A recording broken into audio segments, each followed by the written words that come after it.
the max.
12 teams representing some of the biggest cities around the world.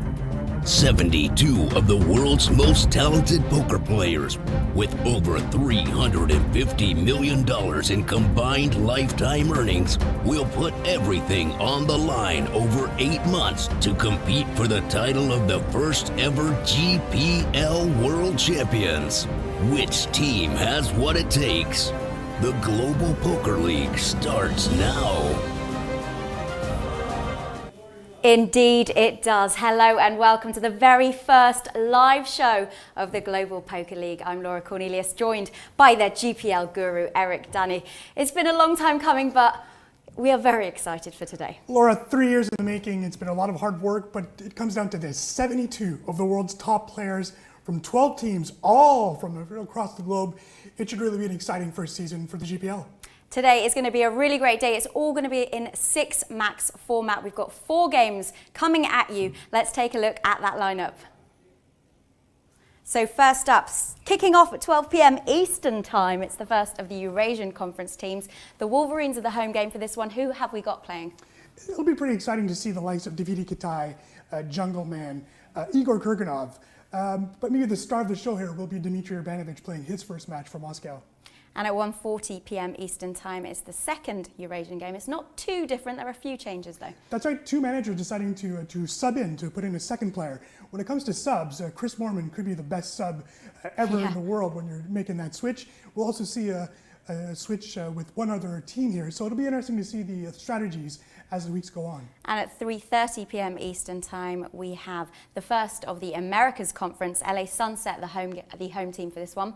I think a lot of people are buzzing over the eventual Timex and Fedor Holz matchup, so let's hope they get heads up in one of those matches. And then finally, last game of today, 5:10 p.m. Eastern time, it's the second and final Americas Conference game. The former GPI World Number 1, or 2 former GPI World Number 1s are playing in this match, Byron, Kaverman, and Anthony Zinno. And we are now live from the GPL Lounge. I am joined by our commentary team. We're sticking with Eurasian and the Americas kind of dual thing going on here. From the UK, we have Sam Grafton, and from Canada, Griffin Benger. Thank you so much for joining us. We're thrilled to be here, aren't we, Griffin? Very excited. This is going to be an amazing opening match, and the season's, well, we're just excited to get it kicked off.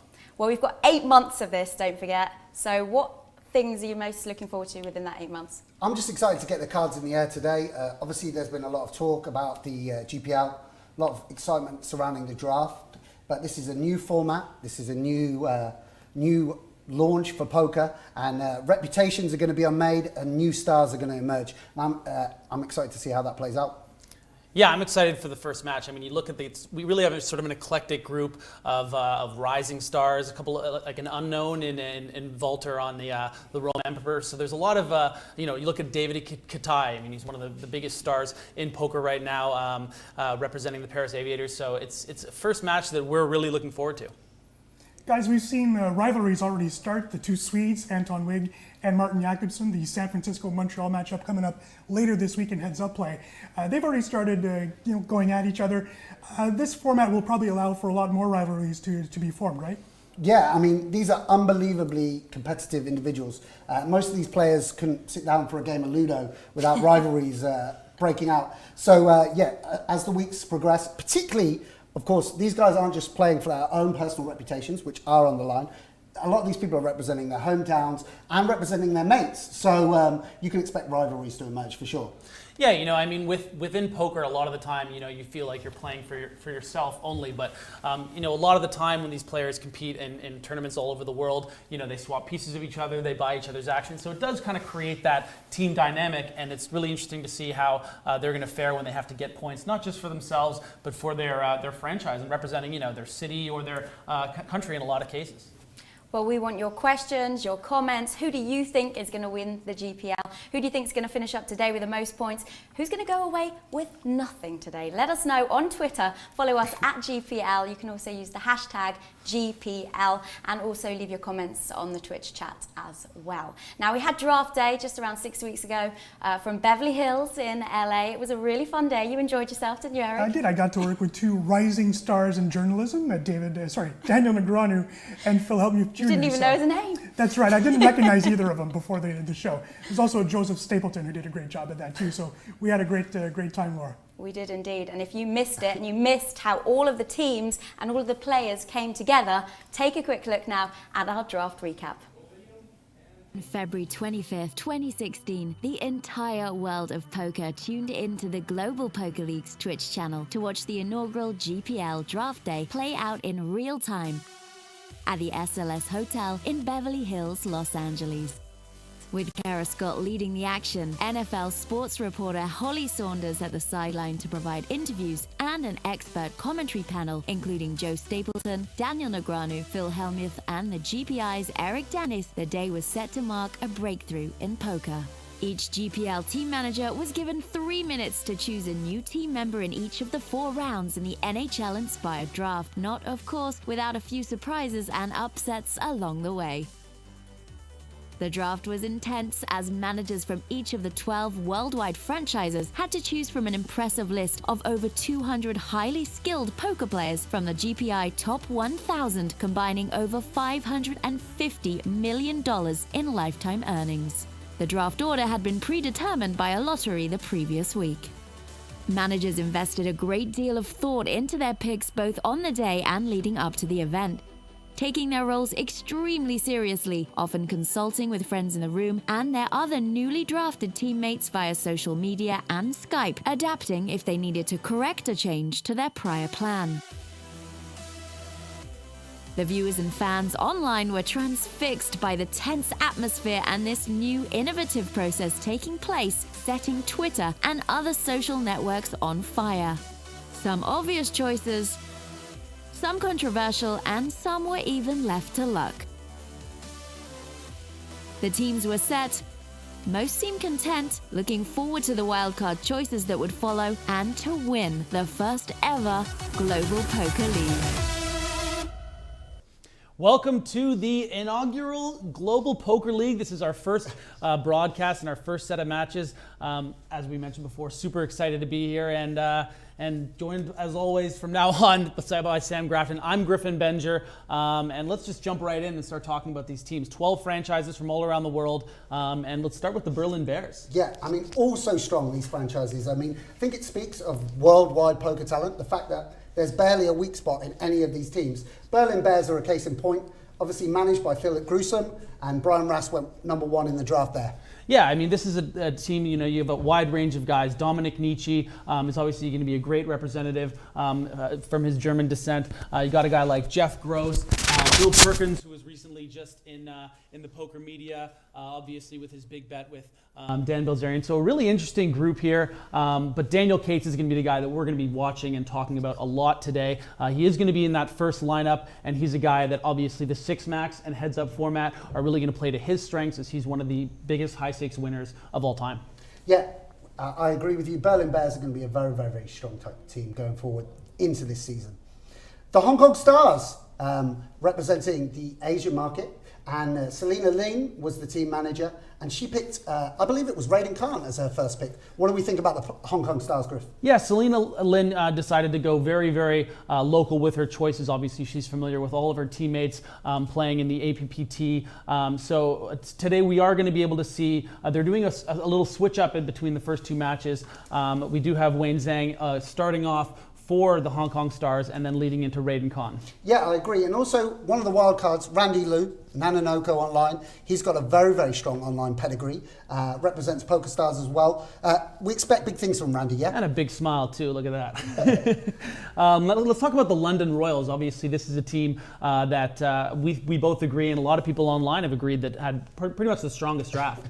Yeah, my hometown, and unfortunately don't think there was any chance of me getting in this team when you got this kind of lineup. Yeah, right from the first round pick through to the 4th round. Imagine getting Justin Bonomo as a 4th round draft pick. Absolutely incredible strength and depth here. Sam Trickett and Liv herself coming in as the wild cards. I mean, they've got to be one of the favourites for the European Conference. Is that right? Absolutely, and you open with Igor Kurganov in that first match, and then quite a sub there, throwing in the $13 million in online cashes with Chris Moorman. They're definitely the team to watch out for in Eurasia. And we've got the Moscow Wolverines. Anatoly Filatov is the team manager, very charismatic individual, and he picked Dzmitry Urbanovich as his first round draft pick, and we're going to be seeing him in action today. Tell us a little bit about Dzmitry, Griff. Just an absolute superstar, just 20 years of age, isn't even old enough yet to play in the World Series. He will be competing this summer. This is a kid that really cut his teeth in the IPT circuit to really get the bankroll in order to play these bigger buy-ins. Started playing the super high rollers, instantly started to crush. He's the kid to watch out for sure. Yeah, and I think one of the interesting things is going to be, will we see a kind of Russian style of play emerge? Mm-hmm. How will the Moscow Wolverines compete? Is there a different style coming out of this area? What do you think, Griff? Yeah, I mean, it's one of those things, again, staying pretty local, other than obviously Urbanovich being of Polish descent. A lot of, you look at Vladimir Troyanovsky, a mainstay on the European Poker Tour, constantly getting deep, final tablist of the PCA recently. Just a really talented group of players. And the Paris Aviators, obviously, they picked Elki. Fabrice Soulier is their manager, and Elki was the #1 draft pick. I mean, he's got a lot of crossover appeal. Like, he'll bring in a lot of fans, and there'll be a lot of people rooting for the Paris Aviators, I would imagine. Yeah, obviously, Elki needs no introduction. I mean, he doesn't even use his full name on here. I mean, the artist formerly known as Bertrand Grossman. Exactly. And he's really built a fantastic team around him. You talk about Davidi, Kitai. We're going to see him in action today. One of the most exciting players to watch live, especially. It'll be interesting to see how he adjusts to the online format, because again, most of his strengths do come in the live arena. He's a big about the live tells and that sort of thing. So, but I think he'll fare just fine even in this lineup. And the Rome Emperors, managed by Max Pescatori, they had the first round draft pick, #1, and they went for Mustafa Kenet, an emerging superstar of the game. Yeah, I mean, this is a great team top to bottom, but it's really all about Mustafa Kenet, also known as Lasagna online. I mean, this kid is just unbelievable. He's such a treat at the table, always making everyone laugh, and then taking all their chips in each and every way he can do it. Just crushing super high rollers, crushing main events, destroying online poker, winning the F tops and the W Coupe almost back to back. So he's a guy that you'd love to build a team around. Yeah, exactly. So you've got an emerging star, Mustafa, and then for the wild card, they went for a bit of a more old school name. No offense, but Todd Brunson. That was an unusual pick. What did you think of that? Yeah, that was a really interesting pick. It was obviously surprising given the fact that a lot of the players were Italian. You look at Dario Sammartino, Walter Treccarichi. I'm still having a little trouble with it. Treccarichi. He's a really interesting pick. I remember when he was drafted, Mustafa Kenet was celebrating on Twitter. It was almost like a big brother, little brother thing. I'm sure that he might have greased his manager there. Bit like us. Yeah, a little bit. Yeah, who's which? I don't know. Okay, moving on. LA Sunset. Yeah, let's start talking about. So that was the Eurasia, obviously. Let's jump right into to the Americas. LA Sunset, still the TBD is, I think, the guy to be watching out for. Not yet named for their wild card choice, but everyone else. I mean, let's talk about Fedor Holz for a second here. Yeah, I mean, Fedor Holz is. Everyone was anticipating about where he would go. He is one of the. I mean, he's had an amazing 2015. Yeah. I mean, you look at what he's done, not even just in 2015. I mean, he's the W Coupe champion. He's made his mark. He won an Alpha 8. He's won a bunch of other high rollers. Always seems to be deep in every single main event. And then you round it off with, we don't even have time to talk about Eugene Katchel, PokerStars Team Pro, Chance Cornuth, who's just been final tabling and winning a bunch of high rollers himself. So. And Olivier Basquet, obviously, he comes from a heads-up sit-and-go background. Mm-hmm. I mean, that's. If you're talking about formats ideally suited to transition over to GPL, someone with a heads-up background, if he can, imagine those two, him and Fedor talking strategy. So let's talk about the Moneymakers for a second. Obviously named after one of the most famous poker players ever with Chris Moneymaker. Let's talk about how he's rounded out his team here. Really interesting choices. Well, Anthony Zinno went first round for them, but also they got my boy, Jet Cody, not to be underestimated, the British contingent. I know he has great fun when he goes to Las Vegas, so he'll certainly, I'm not worried about being drafted for them. He obviously has a He's won the Triple Crown, and don't forget his World Series of Poker bracelet came in the 25k heads-up event. So he has a strong heads-up pedigree as well, and that's probably one of the reasons Chris picked him so early. And Moneymaker really shook things up by just selecting Jonathan Duhamel when everyone thought he was going to the Montreal Nationals. So Chris is not, he's willing to make a lot of interesting moves, and the unpredictability is what I like about the Moneymakers. And is that a picture of Scott Ball, or is that you? Okay, Montreal Nationals. Marc-André Ledouceur is the team manager. Ledouceur, I like that. Ledouceur. And he picked Mike McDonald, but also Martin Jakobsen. I mean, this, for me, looking at the Americas teams, this is probably the strongest lineup of all of them if we're talking like initial impressions. Absolutely. I mean, Martin Jakobsen, I think everyone knows him from his $10 million win in the World Series of Poker just 2 years ago. Mike McDonald selected with the second overall pick. I mean, this kid at 18 years old, already winning EPTs with those braces and everything. And, he's really grown to be, I mean, there's a bloody bank named after the guy. I mean, he's someone that's obviously going to be a superstar in this league for many years to come, I think. Yeah, Montreal Nationals, one of the strongest teams for sure. Let's get to New York. The Rounders. The lads. I love this tour team. I absolutely love the New York Rounders, led by Bryn Kenny. You search Google for images of Bryn Kenny, and it's hard to find a picture of him without a New York cap on. So he's a perfect representative to lead them. A lot of great draft choices. Jason Wheeler, someone who's finally gotten that big win, winning the Bailey's event just about a month and a half ago. You look at Kevin McPhee winning a bracelet this summer, winning WSOP Europe. Tom Marchese, the Cheese, like these guys, and I'm not even mentioning the third overall selection in Jason Mercier, and then keeping the family with Tyler Kenny. What a team. Unbelievable. I think one of the interesting things is some people have gone for bringing together disparate elements of the global poker community. Here, Bryn's gone for guys he knows, guys that can work together as a team. I think that's got to be an advantage, yeah? Going into the season, you're a unit, you're competing for each other, and you're sharing strategy.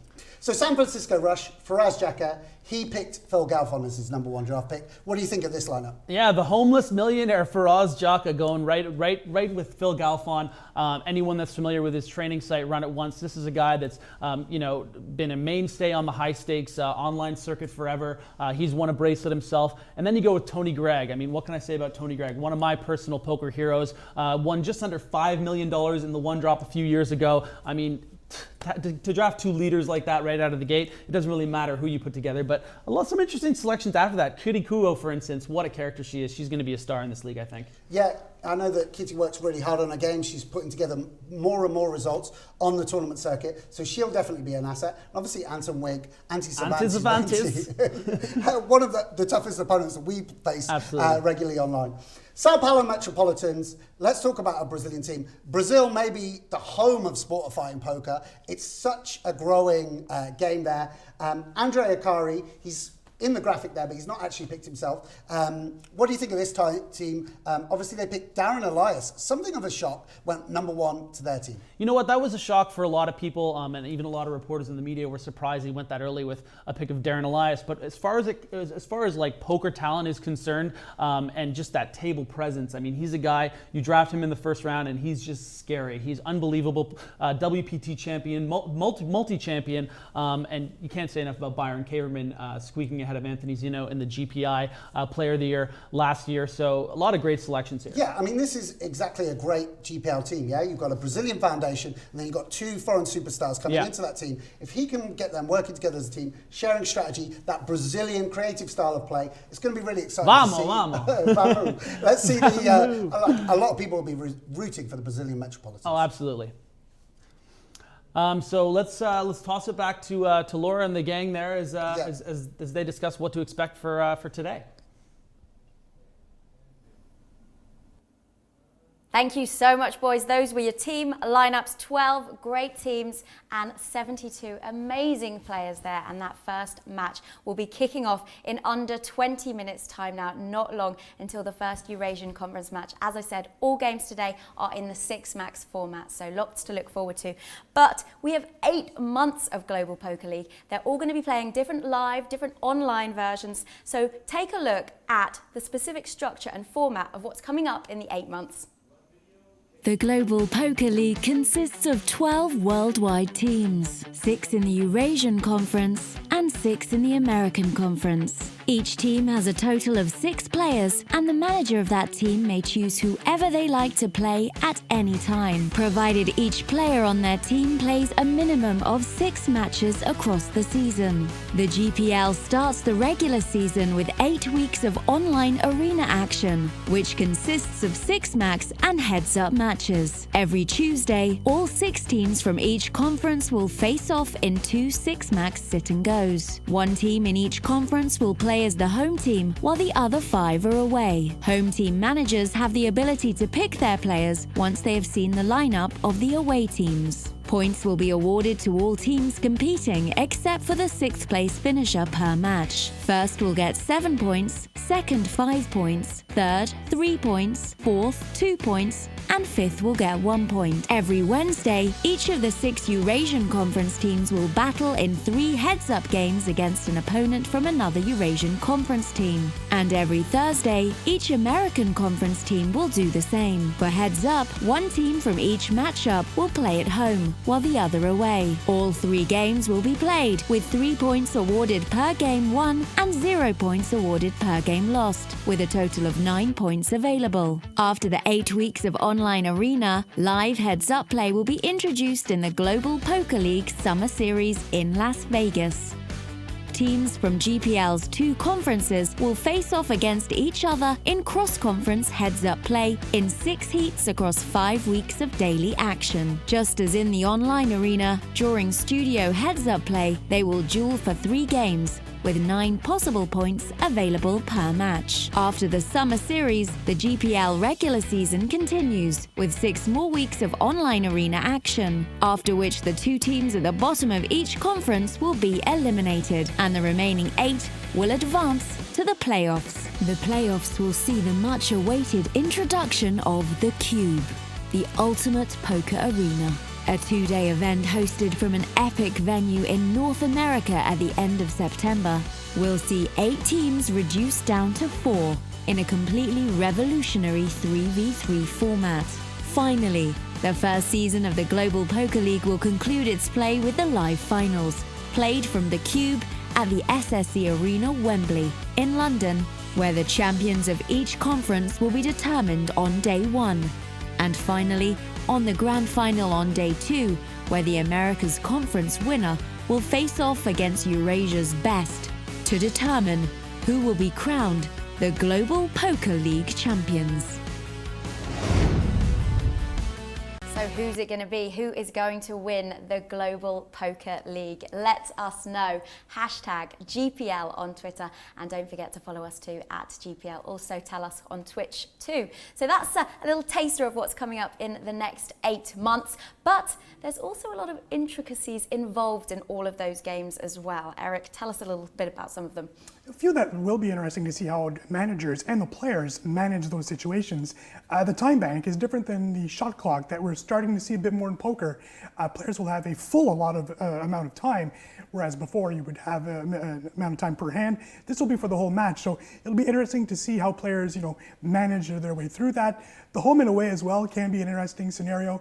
We've already seen the 2 managers that have the home advantage this week take full advantage of that by looking at the other team's lineups, like you would in a Ryder Cup situation or other sporting events where that is available to you, and making clear and concise choices based on those opponents. Some other teams, we've already been told, they won't care about that. They'll just submit the player they want to play.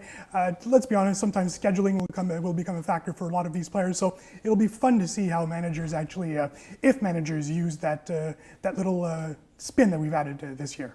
And of course, we have the Moscow Wolverines being the home side first up. So we've got 2 Eurasian Conference games, 6 max kicking off first. And then we've got the Americas Conference games after that, which is LA Sunset Maria Ho's team. That's right. Being the home side. Do you think those managers have kind of sort of thought about that a little bit more than others? I think definitely. They were the last to submit their picks. They used that strategy to their advantage. Hopefully, we'll have to see today. But I think by some of their picks, you've actually seen that. I think Urbanovich, I really think that was a decision by Anatoly, by looking at the other players and not being possibly intimidated by that lineup.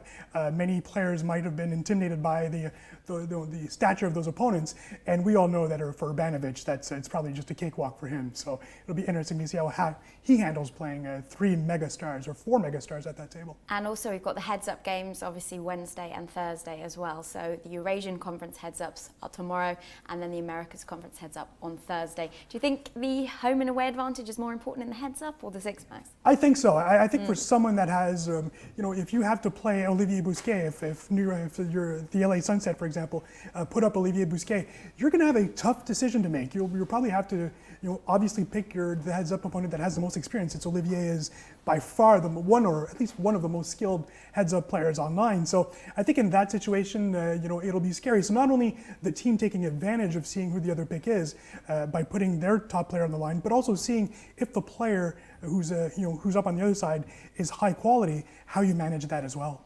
Well, it's time to take a look at today's six-max matchups for this very first game of the Global Poker League. Let's take a look at those players. Sam, Griffin, back to you. Yeah, very exciting opening match here. Let's just jump right into it because I'm excited to see how it's going to play out. We are opening with Igor Kurganov, of course, the mainstay on the European Poker Tour and the first round selection, of the London Royals. This is a guy who's just really just had so much success all over the world, especially in the European Poker Tour, especially in super high rollers. He's someone that I feel like is going to be, having asked all the questions about the point system, the best strategies and what have you. So he's a guy that I think we're going to see a lot of interesting things from, and he's going to kind of shape the way that the strategy is going to be involved in getting the most amount of points possible. Yeah, unbelievable lineup. Obviously, a lot of anticipation about the first game. In the history of the GPL, these guys going out and making history, and an incredible lineup. As you say, probably the headline act is Igor Kurganov. Had phenomenal success in all areas, and he'll adapt to the game as well, I think. And in stark contrast to Igor, Max Pescatori obviously had players to choose from. Could have gone with the experience of Todd Brunson or Tim Adams, but here we can see Igor's stats. Let's just concentrate on that moment. Over 10 million in live earnings, and been around on the scene. First result in August 2009. He's been around a long time. Beautiful looking man as well. Can't blame him, can you? If only we had a webcam. Representing my team, my team. My country. Come on, mate. And my hometown, London. And I'm sure he'll be a formidable opponent. Let's move on to Walter. I'm going to get this right here. Treccarichi. Treccarichi. Yes. Yeah, I mean, Max Pescatori must have incredible faith in this lad. Obviously, there was a lot of top players who weren't drafted, who were eligible to be drafted, players like Scott Clements, who didn't find themselves on the team, and he's gone for young Walter. He's kind of the wild card for me in this group. I mean, you look at him, obviously very, very young, a lot of swagger. He has an IPT victory. He's obviously someone who comes from the camp of Mustafa Kinet and those guys and probably talks a lot of strategy. So he's someone that's coming in with very, I guess, low expectations on a global sense. Not a lot of people are going to expect him to necessarily make an impression against the likes of Cates and Igor, but I mean, he's here for a reason. I said at the top of the program, reputations are here to be made and unmade. Treccarichi goes into this against a bunch of heroes, a bunch of superstars. He can only come out of it. I would love to see him splash around and just really make an impression and pull off some moves. Well. And then one of the wild cards, Daniel Cates, Jungleman, huge success online, one of the superstars of the game, one of the most exciting players that we saw go in the wildcard draft round. Yeah, don't let his GPI rank fool you, because this is a guy that usually finds his way online at the biggest, highest stakes tables. I mean, if you look at some of the online reports every week, he's always splashing around hundreds of thousands of dollars in swings. And this is a guy that, despite the fact that he's not necessarily here to play for a lot of money, he's someone that has, obviously a huge ego, takes a great pride in what he does. So he's someone that's just going to come out swinging, come out firing. And this format, like we talked about, it really does favor him. Yeah, I mean, I guess the question for me is, can Philip Gruesome keep him focused when he's playing that high stakes? Can he come and bring his A game to this format? I mean, that remains to be seen, but everyone's excited that Daniel Cates is part of the Global Poker League. That's now, for sure. I'm really excited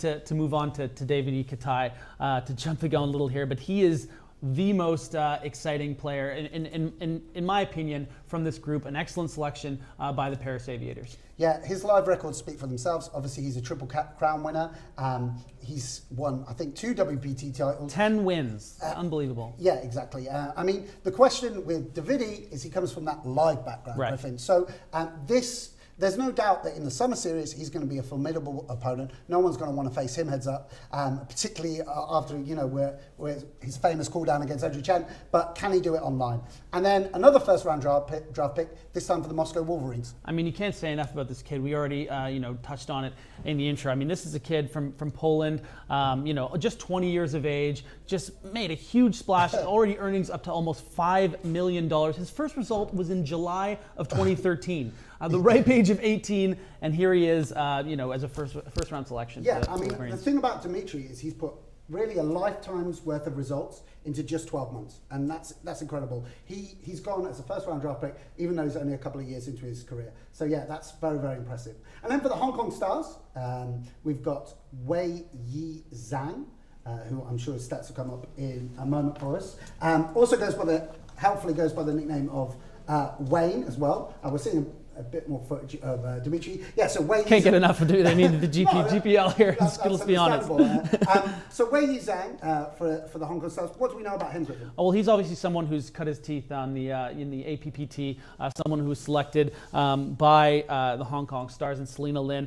This is a guy who's GPI ranked 367, earnings of only 450,000, but a lot of results, a couple of wins. His name online is ZWYYY. Second place in the Hot 33, very, very catchy. But yeah, he's won 2 events in 3 days at the Macau Poker Cup in September of 2015. So he's someone that's obviously going to come out there swinging. This is one of the things about the GPL. Some of these players come with big reputations. Someone like Weiyi Zhang we know a little bit less about, but he can come out and make a name for himself today. So yeah, this is obviously there's going to be a few changes in the second match. Interesting decisions by the managers. Of course, the London Royals deciding to sub in Igor Kurganov and bring in Chris Moorman. I mean, that's pretty much the best sub you can ask for, and 13 million in cashes. Selena Lin is going to be subbing in Raiden Khan. But in the meantime, let's throw it back to Laura, who has a special guest for us here today. We do indeed. Joining us now in the GPL lounge, we have the manager of the Paris Aviators, Fabrice Soulier. Hello, Thanks guys. for joining us. Thank First of all, let's talk about your whole GPL experience this far. How has it been for you?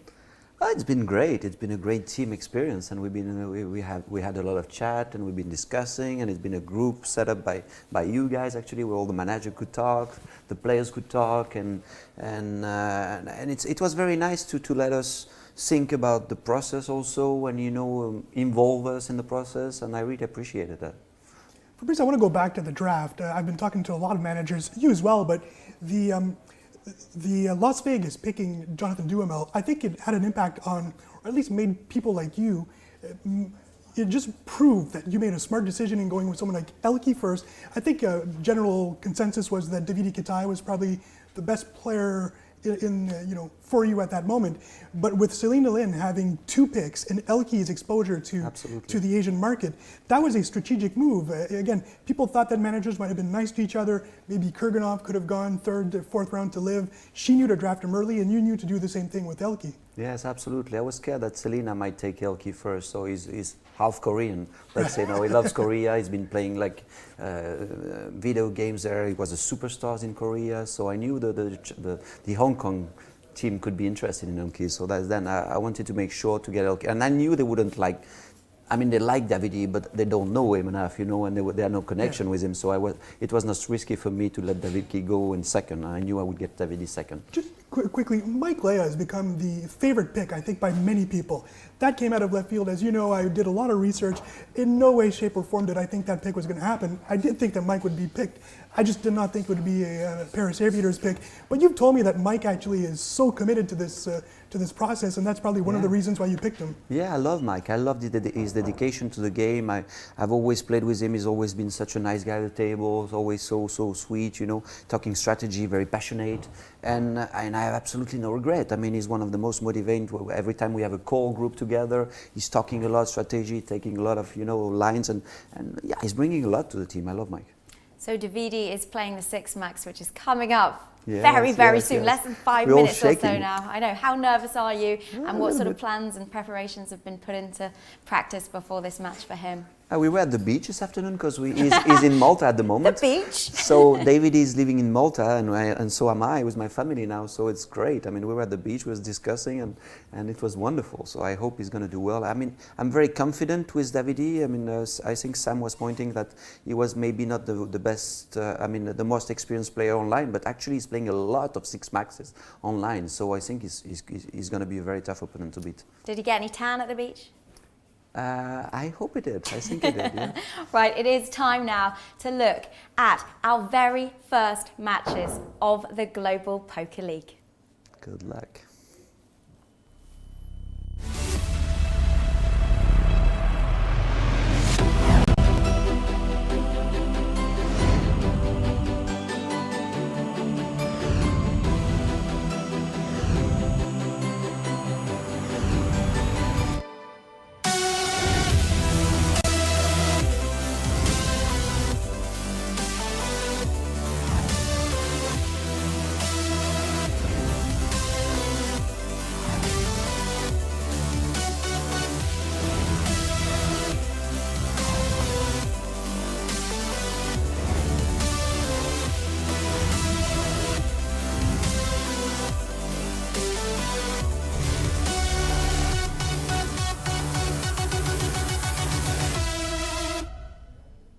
Dun, dun.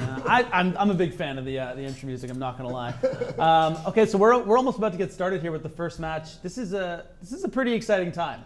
Yeah, of course. These guys are going to go out there and make history. I mean, this is the beginning of a whole new league, a whole new way of looking at poker. And you're there day one, and you could be the first winner of the first match of the GPL. I mean, as I said, making history. I mean, I think it's going to be epic. I mean, it's too bad Epic Poker League was taken, but yeah, we looked into it. No, so we had to go global. Okay, well that's good. That's good. It's good that that's cleared up. I actually thought this was Epic Poker League. No, Okay. yeah, you're in the wrong Let me place, just man. check my notes. Okay, so yeah, Igor Kurganov, Dzmitry Urbanovich. You know, we're going hard right from the word go here on the Global Poker League. Yeah, I mean, a star-studded lineup, obviously, to get things going. And we heard from Fabrice. What would you expect of Davidi Kitai? Is he at home sweating? Is he running numbers and push fold shots? He's at the beach. He's getting a bit of a tan. He's at the beach. He's smoking a cigarette. He's lax. He's very, very lax. I mean, this is a guy that's very deliberate in all his actions. It's too bad that we won't be able to see that the way that he is live, just slowly getting things done and staring people down. But as Fabrice pointed out, you know, this is a guy that obviously plays a lot of Six Max, and he's been preparing for this format. So I think he'll be ready. I think we're just trying to find reasons that he's not going to be an absolute beast here, but I think that he's really the guy to watch. Yeah, of course. I mean, no one's mugging off Davidi Kitai. No, Don't get me wrong. I was just questioning, you know. So anyway, we're ready to go. I think things are ready to kick off, and we're going to the tournament, and the guys are going to get it underway.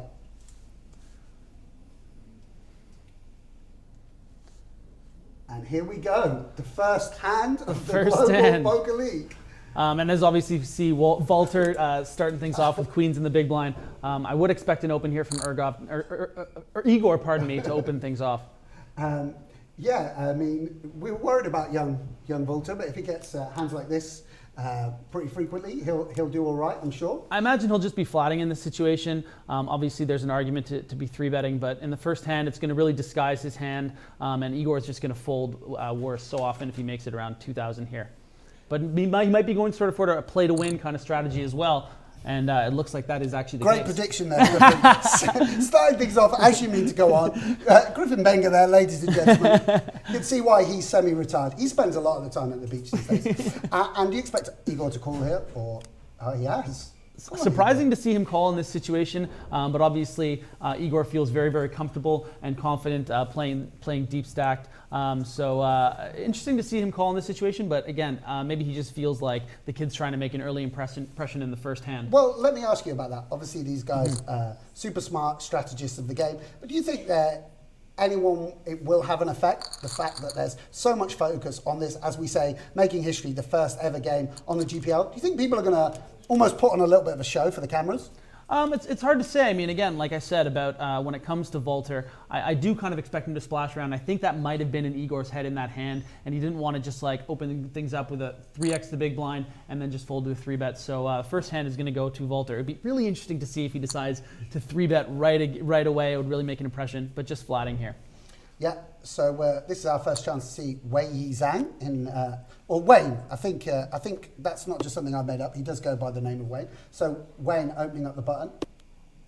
Yeah, 7-10 suited. I mean, pretty standard all the way around here. Davidi deciding to come along with the ace, with the suited ace. Pardon me, with the wheel ace. I mean, let's be honest. We're not going to see Davidi Kitai fold his big blind. Yeah, That's exactly. we can't make many predictions about the Global Poker League, but Davidi Kitai surrendering his big blind without a fight. I can tell you, poker fans, that's not going to happen too often. Yeah, I've just seen him defend much wider than that in the big blind. We do see a continuation bet here by Wayne. I would expect a call by Volter here. Interesting to see that Wayne is just trying to rep this particular texture, given he doesn't have any back doors. But again, it's a good texture. By he doesn't have any back doors, you mean he has absolutely nothing.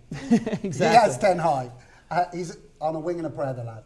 And this is actually a card which improves both hands. Yeah, it's interesting. I mean, Wayne might decide to take a freebie here, even though he has turned basically the only equity that he was going to be able to turn, because Volter does have a lot of kings in his range. All of Volter's pocket pairs that are going to float the flop are obviously probably not going to fold the turn. But we do see Wayne decide to fire again, I would imagine that go on, Wayne Zhang. I'm looking at this. Go on, Wayne. I love to see the sort of the dark horses of this matchup just come out firing here. And you expect, obviously, Volter to call now he's turned open-ended. Interesting river here. I think Wayne a lot of the time is going to expect Volter to have sort of king, queen, king, jack, maybe king 10 suited type of hands, not folding.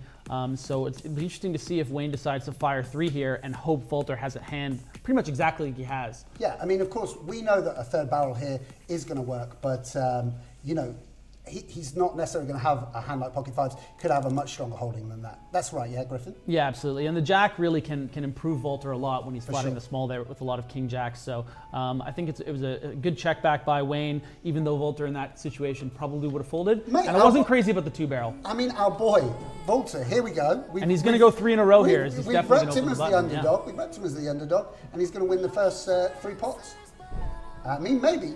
It depends if Igor folds here, gives it up with it. I mean, 3 hands in, and the only person to have won a hand in the Global Poker League is Volter. Actually, a really loose defend here by Igor Kurganov, and actually outflopping him here with the 9-5 off. Well, this is one of the exciting things I know for both of us, and I'd imagine the guys back home. I mean, one of the exciting things is just to see some of these great players play and see how they see their whole cards and what hands they're choosing to defend the big blind with, what hands they're choosing to open with. I mean, we both probably would have folded that Queen 10, but the thing that we're going to be learning is how these great strategists, these great poker minds, how they create their ranges, i.e. the hands they play, and what hands they choose to play pre-flop and how they play in post-flop. Yeah, Volter getting lucky there, obviously turning the queen, but there's a lot of cards that Volter would have won on the turn there. Any king, 8, jack, we would expect him betting again. So tough to hold on there for Igor with that particular run out anyway.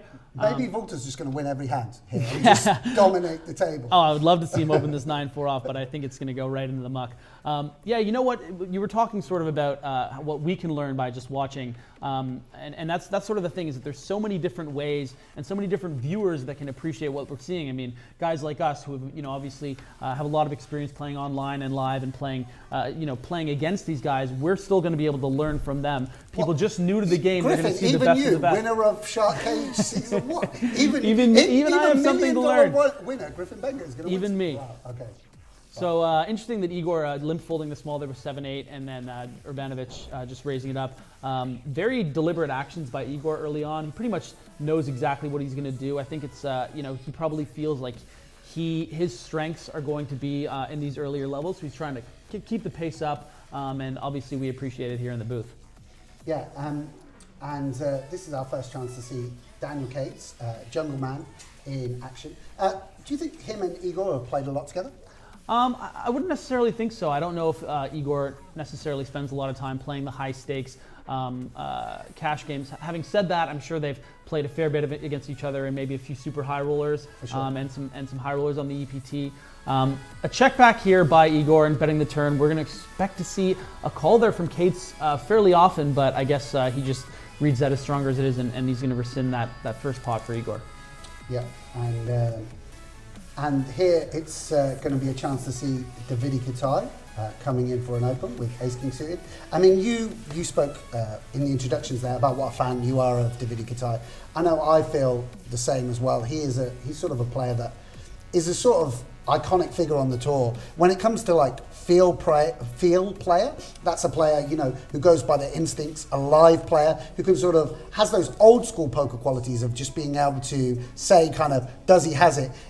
That's what Davidi Kitai represents. That's right, yeah? Yeah, I mean, he's someone that, you know, especially in a tournament format where, you know, deeper in the tournament, when you get on day 3s and days 4s and stuff like that, the antes are really kicking up. He's going to be involved, you know, anywhere between sort of 30 and 45% of the hands, at least in my experience, watching him on the EPT. So he's someone that, you know, he's going to play a lot of different hands. He's going to do some sort of abstract things, and that's what really makes him someone to watch out for.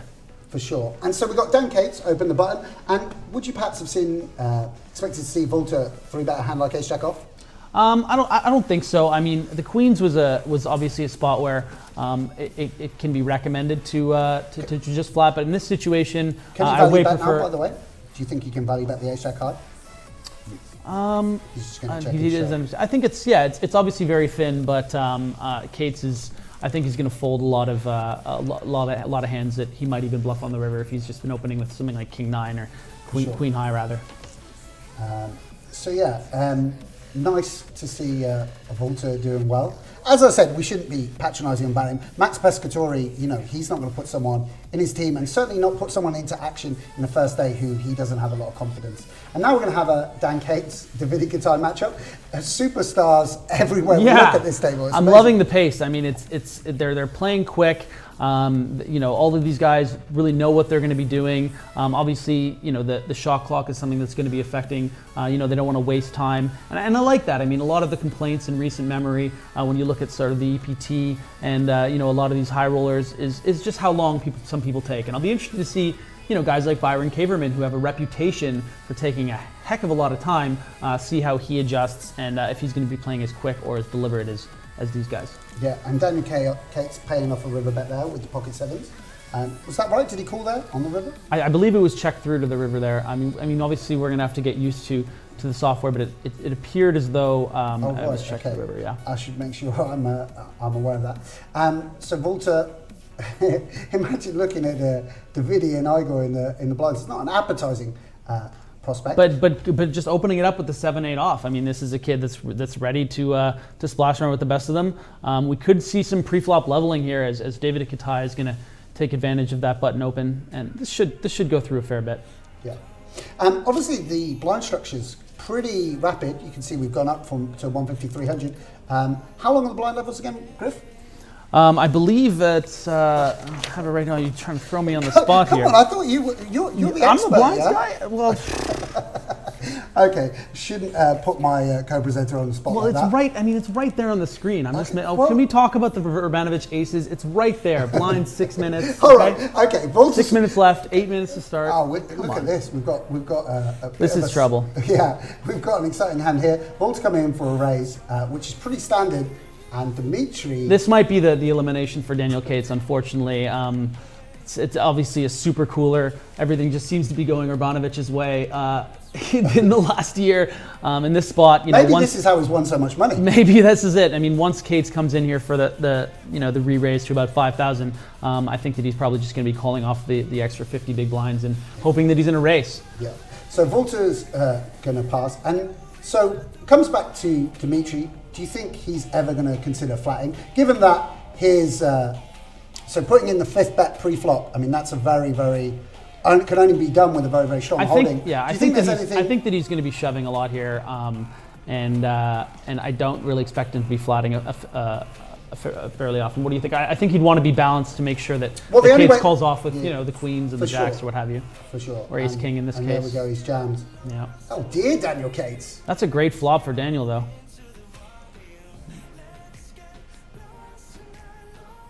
And we have our first elimination out for 0 points. A donut, Dan Cates.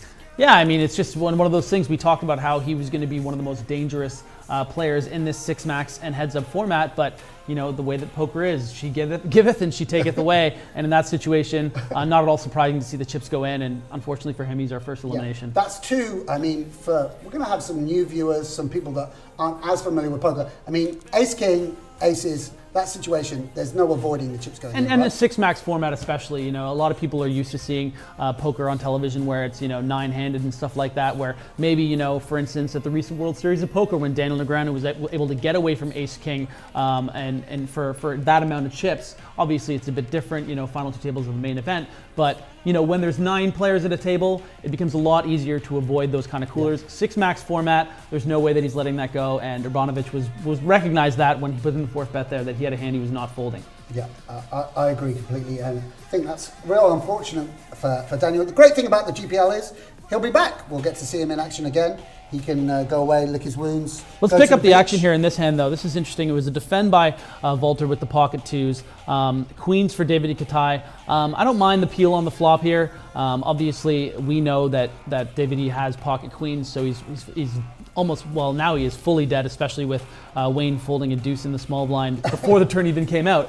But I would expect Walter to probably give it up on this turn. An interesting overbet here by Kitai. Obviously, he's expecting sometimes when Walter has ace high, he's probably going to fold almost any bet on the turn here. Yeah. But when he has a 10, it's going to be very hard for him to fold, and Kitai just wants the whole lot. Yeah, and Walter folds, and that's obviously, we know, a good decision, and probably a good decision against Davidi's range, the range of possible hands he can have, for sure. So he folds the button, and it's going to be Davidi. Did he limp the small? No, he defended against. No, this was a raise under the gun from Igor to 800. Interesting check back here. Kitai obviously hugely in the lead here with the ace-9. Great flop for him, especially with the two spades on the flop. We're going to just see a bet and a call here because of the turned equity for Igor. Any jack, king or queen. And he can probably go for value again, particularly when he's got the ace of spades in his hand. It's going to remove some of. Yeah, I mean, Igor's I think combos. it's gonna remove a lot of the spade combos because Igor would probably continuation bet them. I don't necessarily think Kitai will go for value here. I think that he might end up just check calling, just because a lot of the time Igor is going to have a hand the way he has. Sometimes I guess you could have something like pocket 8s, but I feel like Igor would maybe bet that. And it's great to see how quickly, I mean, Igor released immediately, and people are acting very speedily at this table. And again, we've got some strong holdings out there, particularly considering we're just 5-handed now. 3 real premium hands out there. Yeah, one thing we weren't able to remark about that last hand was the bet sizing on the river by Davidi Kitai. I think that's something that people are going to see a lot of really interesting, intricate bet sizes from David. I mean, he bet, you know, almost just one fourth of the pot there. And it's going to be on him now, and he's got a decision about how to play this hand. Yeah, this is a really tough spot for Davidi. And if he puts in the 4th bet here, I think we'll see folds from both opponents. But it's obviously a really tough spot for Walter. And obviously, if he puts the shove through, it's going to actually, you know, obviously Davidi isn't going to be calling with ace-queen here. I mean, with these kind of pot odds, he can just flat in position, having a button. Right. That seemed to me to make sense about a way to proceed with this particular holding. Obviously, it's an interesting situation when two players have the same hand to see how it plays out, but he does take the more cautious route and folds, as you suggested, Griff. Yeah, and I like the sizing there by Davidi. It's not a hand that you really want to be playing out of position in such an inflated pot like that. But do you think so making it almost 3x there, I think it just really defines like that he has a strong hand, and not letting Walter peel there with something like, you know, a Jack-9 suited or 9-10 suited or what have you. Yeah, that makes sense. And again, this is something that to me seems a little bit unorthodox, but very fits in with Davidi's style of playing a lot of hands, flattening the 8-7 suited on the button. Yeah, this is about hand reading. I mean, Davidi feels really comfortable playing against Obviously someone that he probably perceives as not as good as him in this format. Obviously Wayne Zhang has a lot of success and is a great player and might sniff this out here with the ace-jack off, but a lot of pressure in a spot like this where it's like, does he really want to be 4-betting all in, with ace-jack off? And all eyes are on him in a situation like that. So a great spot by Igor, recognizing how wide Davidi's going to be flatting the button there. And then with the ace blocker, a lot of the time Wayne's not going to have a hand that he can really go with. Yeah, of course. And another thing to say is these guys are probably seeing it like we're seeing it on a delay. He's going to notice that Davidi's been once he's flatted once with 8-7 off, it's going to be interesting to see whether he can do it again now that his opponents know that's the kind of strategy he's employing. Pretty standard hand here. Wayne trying to get involved with the loosish defend with the 8-5 off. But again, this is something that we've seen in the last few years in poker. A lot of wider defends, being priced in that sort of thing. We've seen it with the 9-5 off from Igor earlier, the 8-5 off there. And the blinds are now up to 2-4, and you're really starting to see how quickly these matches can end up going. Yeah, for sure. But on 25K starting stack, still a lot of play involved here. So I'm really loving the pace in this first match, and this is really kind of what you're going to come to expect from the Global Poker League. Yeah, fast-paced action for sure. And Davidi Kitai with Ace Queen is probably just going to peel this 3-bet. I mean, that's very typical of Davidi's style. He likes to see flops, yeah. Yeah, he's someone that prides himself in his hand reading ability, and obviously Ace Queen suited 5-handed is going to play extremely well to a 3-bet. Interesting to see if he were to peel here on this texture. Call here for sure. Yeah, especially to that sizing. Oh well then. Well, if either of these players fold, they're not going to be quite as strong poker players as we initially perceived. Yeah, I mean they both have the stone-cold nuts. So can we just recap that? I mean, I don't know who, but my mum's tuned in. Yeah, I'm pretty sure my mum's tuned in to see her boy. This is quad sevens. So we got to do the Mama Grafton exactly. breakdown. These guys have the same hand now at this point. Yes. Just for Sandra Grafton back home. Yep. It's the best 5 cards win. Yeah. And in this situation, the kickers are irrelevant, and obviously a fortunate turn card for Davidi. We're gonna probably just see a call here from Dzmitry, and then a bet and a shove, and they're both gonna sort of sigh and yawn it off. Yeah. That's he's clicked it back. Oh, Dzmitry. I don't know whether, I think it's pretty obvious what both players have at this, certainly what Dzmitry has at this point, and Davidi can probably save his time back a little and just rip it in. So one of the things we should just reiterate, it was mentioned at the top of the broadcast, but Dan Cates left with 0 points. Mm-hmm. Everyone else, this is going to go to showdown and they're going to chop it up. Everyone else is now, in a way, in the money. They made points. 5th place is going to get 1 point, 4th place second, 3rd place 3 points, 2nd place 5 points, and 1st place is going to get 7 points. So it's actually pretty top-heavy structure, yeah? I mean, 12 of a possible 17 points are all distributed in those top 2. I mean, there's a lot of incentive to go for the win in this format. Yeah, and that's another sort of testament to how the situation that Daniel Cates found himself in. I mean, it was just a cold-blooded cooler either way, but it's really going to be hard to make massive folds when there's so much. I mean, even if Urbanovich turns over kings there, his ace king's going to still win 30% of the time, and he's already put a quarter of his stack in. So a lot of the time we're going to see some guys going for it, but yeah, obviously the rest of the players were thrilled to see that early cooler and get their franchise on the board in this, historic first match. And Dzmitry just firing once and then surrendering the pot to Davidi there. So in terms of chip stacks now, obviously Dzmitry, as we said, the caller, he's in a very, very strong position. But also Davidi Kitai, without having won a big all-in like Dzmitry, he's up to 37K and looking strong. As Fabrice said, I mean, I called into question Davidi's background, but he is sponsored by Winamax. It is quite possible, and one of the things we don't know about poker is, cash game results are obviously not always tracked. Davidi seems to be very, very comfortable in this format. Absolutely. Interesting hand here with Urbanovich opening. He's decided to check the 10-10-9 2-spade flop. It's going to create a difficult decision for Volter here on the turn. Really deceptive. Oh, big river for Volter there, rivering the straight. Urbanovich tried to play that king 10 sneaky, and unfortunately, even with the huge percentage edge there, it's not going to work out for him. And he is betting this river for value. Not crazy about this river bet.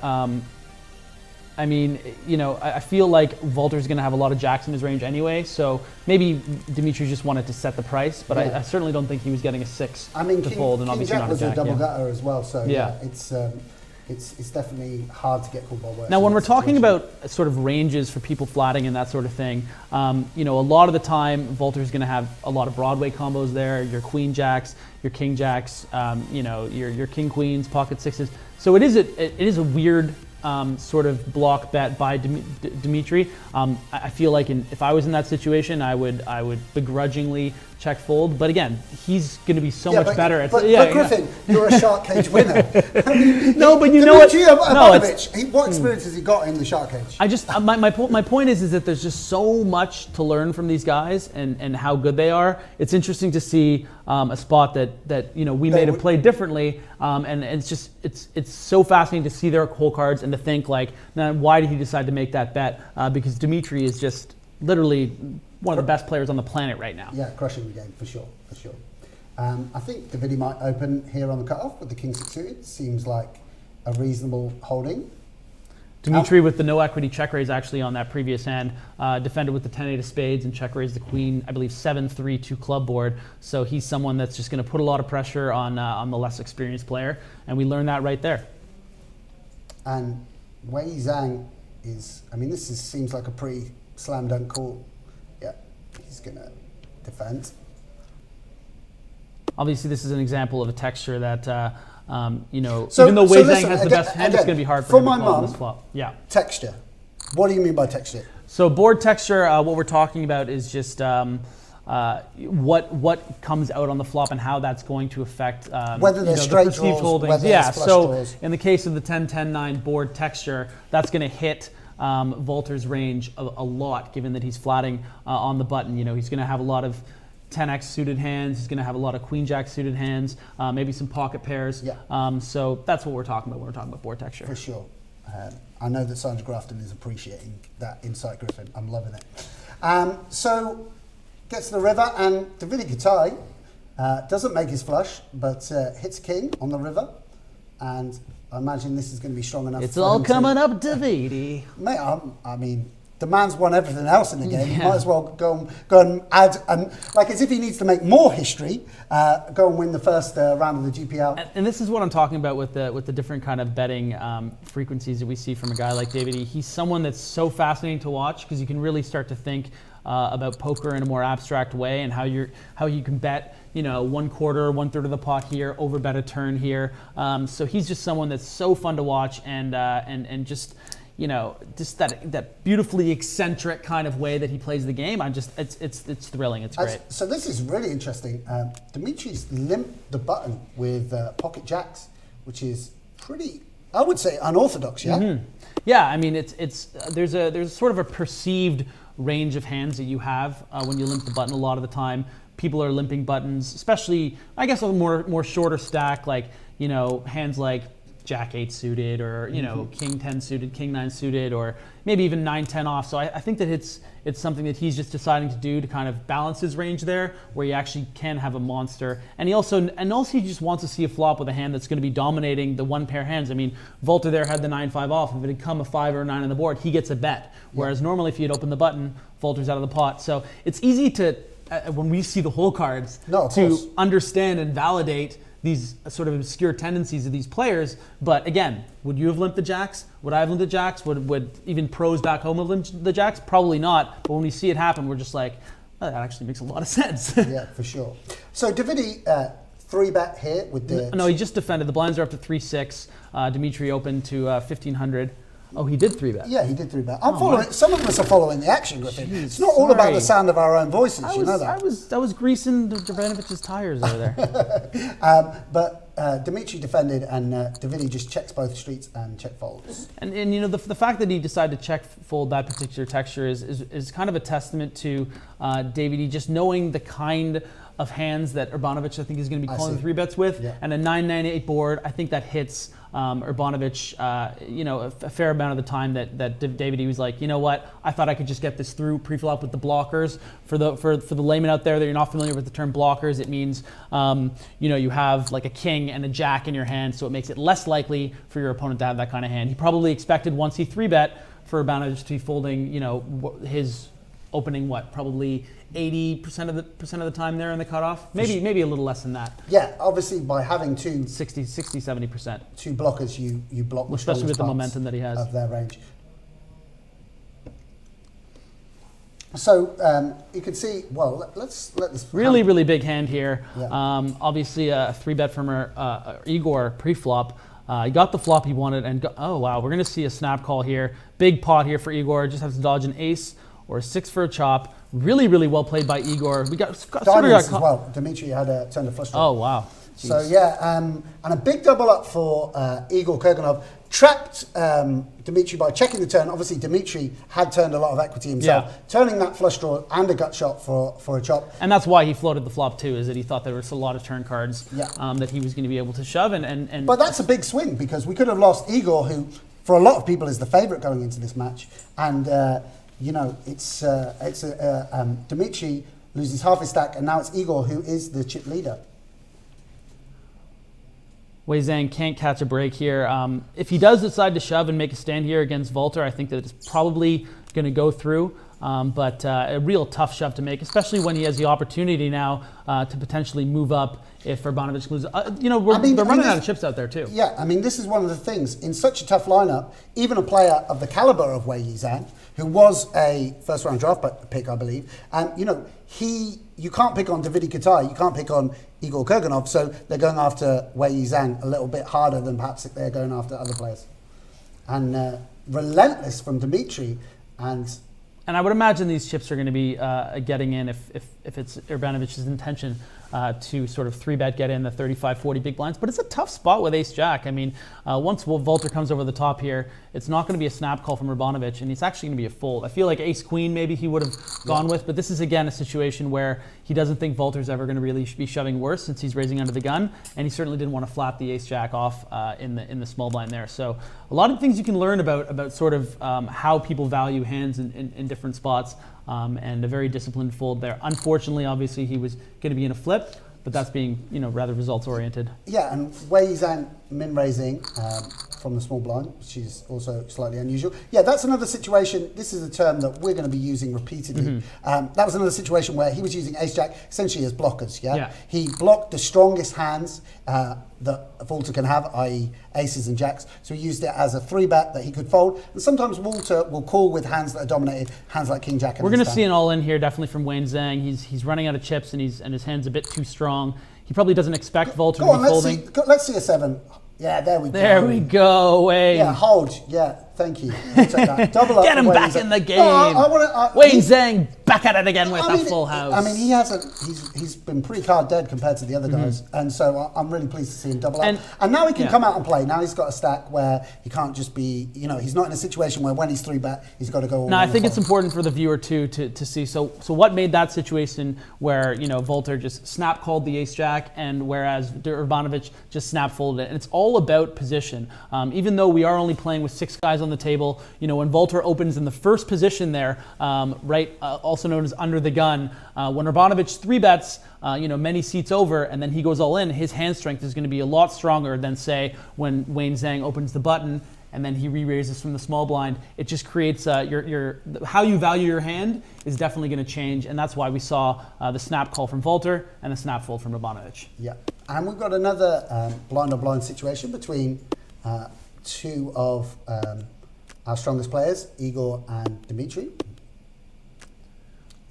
And I think Igor will take a little stab here on the river. Yeah, I mean, he's checked down because to do exactly what he did there. He doesn't want to bet there and get called by, some sort of like 9-8 offhand, and then he just has no equity. He waits to the river, reps showdown value. Urbanovich wasn't having anything of it. Yeah. And Jack 10 suited, one of the most beautiful hands in poker. Oh, hearts too. Just love me.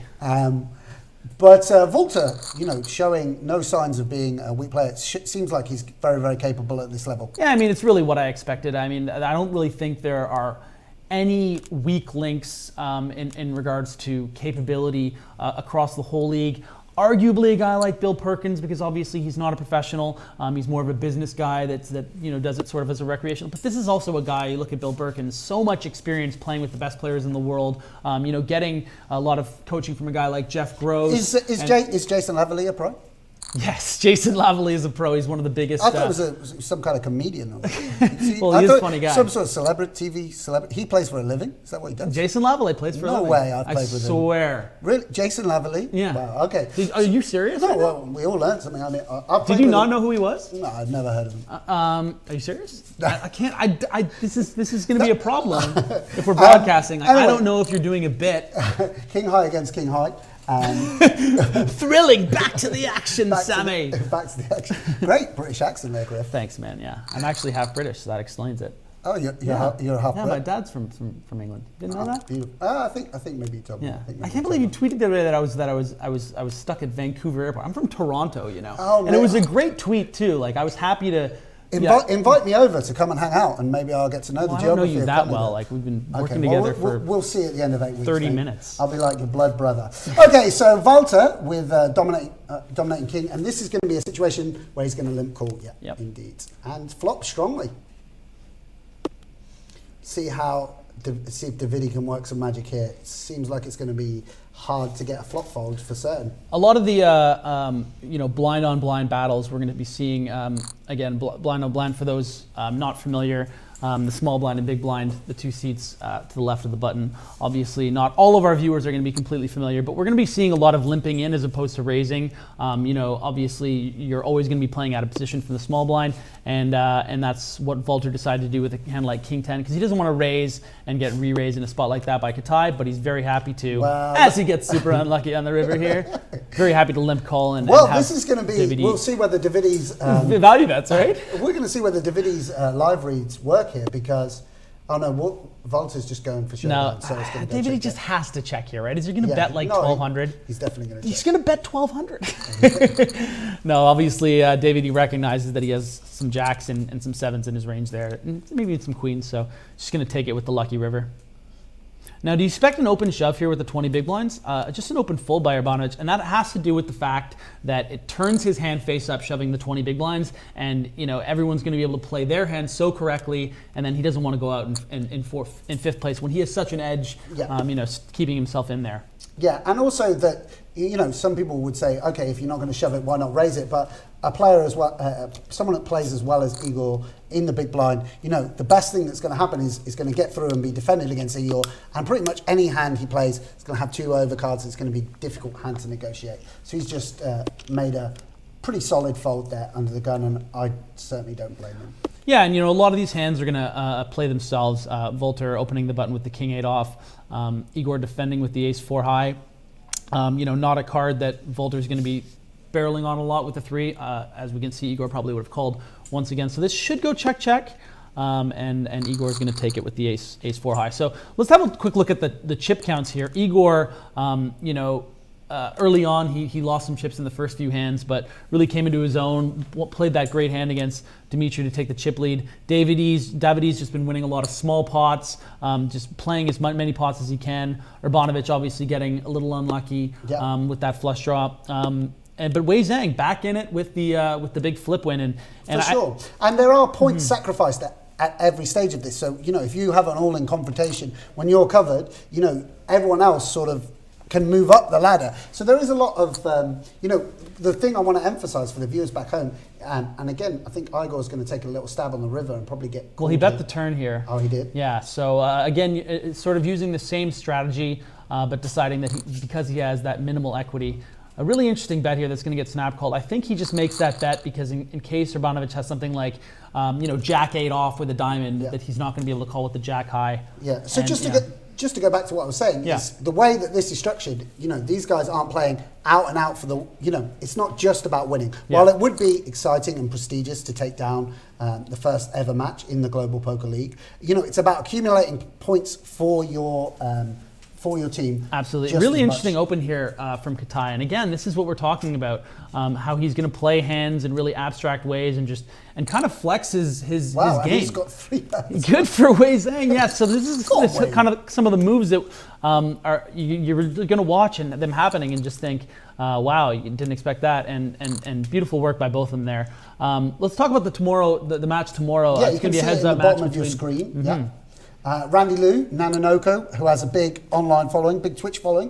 Again, we're going to see one of the Moscow Wolverines in action, Sergei Lebedev, and that's going to be a heads-up format, Absolutely, one-on-one. And I think that's probably something that might, I guess, not knowing a great deal about Lebedev's sort of strengths and weaknesses, Nanonoko probably has a lot of experience playing heads up, would you reckon? I mean, I know he's more of a, I guess, sort of a Zoom cash game player, but do you think that he has a lot of experience the playing thing heads I'd up? say is it's nerve-wracking for these guys, yeah? Yeah. I mean, there's not many places to hide it on a 6-max table. I mean, playing Let alone heads heads up up. with a big following, on the channel, let's just see whether Igor elects to treble off. No, he just gives it up. Very exposing, heads up. We're going to learn a lot about what Randy Liu and Sergei Lebedev are going to bring to the GPL.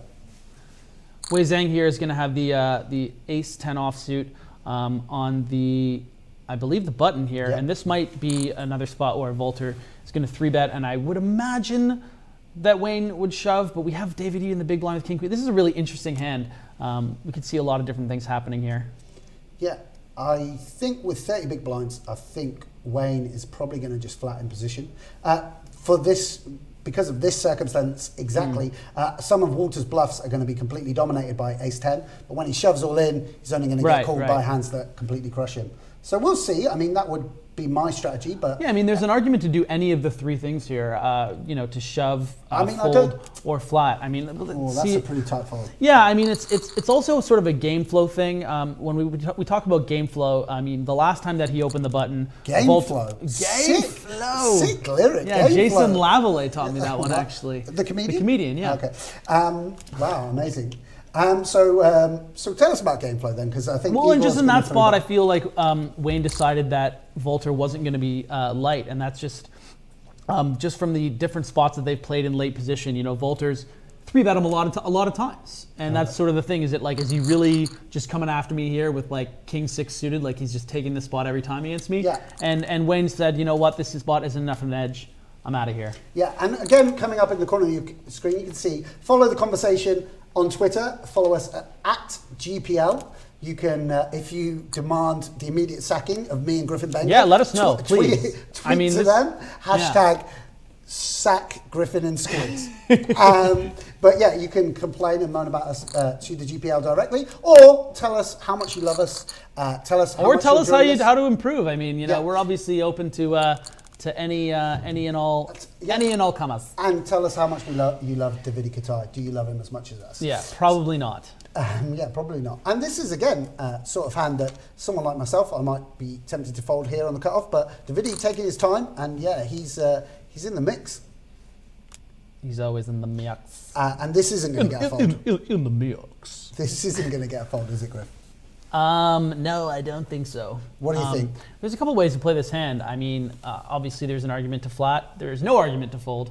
Yeah, he's good. But he's just jammed. going to shove it in there, and a quick fold from Davidi. And do you think that there's any chance, I mean, shoving is absolutely fine. Do you think that's perhaps an adjustment to Davidi? I mean, if it was against a weaker player, perhaps you could take a lower variance option. And just call, or, Yeah. I mean, well, on that stack, you don't ever really want to be folding. 4-bet folding a hand like Ace Queen. So No. I definitely think that it's one of those situations where he doesn't really want to play out of position against Davidi, and he thinks that his hand is good. A lot of and the other thing too about a guy like Davidi is that he wants to play every hand. Like he wants a reason. Like I mean, he probably had half a mind looking at that 3-9 suited. Like I wish I was on like the button. He loves the game. This is the yeah. great thing. He loves to play poker. Like just an excellent selection. Like obviously, by when Fabrice. Fabrice was describing him at the beach, he probably had a pack of cards with him as well. Davidi was just like putting out some flops, like riffling some chips, yeah. Yeah, and I think Walter's probably aware of that. I mean, this is something that these guys have been looking forward to for a while. They knew what the matchup was, and he's probably thought, Davidi's going to be on my direct left. He's going to want to play a lot of hands, so I need to fight back. I agree, and it's also an area where he can chat to his teammates, consult with Max Piscatori, Mustafa Canet, the great players who are part of his team, and say, okay, what strategy should I be adopting against these players? Obviously, the lineups have been out for a couple of days now. He knew he was going to be playing against Davidi, and he can make the appropriate adjustments. Whew.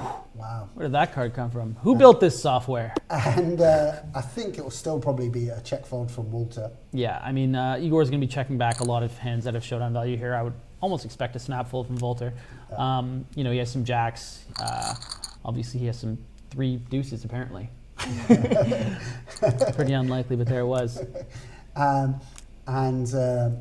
Wayne gonna open the button? I don't necessarily. I mean, I think that he might, just because he's going to think that Walter, might not come after him again. I think we're going to see the limp call strategy again here from Walter. So this is going to be a really fun hand to watch, because I think Walter would think that maybe Kitai would just let him have one, but again, he don't give a damn. Yeah. Well, Davidi's actually got it this time, to be fair. That's a mistake. Oh, dear, Walter. Yeah. No, let's have an ace for Walter, though. I mean, we love Davidi, but... How about a deuce for a little sweat? And will it break? Sweat. And Davidi... And, when I say mistake, it's cruel. I don't mean it. You know what I mean? It's not... It's definitely a high variance play, but it's just something where he's just like, I don't want... It's like we talked about. It's a game flow thing. It's just like, is he really going to have a hand to call here? Yep. And even when he does, I'm going to be 30% against almost pretty much any hand. Mate, all of us are punting it off in... Yeah, I have done plenty of limp shoves with the ace-3 for amount of blinds that I'm not comfortable admitting on air. So, it's I wouldn't go as far as to call it a cooler. It's an ambitious sort of like for the win play. Yeah, and now Walter's in bad chip position, yeah? I mean, yes. This is we're at 6-12 blinds here. Yeah. We are not kidding around. Yeah, this is the global poker league. He's in real trouble now. And it also is going to mean that perhaps Dzmitry's going to have to play tighter, because he doesn't really want to bust before Walter because of the point scale. I mean, there's all sorts of things that are going to come into play. And this is a new format where the strategies aren't clear. Yeah, exactly. I mean, we're going to see, a lot of tendencies start to be developed and then changed over the course of these 8 weeks. And that's the thing that's so great, is that we're going to be here with you guys, every day, Tuesday through Thursday, doing this for 6+ hours, and it's just gonna have ebbs and flows. And 6+ hours, and it may feel like longer. yeah. And it's its own sort of organism. It's gonna be really organic how it ends up shaping up. And is Igor gonna call here? Let me put you on the spot. Don't think so. Oh, he has called. Yeah. And he's in bad shape. He will need a 6, otherwise it's going to be a double up for Dzmitry. It's so close with the ace-6. Obviously, I'd feel more comfortable having, the problem is Dzmitry is shoving such a wide Broadway range. And now, actually, the stats... It's happening so fast. The stats even now, and it's Davidi that now has the chip lead. Things changing really, really rapidly. He already had the chip lead. Oh, yeah, Pumpkin. right. Yeah, he had 50K. Oh, you already had the chip lead. Okay. You only start with 25. Oh, yeah. Carry the 2, 1 elimination. All right, I've got that. He was the leader. Okay, well, Igor back in the pack. Don't you love King 9 of Diamonds? Dzmitry does. Yeah, there we go. Coming in for a raise. And Walter really... And I wonder if David's going to continue on the hand. Yeah, Davidi is going to call for sure. No! Davidi Kitai. Can someone check Davidi's... If someone's living near... Do we have a webcam set up for Davidi Kitai? Right? Because everything he's done up to this point... I think his pizza must have arrived or something like that. Or, I don't know. And this is a little bit of a loose open from Wayne. Oh, go for it. Wayne's saying, don't give a damn. He's going for it. I love it. I mean, like he's got to battle with these guys. He's got to pick his spot. Sure, but Davidi can put a lot. I mean, Davidi can put a lot of pressure on him when Walter's down to 4 big blinds. Yeah, actually, you're right. If Wayne's making the correct strategic adjustments. Yeah. And Davidi Kitai, he don't miss a trick, and he's. I love the sizing too, because it just telegraphs. It's just like, listen, I'm putting you all in basically, and then when Wayne Zhang actually shoves, Davidi's going to snap fold. I mean, he's obviously going to adjust and do different things and keep people guessing. And now he's got 60,000. Who was the idiot who speculated whether Davidi Kitai could compete at this level? Did any? I was just trying to think of things to talk about. I think it was Eric Denis. Definitely. Who said, I don't know whether Davidi Kitai can compete. Definitely wasn't me. I'm No. just putting that out there. I mean, and we got an all yeah. in. We got an all in I elimination. know. I mean, they can see it. Okay, It played itself. You got the King 9, and he's been eliminated. The dog. Walter going down with the K9. Yeah, I mean, Volta played very well. Perhaps one misstep, arguably. But he's going to learn cost him from it, for sure. Dearly. Yeah. But he does put a point on the board for the Rome Emperors. And, you know, he's made history. He's won the first point He's the first for the Rome Emperors. Absolutely. Not for anyone. He's 0.1. Oh, yeah, he's 1 point, man. Well played, Walter. Volta. Treccarichi.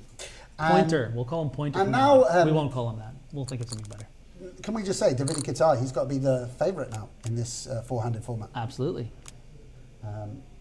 Even, you know, as great as the other guys are, when you've got this kind of chip position, and also he can now put pressure on Dzmitry and Igor because it's now Weiyi Zhang who's the short stack. Exactly, yeah. And I just got to say, I mean, you know, about 40 minutes ago, I didn't even know how long the blind levels were, and you exposed me in front of everyone. But now that I see the way that it's, you know, playing out, I think You've it's got something perfect. insightful to say? You know, You're going to say let's not it's go tough. crazy. No, I'm just saying I'm liking the pace of these matches. Yeah. I think it's exactly what we like to see, and it's the right balance. And this is something that, you know, it's not as simple as just you know, scraping together a few opinions here and there. This is something that, you know, the people of the GPL really, you know, ask the players, what do you guys think is the best? What do you guys want? You know, guys like Igor Kurganov, very involved. This is going to be, wow, a lot of snap. Did he just open shove that? Yeah. Okay, that would explain it. I was going to say it might have been an interesting hand if he'd opened. Oh, Jack 9 of hearts. Right? Yeah, but he's going to just get put all in here, I think. Yeah.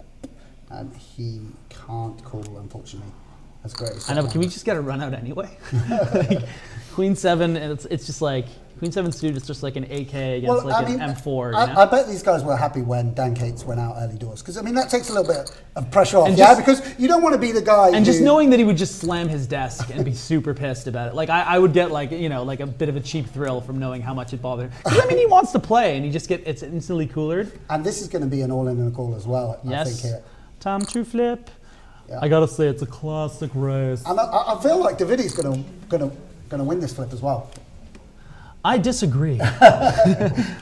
No, here it comes. 7 On the or river. Here's Johnny. Oh! I told you, Davidi don't mess around, mate. Did you How see- do you think he's won as many That times was- as this? that's- Do you think the geezer loses flips? Is that YouTube like ready though? Like the Here's Johnny thing? Like they think we've seen it in the we're in the future though. This is live. We're as live as anyone. That was anyone else. completely, I think, by the way, the off the standard cuff. hour commentary, they can tell it's live. Yeah. I think the viewers at home know that this is a Yeah, material. no, absolutely, yeah. We got another all in here, do we? No, sorry.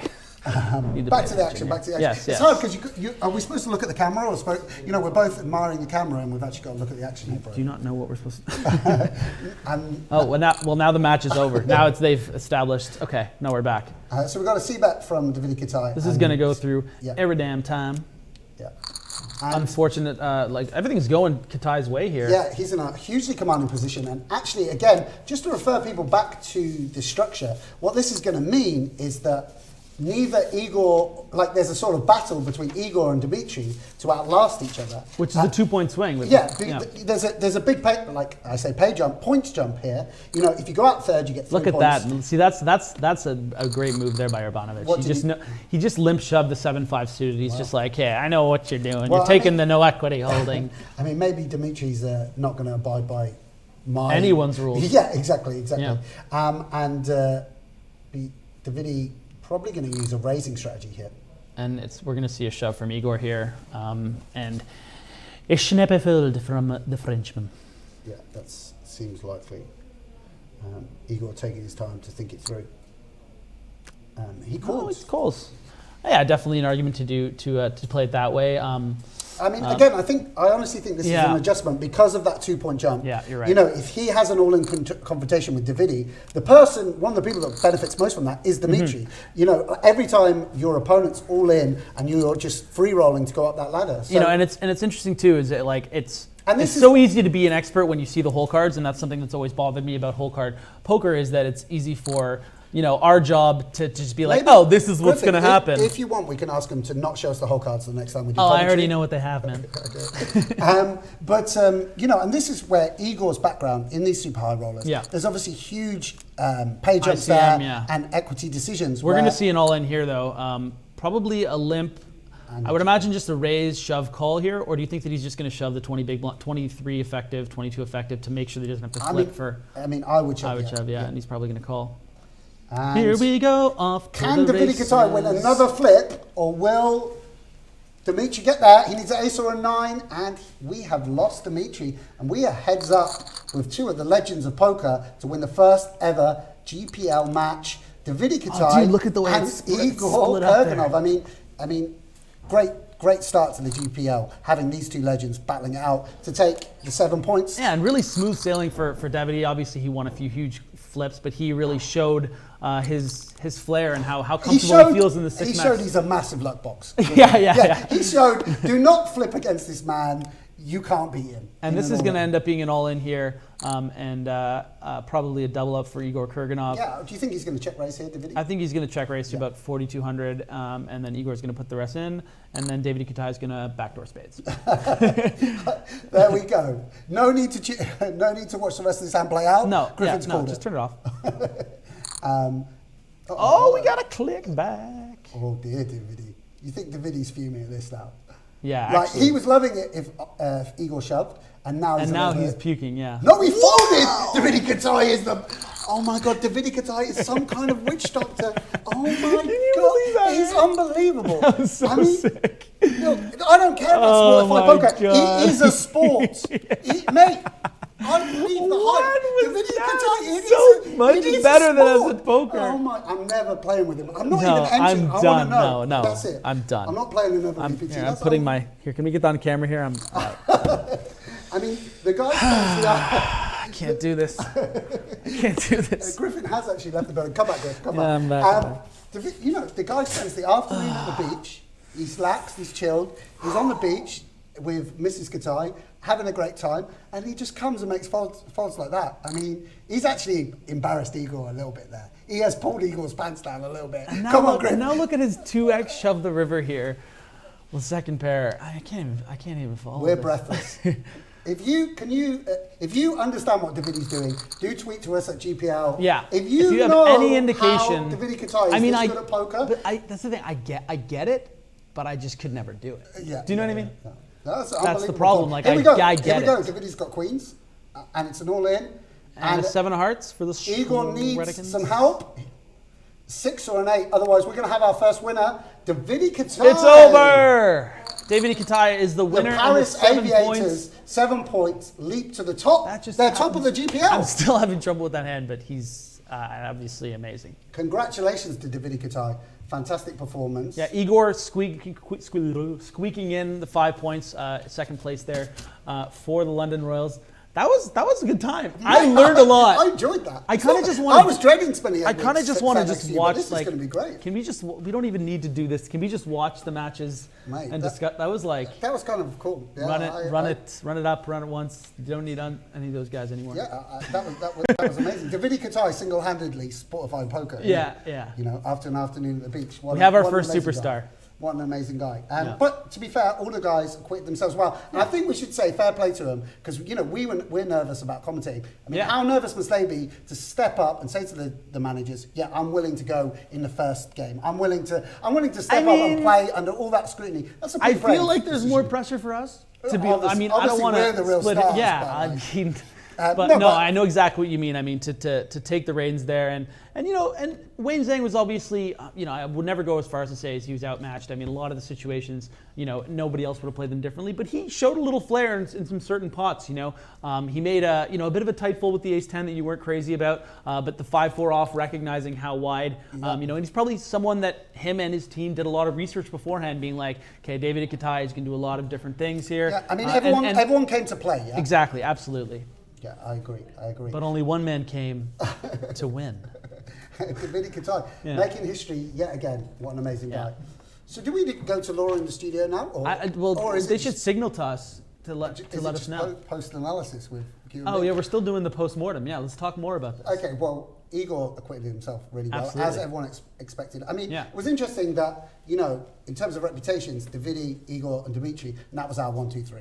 Yeah, I mean, Walter, you know, came out the gate swinging, obviously winning the first 3 pots of the GPL. So that is, I mean, he did make history. Made impact. Daniel Cates, you know, obviously making history himself and not too thrilled with the title of the first ever Probably cost eliminated. himself a laptop as well. Yeah, at least one of them. But he can afford more, I'm sure. Yeah. Yeah, a lot of exciting things. But again, like the star of the match, obviously, Davidi Kitai. Just so much fun to watch. I kind of just want him to just play the next. Oh, there isn't. He is in the next round. He is in the I next just round. realized. That's right, guys. Yes. So Okay. just- So there just is more Kitai. Yeah, there's. Okay, I'm staying then. So, you know, just to recap, we're going to see these guys in action again with 2 substitutes coming in, and then we've got an even more exciting lineup later in the day. We're going to see the first game from the Americas group. Yeah, let's talk about the substitutions really quickly. We have, you know, Igor obviously doing great work for the London Royals, squeaking out those 5 points, and subbing in is Moorman. the end boss of online tournament poker. If anyone isn't familiar, Christopher Moorman, I mean, mostly goes by Chris, $13 million in online earnings. You're someone who obviously, you know, was in his camp for a while, definitely talked hands with him, Yeah. you know, gone for drinks with him. Many drinks, yeah. Tell me a bit about Chris, just as a guy, as a player. Well, Chris, when you meet him, is the most affable, down to absolutely. earth guy you could ever hope to meet. But when it comes to competing in poker, he cares so much about the game. He loves the game. I mean, you can't play online enough to rack up $14 million in online results unless you're absolutely passionate about poker. Yeah. He cares very much about, you know, he's been ranked #1 in the world several times. He has these accolades, the Triple Crowns, Yeah. winning 3 tournaments in a week, which he's done more times than anyone else. Obviously, the LAPC title has an impressive resume, and he cares about his standing in the poker world because every time he goes out and plays online poker, he stretches that record even further and is making history. So I really think that the GPL format, battling for points, battling for teammates, It's gonna bring out the best Yeah, in Chris, it's going to yeah. really suit Chris, and he's going to be someone that you could certainly rely on to bring his A game, you know, to this second match. So let's talk about the other substitution. Again, players that are not that known to, you know, people outside of the APPT circle. We had Zhang in there, fought his best there to get the fourth place finish, Yeah. pardon me. And we have Raiden Khan all the way from Mortal Kombat coming in here. So Raiden Khan, yeah, of course. I mean, he's got nearly $1 million in tournament earnings. Obviously, again, if you're a Shark Cage winner, Stop with the Shark Cage. 900K Stop. might not seem that much to you, Griffin, but for those guys at home and for myself, you know, that's a very impressive. No, this is amount of obviously a money. guy that's been doing really, really well on the, and that's And what also- justifies the 13th overall pick by Selena and Lin. also the 13th other or thing 12th. to say about the way the poker economy works is, you know, this guy might have been sat in Macau cash games playing for huge amounts of money, which would go completely untracked. Obviously, we know about those tournament players, tournament heroes like, you know, ourselves and our friends who, you know, when they win a large amount of money, there's a picture with a trophy that they put up on Right. Facebook. But, you know, for some of these guys playing in high stakes cash games, you know, that kind of the money I've they never earn. seen the pictures of you with the trophy. Mate, Did I miss that one? I don't know Were we whether not you've heard Facebook of a friends? little thing called the GKPT Grand Final, but we won't go into, you know, I don't want to brag, but we won't No, go into don't. that right now. Please don't but brag. but you know, he could be playing in huge cash games, and you know, Selena Lin, she's put together this team, and I'm gonna be really excited to see Raiden come. Yeah, and I think the one thing that we learned really quickly is, you know, 1 6-max match really shows us what to expect from a lot of these players. Davidi right away showed the entire world how good he is and can be. Yeah. You know, Igor playing extremely well, Urbanovich playing, you know, near pitch perfect, and Weiyi Zhang finding those little spots where he can, you know, exploit, and Walter showing up there early on too. Yeah, I mean, you know, it's the great lineup. Yeah, the caliber's extremely strong, and I think to be honest, like one of the difficult things for Chris is he comes in and Igor's already got second. I mean, that's a lot of pressure now when you're subbing Igor out and you're coming in. Chris is going to try and emulate Igor and try and go one better and get that first place finish. And now let's talk a little bit about how that first match is going to affect these players. Again, like 4 of the 6 are still the same. Well, Dan Cates is going to have to buy a second laptop, and he's probably out. Obviously, you know, Moorman and Raiden were watching, you know, the first match, so they know exactly, you know, what happened. So how is that going to affect the play styles? Are we going to see a lot of different things from different players? Of course, yeah. So one of the interesting things is, I mean, people know Davidi's reputation anyway, but they've seen him flat 8-7 off on the button. They've seen him opening 5-4 offsuit on the cutoff. I mean, that's going to play into the next round. Like maybe people are going to come after him a little bit lighter. People are going to be defending their big blinds wider, check raising him more, putting pressure on him, because the thing is, you know, you and I both know, but for the viewers at home, like people are playing those wider ranges. If they have weaker holdings, it's going to make it more profitable to attack them with re-raises before the flop. It's going to make it more profitable to attack them after the flop. So maybe Davidi isn't going to be able to get away with playing as many hands as he did there, but it's Davidi Kitai. You know, he's already shown what he can do.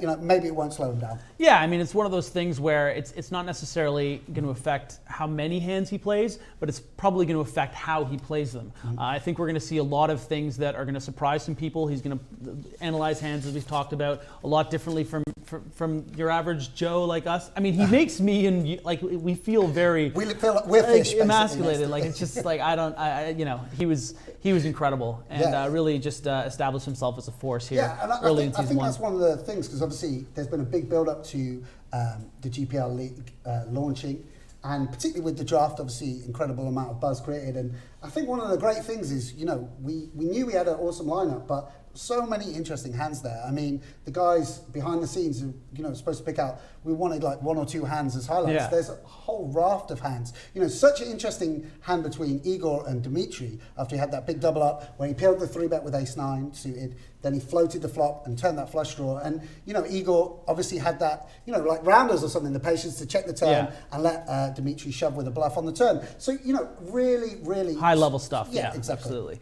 And can we talk about the fact that, I mean, Fabrice is off camera right now, not looking at all surprised at the dominance that is. Fabrice is he's just just like, yeah, he won, hours. obviously.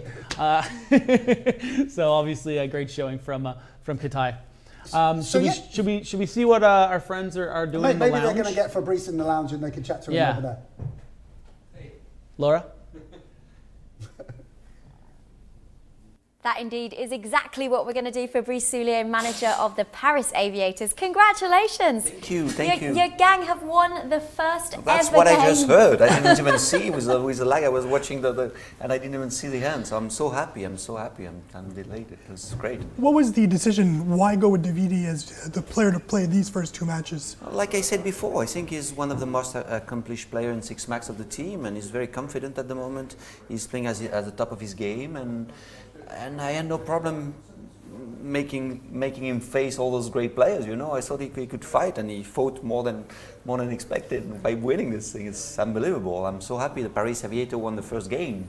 I mean, ever on GPL. Yeah, exactly. It's something to say, isn't it? Yeah. What did you think to some of the other moves, some of the other play going on in that game? It was interesting. I mean, here with you in the studio, I couldn't really focus on what was played, and I think we'll have some discussion later on with the team. So I'm sorry I cannot give you too much input because I didn't have time with being here and not being able to. Too much excitement in the studio, isn't it, for our first ever I'm the only podcast. player. I hope more players come in the studio also. It's a great experience. So I invite all the managers and players to come to Malta as soon as possible. Davidi is right back in it. He's got another match in just a few minutes, so hopefully another win by the Aviators. That would be great. We have a big bet. You know, the water is like 15 degrees Celsius, and I said if you come first and second, I go in the water.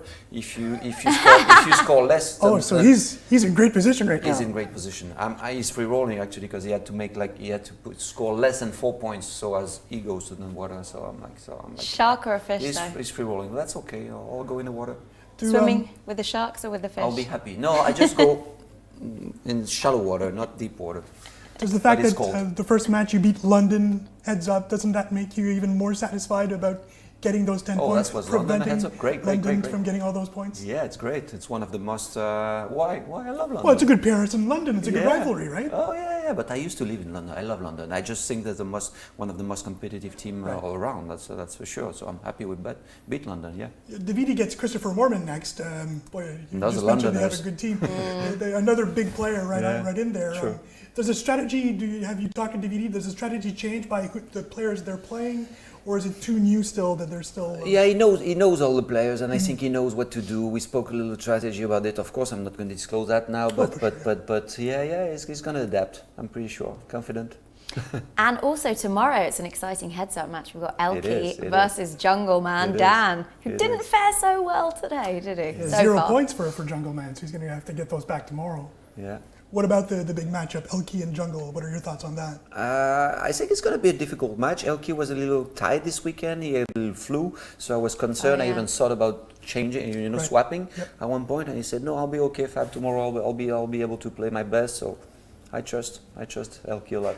Perfect. Well, let's hope the rest of the season goes as well as it has done so yes, far. Yes. I'll take that. Number one at Number in the table. one, yeah. Wow. Let's see if you can hold on to it. Yeah, Thank let's stop it. Not quite yet. We've not had enough yet. Thank you so much, manager of the Paris Aviators, Fabrice Soulier.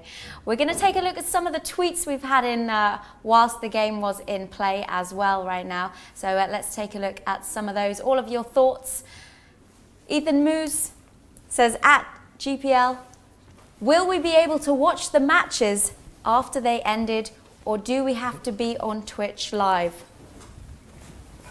I know you'll absolutely Eric? have access to those matches later on, either on Twitch, they'll also be on the globalpokerleague.com channel. We'll have individual matches there, so if you can't catch the action live, there'll be plenty of ways to catch it later on. Or if you just want to re-watch maybe the end of this match, which was quite crazy, an amazing fold by Davidi Kitai. The announce team almost broke the set when Davidi folded that first hand heads up, so if you want to re-watch that, you'll be able to do that as well. It would be more fun live, though, I have to say. For sure. Let's take a look at another tweet. Dominic Nietzsche, Berlin Bears, says, heading to Munich to do some commentary for the German WSOP TV shows. Best of luck to Jungle Man Dan in the GPL today. Hashtag Berlin Bears. And then Jungle Man actually responded back to this. You mean tomorrow, right? He got it a bit wrong. He thought it was tomorrow. That's right. Jungle was probably in a jungle time zone because he did believe his first match was tomorrow. Now, he does play tomorrow as well against Elki. We just talked about that. Boy, it sort of sucks, though. He might have just missed that first match and nothing different would have happened, right? 0 points for the Bears in that first match. But, I mean, Jungle gets right back at it in 2 seconds. So it'll be interesting to see. I wouldn't be surprised if Jungle gets some of those points back for the Bears. We had lots of comments on Twitch, as expected as well. Also, Leo26 says, Riz Oranges, so good idea, this league and the Cube. We haven't spoke much this evening about the Cube yet. And in fact, the man of the moment is right in the wings, waiting to come on. Mr. Alex Dreyfus can tell us probably more about the Cube. Hello, guys. First of all, though, we'll talk about this one. Perkins and Rumcakes should play for the trophy at the end. What do you think? Alex, your thoughts on a Bill Perkins versus Scott Ball final? Do you think it'll happen? What do you think? Like, we expect this to happen? I don't know. No, I don't think it's going to be them. It's going to be Davidi. It's going to be Davidi for sure. He played really well, didn't he? Yeah, I'm super happy that he won. I didn't see the last hand. How was it? I mean, it was the last hand was pretty basic, but a few hands before was it was exactly what Davidi Kitai does. He folds in moments that no one expects him to fold. So, the commentators were talking earlier about the Davidi. Can he adjust to that online game? The way he reads players online, live. I think he proved it today. It was quite an amazing way. And well, we're not surprised, Alex. Knowing for sure not. So, of course, Alex Dreyfus, CEO of the Global Poker League, this is all of his, this is your baby, your little puppy. Are you happy so far, how it's gone? I'm super happy. It's a little bit like a wedding. You prepare a wedding for 6 months, a lot of stress, a lot of work, a lot of arguments with everybody, your wife, everybody, the people in the company. Then it happens, and the stress is relieved, and it's just going to work perfectly. We of course have a lot of glitches and issues, and we're just gonna fix the stream. There was some buffer issue, so we're just fixing it now. So when we're gonna have the break in a few minutes, it's gonna be better just after. We're gonna fix a little bit as well the mic of Sam. But I think we have a good proposition. We do have as well the webcam of the players. I've seen on Twitch the messages. Yeah. People were wondering that it will be better with webcams. So to be fair, it's very likely that we're going to start tomorrow to embed the webcams of the players on the heads up. So every time that the players play heads up, we will see the 2 players through Skype directly on the table. We didn't want to try it today because it's the first day. We wanted to have everything more or less okay. What else? No, we're going to improve a lot of things in GPL. This is the first day of a journey that we expect to be several years, but at least the season 1 is going to be like 50, no, it's going to be 80 days or whatever. So this is just the first one. So please stay with us about, bear with us. Yeah, bear with us. Berlin bears with us, yes. Berlin bears with us for the issues. And what's very important is we want to get feedback on Twitch, on Twitter. We want to improve the feed. That's very, very important. So whatever ideas, even if they're silly, please provide it. We've got 8 weeks of online action. Yeah. And this is just day 1, so. Yeah, I'm tired already. I mean, you're going to be tired. I'm tired too. We talked about the star power of the GPL, that lineup we had in the first match, the lineup coming up in the second match, where when you replace Igor Kurganov with Chris Moorman, I think you've got a pretty amazing lineup of players. You must be happy with the players we have today, the players we'll have tomorrow. It's just pretty incredible to see the superstar power. When we did the draft, I mean, let's be realistic. When we did launch GPL, there was a lot of people that were skeptical. And I don't blame them, because this is a very weird project. But truth to be told, we managed to get 203 players that accepted to be draftable for the GPL. We end up having 72 players playing, actually 71. There is still one that everybody's wondering who it is. And we have amazing players. They have been very committed. The managers are amazing. They spend so much time to do their lineup, to help us to make some media deals, to help us promoting GPL. You even admitted to me they're probably spending too much time, yes, especially strategy-wise. The strategy is pretty amazing how every single player is involved in that discussion. They take it very personal. I mean, I know very well Fabrice, obviously, because we are French and we live in Malta. So I was with him this weekend, and the guy spends so much time trying to figure out who should play first. And what kind of game they should play, etc. Well, it worked pretty well because Davidi won. Yeah. And funny enough, obviously, the more you train, the more you have, you create opportunities, let's say, to educate yourself and to give you more chance to win. But I need to check who was the second and the third in team. But I can tell you that the French guys, they did train a lot. They played on the platform before all of this. And it's not the case of everybody, including the Germans one. Just saying. Kurganov and Urbanovich were second and third, so not a bad top 3 for your first match. Yeah, I don't know. Pretty spectacular top 3. But that's going to be the case for every game. I mean, we just have most of the best poker players in the world, and so every lineup is just going to be like, wow. Yeah. Well, we're going to go to a short little break now, but we'll be coming back very, very soon for that next matchup. It's another Eurasian conference game, and it's kicking off at 1:40 p.m. Eastern Time. We will see you then.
It's a fire in the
It's a fire in the It's a fire in the hole.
anticipation.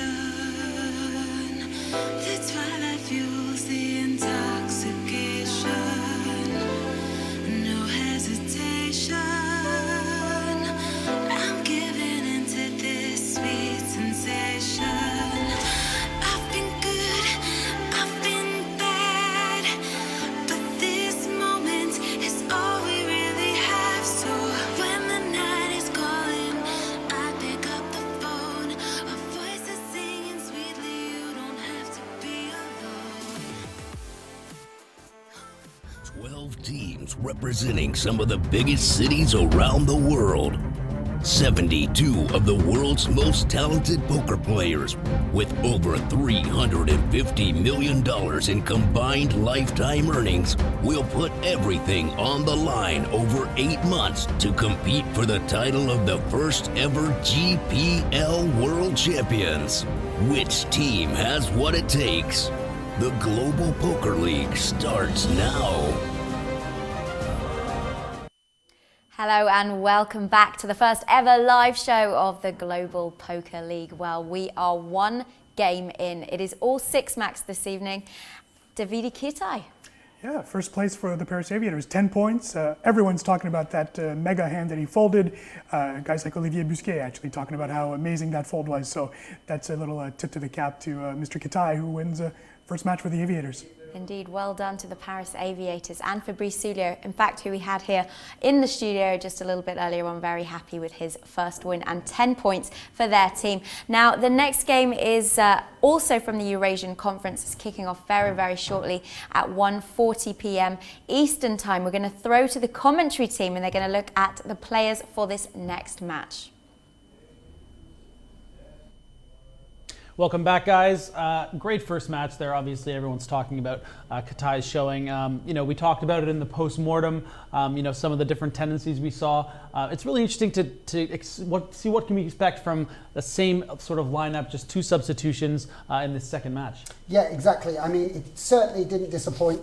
Obviously, with the way poker's going, people getting closer and closer, like the theoretical approach of the modern player, people playing more and more similar style, but Davidi Kitai made an unorthodox fold that doesn't follow the lines of theory necessarily, went with his feeling, his gut instinct, the things that have made him millions of dollars in this game, and it paid off in spades for his team, and Paris Aviators top of the league. The 2 substitutions, we've got Chris Moorman and Raiden Khan.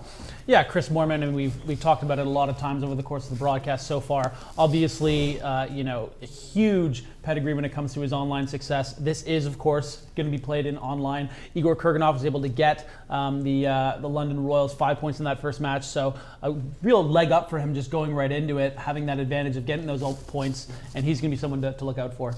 Yeah, those of us who play multi-table tournaments, tournament poker, Chris Moorman is the player that you admire from day one of your career, when you start taking the game seriously, when you start to see his track record, his pedigree online. It's an inspiration to those that come after him. And he has an amazing resume, 4 million in earnings, second place in 2 of the most prestigious WSOP events, the 10K 6max and the WSOP Europe.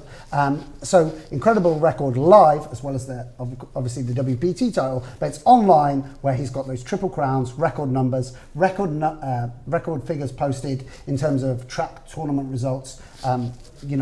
This is a guy with real class on the felt and away from the felt, and an exciting addition to to spice up the second round match. Yeah, and you have to imagine that it's a huge advantage for Chris Moorman and Raiden Khan to come into the second match having probably watched every single hand, all the hole cards, seeing the kind of tendencies, seeing the betting frequencies, seeing what texture certain players are attacking, how active they're being, obviously, and Davidi Kitai and obviously Volter and Urbanovich, they're going to be aware that they know that. So it's that sort of like he knows I know thing that goes over and over. So it's going to be interesting. Yeah, of course. And Raiden Khan, I mean, I'm sure Selena Lin has got her guys working as a unit. They'll be, discussing things now that we're on air before the match begins, discussing what worked well and what didn't work about the strategies that Wayne employed, discussing how to exploit Kitai's style, if that is indeed possible. And Raiden Khan will be coming into this match you know, he knows he's up against tough competition. He will have seen that having watched the first match, but he'll be ready for these guys. Now, do you think, you know, Walter, he's in a position obviously where, you know, a bit of a misstep with the ace-3. Obviously, there are arguments for the play that he made, but of course it's something that he probably, you know, marginally regrets given that it knocked him out in eventually in fifth place. Do you think that he's going to be changing his strategy at all coming into the second match? Maybe playing a little less gun-shy, maybe more going for the win? What do you think we can expect from him?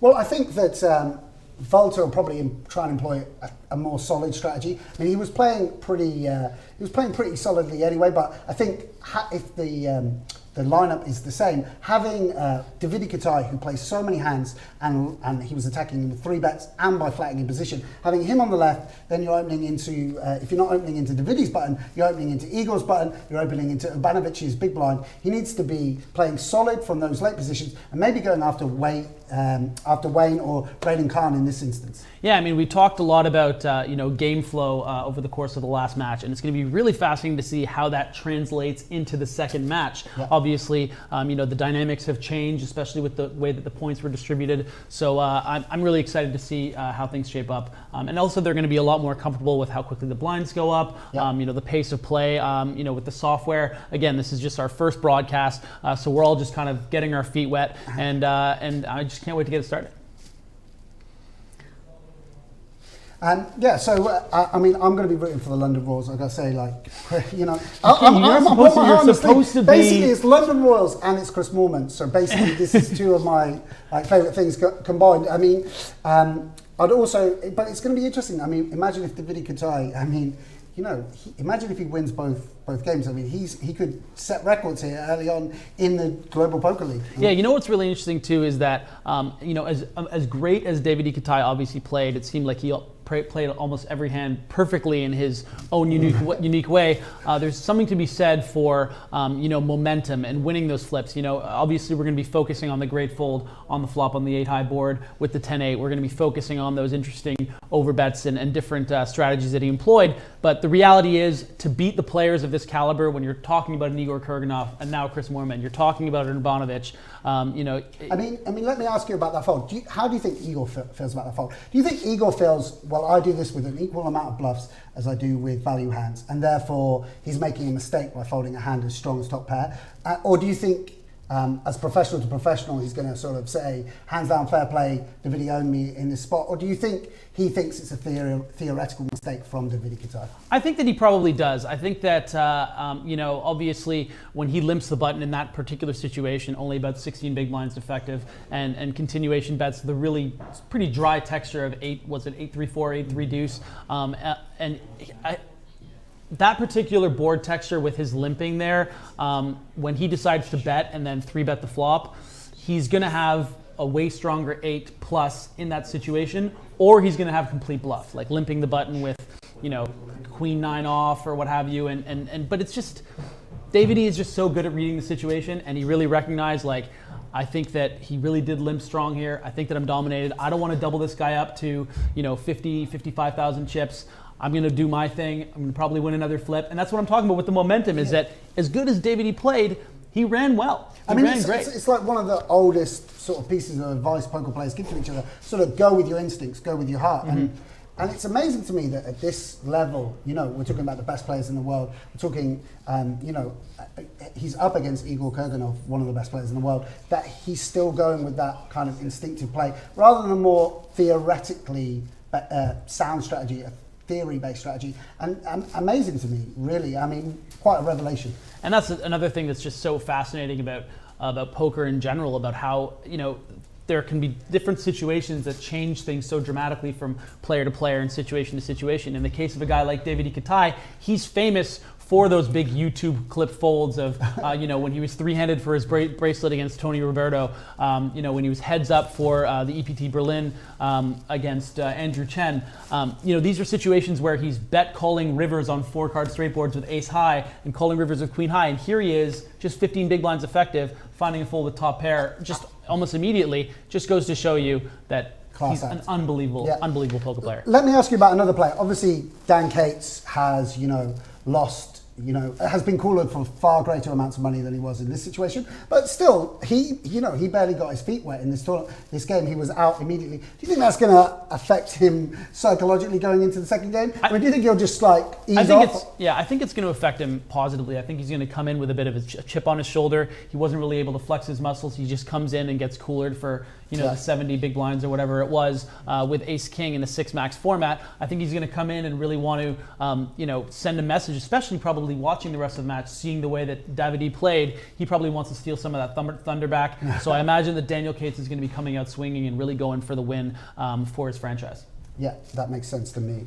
And Urbanovich, obviously, he had a cooler go his way early. He was in a dominant position. I mean, he got third, which is a very, very respectable showing. Got into those larger amounts of points. I think he's going to be a little bit disappointed that he wasn't able to capitalise on that immediate double up and close out that first event. Yeah, I mean, it's hard to say in this 6-max format when you get that early double up and you're already up to 50,000 chips. I think he's going to be disappointed with anything but first or second, which is like 7 or 5 points.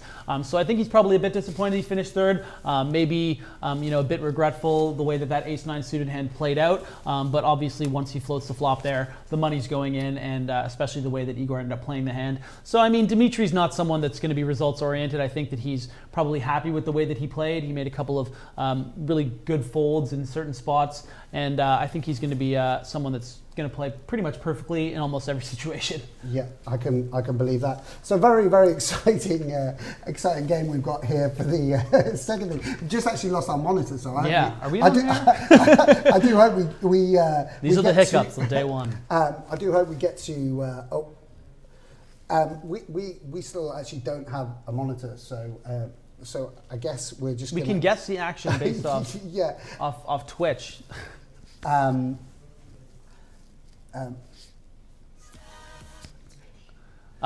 we are going to start the second match here. We're going to start the match. We have a small technical problem at the desk, so you guys can. Unfortunately, we don't have the screen up right now. But they can start the match, and we can then commentate. We can get the action when it goes on. Because we just love hearing the sound of our own voices.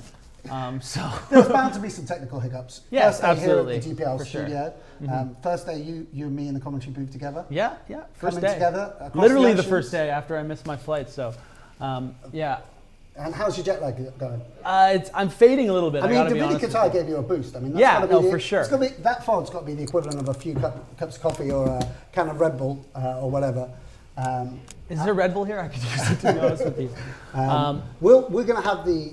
Has the action kicked off? The action has kicked off. Unfortunately, over on our screen right now, we're not seeing anything. It's fine. But it's all coming together here. You guys are getting it. You guys are seeing it. So someone's brought over a screen. Laura Cornelius moving furniture. Okay, so this is something that we... here we go, we're back. We're back.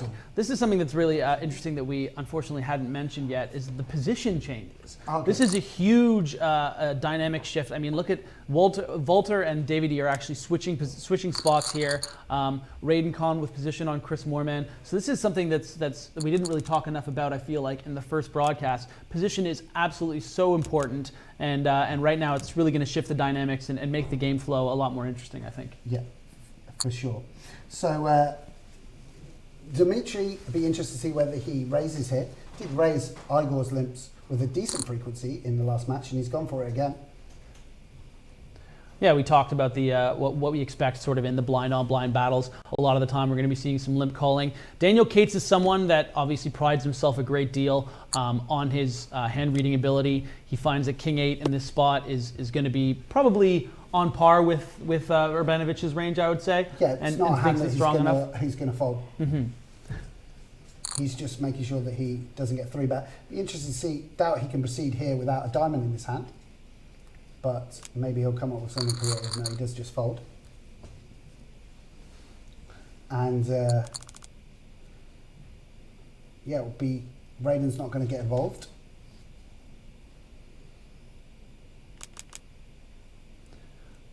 A lot of these hands early on are obviously going to be playing themselves. Should expect a fold here from Cates. Yeah, I mean, it was quite unusual, we should say that. Mm-hmm. Obviously, we lost Dan Cates very, very quickly in the first game. That's not going to be typical, we wouldn't imagine, of the way these spots are going to, the way these 6 max games are going to play out. Now you've played a lot with Moorman, obviously.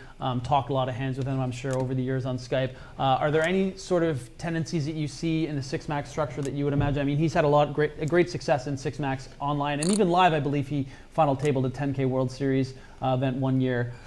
So is he someone that you think is a 6 max plays to his strengths? Yeah, for sure. I mean, the thing about Chris is he likes to play a lot of hands. Obviously, he was, 5 years ago, the equivalent of Dzmitry Urbanovich. He came on the scene, he was playing more hands, he was 3-betting more, he was 4-betting. Obviously, with as the game's developed and as people's strategies change, he's reined that in to some extent. But he's still someone that likes to mix it up. And again, I would class him a little bit like Davidi Kitai in that he's something of a field player. He's not necessarily someone coming from a maths background. He's someone who trusts his own instincts. And here, not so much whereas Davidi you think of as making amazing post-flop plays, Moorman originally was known as making unbelievable pre-flop decisions. And it'll be interesting to see whether that's still his strategy. A nice hand there from Raiden Khan, defending the ace-7 of spades, rivering third pair in a situation where I feel like if he bet anywhere close to half the pot, we would imagine that Urbanovich would fold, but he just bet 400 into just under 2,000 chips on the river, getting snapped by Urbanovich and taking that pot. So a nice little confidence boost for Raiden early on. Nice to win your first pot, for sure. Yeah, absolutely. Like us, nice to have our first game under our belts. I feel so much more comfortable. And Davidi Kitai, flopping 2 pair out of the blinds, continuing his run good from the first match. Continuing Daniel Cates' run bad. Obviously, this is a particular board texture that he's going to be happy with the 8-high board. Urbanovich's flatting range in this situation has a lot of hands like that. King 10 suited, Queen Jack suited, Ace 9 suited, that sort of thing. So he's going to think his hand is best here a lot. Daniel Cates, pardon me. But Kitai just flopping huge with that 4-3. What kind of bet, I mean, based off everything we've seen from Kitai, what kind of bet sizing do you imagine we can see here? I could imagine anything from 1,500 to 6,000. I was about to say, I think going for a check raise. I mean, you don't normally bet that ace because you're going to have to, want to check your 8x to the razor on the river. Right. And also, if Daniel Cates had c-bet a hand like King Queen, King Jack, or indeed Ace King, he's going to bet the river either as a bluff or for value. So I think Davidi Kitai going for the check raise there. And Cates is going to open again, probably. I mean, he was out at this time. I think that's why he tanked for 30 seconds. He doesn't want to make sure he's out the door right away. This is a free roll for him. Very interesting flop here. Massive action flop. Top 2 pair for Daniel Cates. Nut flush draw for Volter.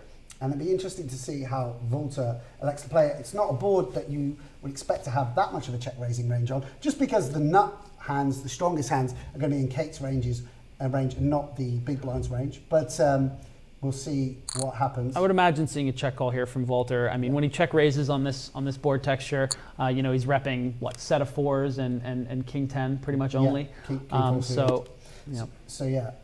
and Cates is going to continue to bet for value. Board where a texture where you can bet very, very large on the turn. Yeah, I would imagine a bet close to around 2,000 or more, especially from someone with a cash game background. Yeah, you can even overbet. Yeah. And he does go for a bet. And now this is the street which is difficult for Volter, where there's a lot of options. I mean, just calling, you're going to lose at showdown. Sometimes they even a hand like Ace Jack. So yeah, very disciplined fold. I really don't mind it. Volter recognizes that hitting his ace might not even make his hand good. Not just because Daniel happened to have King 10, but if Daniel was firing 2 bullets with a hand like Ace Jack or Ace Queen, he beats Ace 6 on the river by the river if the river is an ace. That's also a testament to position, right? I mean, if Volter was in position, it changes it a lot. But when he hits that hard on the river, what is he just going to lead out? So it's a disciplined fold by Volter, and it's good to see early on from him playing perfect in that hand, I think. Yeah, and this would be a standard opener at somewhat softer tables. I think it's pretty close with such a difficult lineup, and Volter actually 3-betting for value here on the button. And it's an interesting, the open size here, the raise size by Raiden Khan. I think it's really a testament to the different kind of play styles and sizing you're going to see from different players. Again, we saw Raiden Khan as he defends this 3-bet, kind of surprising. But he made that 1/5 pot river bet with the 3rd pair early on. He's opening just over 2 times the big blind, whereas everyone else we've seen in the early levels betting a lot more. Yeah. and doesn't get himself in trouble. Very good flop for Volto, both for his range and for his actual hand. Yeah, you know, it's going to be I think it's going to be a tough afternoon here for Raiden Khan, having Davidi Kitai on his immediate left and Volter, who's obviously you know, a very, very capable player as well. He's going to have to, I think, adjust his strategy a little bit, defending with hands like King Jack off, out of position to a 3x. Having said that, because he made it just such a small raise size, it doesn't necessarily cost him as much, say, as if he made it 600, and maybe he wants to show that he's just not going to be raise folding and letting these guys push him around, but certainly not the flop texture that he's going to attack Volter on. For sure, and Dzmitry here with bottom pair, and Chris third pair and a draw. I think Chris will probably check back here, but he could be thinking about turning his hand, keeping his range wide and betting the turn, both for value. And yeah, I think it's a protection bet, really. Yeah. I mean, he's protecting against Urbanovich's, you know, any hand that he can make on the river with any pair, and if he gets check raised there, obviously he can still continue, continue, and then potentially hit a spade 5 or 3 if he thinks he's behind. Daniel Cates probably going to splash around with this Queen 8 suited. The blinds are up to 150, 300.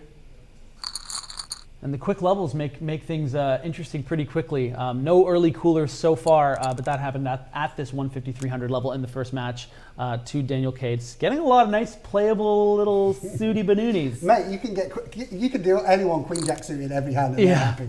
They're very, very happy indeed. And we're going to see a matchup between Davidi and Cates here.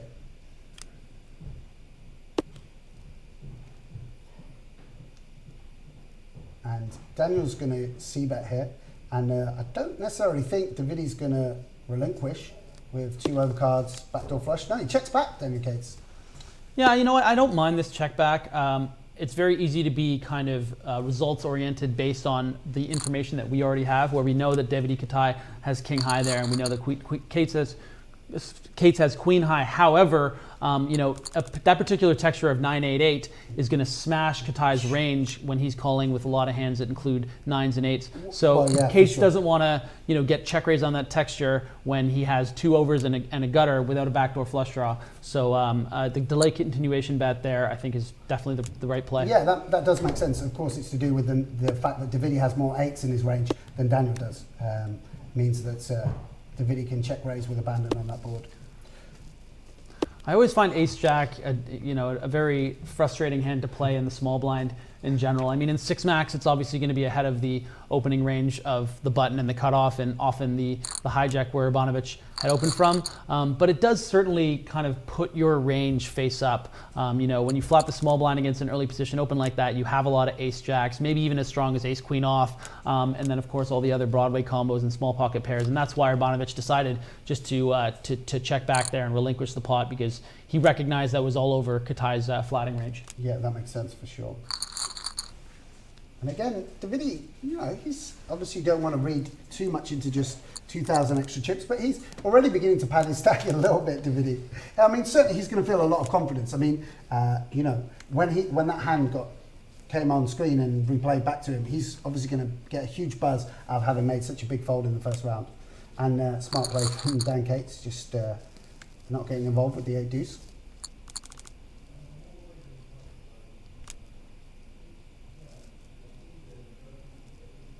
Look at this, he's even tanking with the Jack 9 off, Davidi. Yes, go on, Davidi. He's doing more than tanking. Go on, Davidi. And a lot of playable hands here on the button, small blind, and cutoff. Might see a 3-bet from yeah, I think we'll probably, I mean, I don't want to play too much the predicting game here, but yeah, he does decide to go after it. I think that makes sense. I think it's like a little bit too weak to flat, but plays pretty something, well. Plays pretty well. And it's also going to be perceived from I mean, he's going to know how wide Kitai's opening. So as I said, this is one of the things, obviously, having watched the first match, we know Kitai's playing a wider range than most players are, and he's going to come in for a raise again with these deuces. Davidi Kitai, teaching us all a lesson, isn't he? Absolutely. He's like, I'm going to go on GPL, and I'm going to show these boys what it's all about.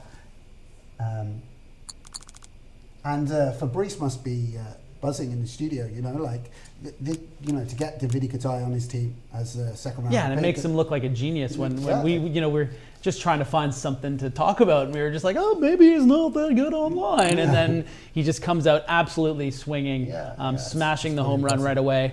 So obviously he's very thrilled with that. I mean, I don't think even Davidi's going to be able to do anything here with the 4-5 off with no But half. if any man can. Against the straight flush draw, not in great shape.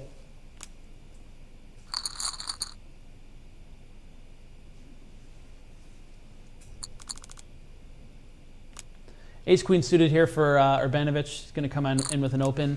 Be interested to see how Raiden Khan decides to play his hand here on the button. See, that's something that's a bit confusing to me, if you ask me, because obviously, Raiden decided to open the King Jack off and then call a 3-bet out of position. But in this situation, he had the opportunity to defend his button or even 3-bet with those blockers, and he didn't even think twice about it. So I wonder if that's something where maybe he recognized that it was a mistake doing the defend with the King Jack, or he's the type of player that is more feels more married to hands that he's already put money into. I mean, it really depends what kind of school of thought he's coming from. Obviously, an immensely successful APPT player. So by no means can we just really predict we're just trying to figure out what's going through his head. What strategies these guys are employing and what they're thinking about. Definitely someone who's coming in for a lot smaller raise sizes, though. Yeah, and that's normally someone that wants to play more hands. Yeah. I mean, if you're playing a very tight, narrow range, you normally would pick a larger sizing, and if you want to splash around and play lots of hands because for whatever reason you think it's profitable to be in a lot of pots, you would pick that smaller sizing. Obviously not a great flop for Raiden Khan here, despite the fact that he is ahead with the Ace-Queen high. I'd be interested to see if Daniel Cates calls here. I imagine he wouldn't, but he's a way better hand reader than you and I. So it'd be curious to see if he decides to make a call here. He does. He does, because he's the best. And this will be a chop, assuming Raiden doesn't turn his hand into a bluff here. And, what a pro, calling that turn. Nice work. I mean, it's just those little intricate pots, too, that are going to be so fascinating to watch. Because it's easy to forget how good these guys are at poker. Yeah. And it's those little small hands even that really where they eke out that little bit more extra equity that when other players would have folded. And Raiden Khan flatting tens. This is actually, I think, the first time Chris Moorman's opened. So he's giving Moorman some credit here. And we're getting a pause here from Kitai. I really like this spot a lot more than I like the hand. Kitai obviously recognizing that Moorman is someone who's going to open a lot of pots, who hadn't played a pot yet, someone who knows that Chris is going to be opening under the gun with a wider range than most players. I mean, this is pretty out there. This is a very loose strategy. Unless he's got some particular reason to think that Raiden Khan's a weak player and is sort of capped in the spot and can take advantage of it. I think that he saw the way that Raiden sort of snap called that 3-bet maybe with the King Jack, and he decided, okay, I want to play a lot of pots, 3-bet pots in position with Raiden Khan, and would recognize that Chris, wouldn't really go haywire in this particular spot. And look at and that. The snap fold, It's worked out for him. I think perhaps Raiden should at least think about calling there. I don't know. But again, I mean, it depends how Davidi. It's so much easier to say that in the commentary booth, but it's one of those things too where it's just like Kitai uses the conventional wisdom against players that are not necessarily playing ABC by any means, but are just doing like the standard thing. Like that particular board texture in this situation is getting a snap fold from Raiden Khan because he doesn't think he has King 5 of diamonds. He thinks that he has a pretty strong hand because he's deciding to squeeze over an under the gun open and a flat, which is pretty strong. So again, it's easy to be an expert in the booth, but it's tough to continue there, especially against a guy like Davidi Kitai. I mean, I'm sure Raiden watched the first match and he wants to just flop a set of 10s there or get a 7-high board and hang on, and he's not interested in that particular texture even with the 10 of hearts in his hand. So I really don't blame him. Yeah. And again, a great early start for Davidi Kitai, and he really hasn't had anything, no showdowns, and he's able to have gained. We're at the 2-4 blind level now, but he's gained about 20 big blinds over the course of this match so far. And something for both players here. Raiden is going to probably bet here for value, but I don't. Do we think that Davidi's going to call a board like this with the gutter and the one backdoor flush draw? For sure. I mean, I think it's quite a good hand to raise, by the way, but he's definitely not folding. And it's now going to be very difficult to win the pot, of course. I wonder, do you bet again if you're raiding here, or do you just check call? Probably bet again for, I don't know, he's checked. I would expect to see a really small bet from Raiden here, probably in the range of like 600 to 800. I think he likes those kind of small value bet kind of situations, maybe putting Davidi on like a 10 or a weaker queen maybe. He is going for half pot value, and obviously with the 9 high, Davidi's just going to fold. Yeah, nothing Davidi can do there. And that's the other thing too, is that it's fun to kind of try to predict bet sizes based off incomplete information. We only saw 1 or 2 hands where he happened to be betting small, so my instinct there was going to be, he's betting something smallish here, but obviously in that particular situation, he's like, I know I have the best hand here, I'm going to go for the full I think value. he's got more bluffs limping in and stabbing the flop though than he has when he's check called the flop. Right. Do you know what I mean? Yeah. So I think a larger bet size is in order there. And Moorman betting for protection here on this flop. Little shout out to 888 Poker. Why? He bet 888. Oh, okay. Of course, down in the bottom left of your screen, you can see our Twitter handle, which is GPL. Do tweet in and say nice things about the suit that I'm wearing, the jacket, which they forced me to buy. I think you're pulling it off. You look Mate, great. it could be the new look, Yeah. Anyway, don't push it. Like. No, come on, man. This is kind of grown up, I'm in my 30s now. I've got to be like. You're in your 30s? Nah. You don't look a day over thanks, like 33. 32. Yeah, I mean, I think it's okay, I think we're both looking kind of sharp. You look like you're going to a prom. Without a date. Was that your school just the shirt? Did you wear creepy, that? Was just that the creepy, Griffin just the creepy balding guy going to the prom, just Mate, looking around. I meant as one of the teachers, Yeah, The cool I teacher, figured. the cool art teacher. Well, at least I'm the cool art teacher. I can't do art. Art? Really? Shout out Just to at Les least give me Grafton, gym my teacher. dad, cool art teacher. That's what he was. Well, no, I'm not. I mean, art. I just can't do art. I'm sorry, Mr. Grafton. I'm sure you're excellent at your art. What kind of art? He was an art teacher. Oh, okay. He was a cool art teacher, Yeah, like visual art. Like at a school. No, yeah, I know, but sorry, that's what we call it, and painting and painting okay, and yeah, stuff because like that, art for is especially nowadays. I mean, art is everything. Yeah. Music videos. Yeah. No. He wasn't teaching music videos at school, though, was he? Such a thing. Okay. Griffin, stick to talking about poker. Sorry, another light open here from Davidi Kitai. Dan Cates as well. Folding the queen jack off.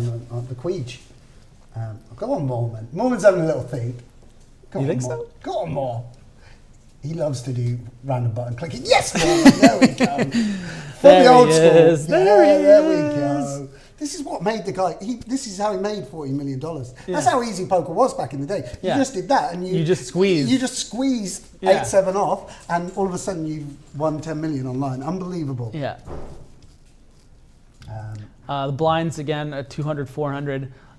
Pretty standard flat here from Urbanovich on the button with king queen off. Happens to be crushing Cates' particular holding here, and that's really why he does it. He knows he's.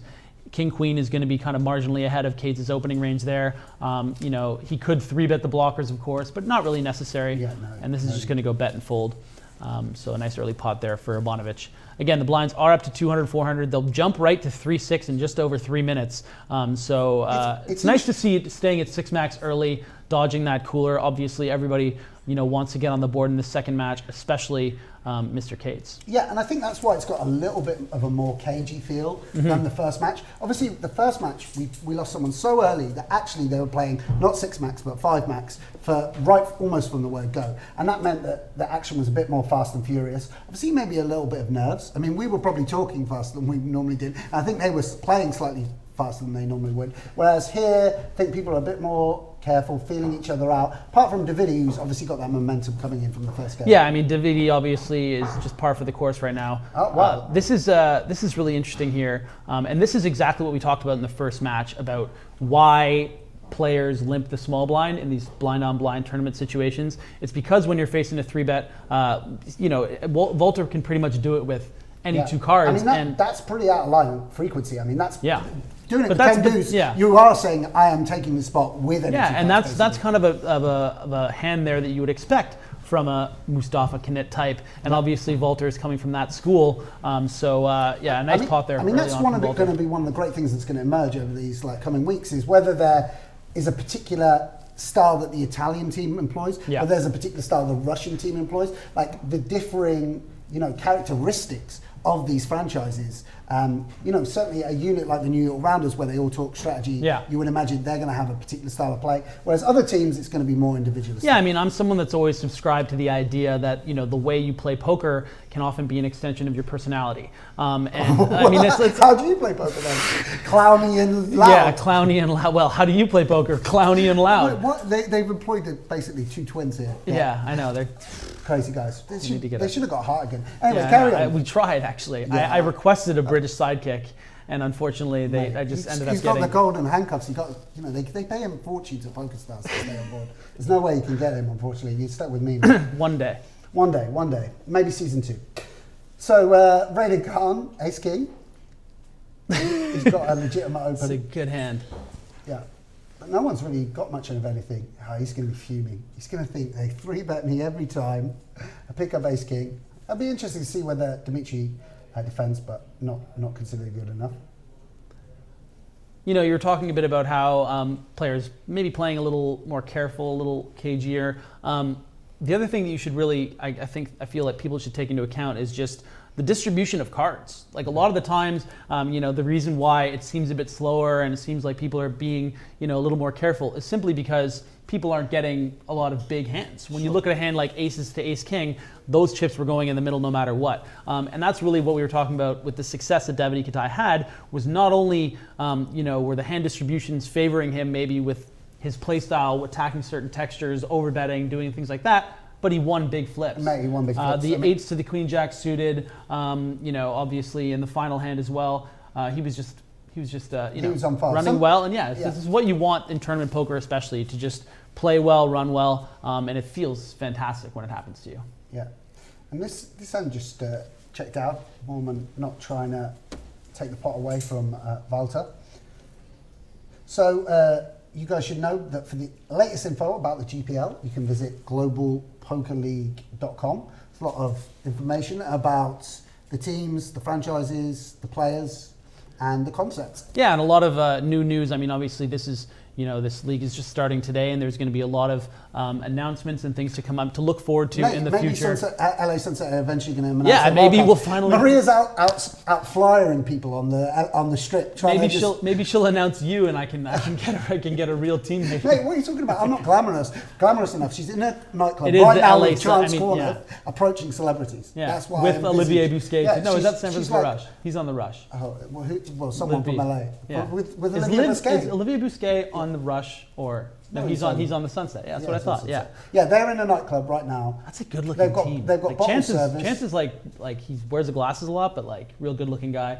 Liv B's just They're great. They're great. I'm sure they're going to be really good. I'm excited to see. And of course, you guys should know that we've got our first match from the Americas League coming up in just an hour or so. Yeah, let's when all these Euros are done, 3-betting and 4-betting each other with 10 deuce off. Well, that's another thing that will be interesting to see. We talk about different play franchises, styles, absolutely. whether the one conference plays differently to the other. So let's see our hero, Chris Moorman. There we go, flopping him absolutely dead. And he's certainly he's using a little bit of time back. Deciding. Now those stats need to be corrected, I think, for the percentage to win. That's just an early hiccup here at the GPL, if you guys are noticing that. Chris Moorman, who I'm sure was better than 52% to win there. Yeah, I think maybe he was still showing the pre-flop. Yeah, could have been. They'll catch up, the graphics department. Absolutely. We have 6 minutes left here in 3-6. The starting stack being of 25K, so everyone should have just over 40 big blinds. Another ace king for Raiden Khan. Interesting to see. This is something that, because there isn't a lot of commentary on sort of online matches and stuff. So these things aren't really talked about that often when you're watching poker, but just the timing tells and stuff like that. Like Raiden Khan, he was raising pretty quickly earlier with the ace king, and then he decides to balance it this time by tanking like he's thinking about stealing because he has the exact same super hand. So something to definitely, I think that the people that are really studying these matches and these tendencies of players, it's going to be interesting to see how you can maybe adopt some of their different timing tells in certain situations and help it with your own game. Yeah, for sure. And Daniel Cates, obviously, Volta had the same situation in the first match where he had pocket fives in the small blind, and again elected Good callback. to. Wow, there you go, memory man, and elected to peel. And it was actually a similar flop texture, of course. In fact, it was exactly the same. Yeah, I'd be curious to see if Volter decides to bet this turn. We talked about how Wayne decided to bet in that particular situation. Worth calling back to a hand early in the first match, if anyone remembers. But he opts to check, which is kind of what I suggested, that given that texture in the situation the first time, And you now should maybe it's- consider doing. And now it's very hard. Like once you check back the turn, it's very hard to bluff the river. Exactly. With a high frequency, and Daniel Cates gets it to showdown. Monsters in this hand. Wow, and it Not- looks like Davidi Kitai maybe is tightening up. I feel like he folded 4-3 suited pretty quickly there. Well, I mean, I think that something you have to really lend credence to is the fact that he's opened the hijack almost every time, or squeezed it. King 5 suited. He's opened ace 5 off, I think. So You think Fabrice has just had a word like slow down, mate? Like you can't win. You can't win the global poker league today. I think Fabrice is going to let him do whatever the hell he wants. To be perfectly honest with you, That's probably. I'm really curious to see how Daniel decides to play this hand. I imagine we're going to see a flat, but he opts to 3-bet. Again, you never know what you're going to get. And I would imagine it's quite straightforward fold. Although he is actually getting pretty good pot odds. And he also has the best hand. Yeah, that's true. But I mean, in terms of the hands, he's going to open ace 10 off a little bit. Yeah. Repeat. And again, this is something we were talking about over the course of the last match too, about how face up some of your hands end up being when you call in certain situations. The reason that Daniel Cates decides to 3-bet in that situation is because he recognizes that Davidi Kitai is opening a lot and will probably have a hand to fold. He has the queen and jack blocker, but he knows that if he flats, a lot of the time his hand is going to be face up as queen jack suited, queen 10 suited, king jack suited, king queen off, ace jack off, ace 10 suited. So it's really difficult to play deceptively, which is something Daniel knows if he's going to get chips from Davidi Kitai, he's going to need to do. So I like the 3-bet. And Raiden Khan has elected to 3-bet ace 3 off here. Is that correct? Am I seeing that correctly? Which is not going to work. Yeah, definitely not going to work. And he's in a bit of a pickle now, Raiden Khan, with the sizing he chose. He's actually got only half pot back, and yeah, this is a spot where he should really take his time and decide whether he wants to shove here. Hoping that Cates has something like 10 jack, king 10 will fold, but he does opt to check. This is something where it's like he got himself into a bit of a nightmare of a spot, and he's not loving it. And now, obviously, those. Well, it's unlikely Dan Cates has those. He would just shove those on the flop all the turn. So now Raiden Khan has got to decide whether to bluff a half pot or just check, probably lose and occasionally win a showdown. And he does lose the hand. Actually, a really big hand. I mean, we're talking about 300, 600 blinds. They'll be up to I believe 4-8 in just under 2 minutes. So that's actually a huge swing pot for Daniel Cates. He's sitting at around 40,000 now. Yeah. So a nice win for him there. And that's the tough thing about this kind of competition as well, is that like in a lot of tournament settings, in a lot of sit and go settings, in a lot of MTT settings, people aren't comfortable flatting as wide a range of hands as Dan Cates is going to be able to peel there. Like you can pick quite junky hands like ace 3 off or king 5 suited because people fold too much and it makes the 3-bet immediately profitable. See, Dan Cates isn't afraid to take, admittedly, a very attractive 10 high, but 10 high to a flop against a 3-bet. And that's a great thing too about the GPL, just doing these 6 hours of coverage every single day, is that everyone watching this, I don't care who you are, you're going to learn something. If you're here for the entertainment, I mean, we're doing our best. But in general, there is just so much to learn from, for the players, for the viewers, for us here, and that's a really good example of that, where I think that Raiden Khan is going to recognize, like, okay, I tried to make a move there against Daniel Cates, because he's someone who's going to try to find spots against these superstars. He doesn't want to find himself just blinding out and not taking spots. He probably watched the way Davidi Kitai played the last match. He's like, well, if I'm going to win, I'm going to have to make some moves, and these guys think that I wouldn't 3-bet light here, what have you. But Daniel Cates is like, no, like I have 10-9 suited. So yeah, that's something you can learn watching, and I'm sure that Raiden Khan regrets trying to take that spot because he's obviously sitting now he's actually going to be sitting on around 15 blinds after this hand. Yeah, and Chris Moorman with the butchers, 2 kings, and Davidi Kitai with a playable hand on the button. And even Volta's going to come in here as well, I think. I think we'll probably see four-handed here to the flop. Oh dear, Moorman. He hates pocket kings. Does he? Absolutely. He hates them. Oh my God, what a cliche. Do you think Kate's ever goes for a squeeze here? Nope. I mean, that's a strong flop for 2 kings. Do we ever see a check from Chris here? No, not 4-way. I think it's too many gut shots. 8-9, 7-9, Yeah, queen of jack, course, queen of course. 9, what have you, yeah. No, he has checked. Yeah, he's checked to Check Davidi. And And again, that's a whole texture conversation we were having about the kind of hands people are flatting. He has the board just completely nutted there, so I think he's okay with giving a free card to Davidi, thinking that he's going to be on that texture a ton and 2 and might take a stab. for sure. I mean, Davidi is going to have Queen Jack, Ace Jack, hands that he would stab with there in position. Obviously, Ace 9 suited, no backdoor is a hand that he's going to check. So, obviously we can't be results oriented. It's still a little surprised to see Chris check there, but he knows better than I do, that's for sure. Davidi Kitai will win this hand 35% of the time, apparently, Griffin. If I know Davidi, it's more like 70%. Yeah, at least. A snap fold from Urbanovich in the big blind there with 4-8 suited. One of the things that I'm going to be really interested to see is the big blind strategy of a lot of these players, especially when the blinds get bigger. There are some players that come from the school where 4-8 suited there, even though it sounds like a pretty crummy hand, will peel there for the one big blind. Urbanovich thinks, why am I going to try to play out of position against Davidi Kitai here? But do you think that we could see Urbanovich flatting there against someone like a Raiden Khan? For sure. I mean, I think that there's a lot of players. I mean, as I understand Kurganov's strategy from having seen a little bit of him play, I don't think he'd be folding there.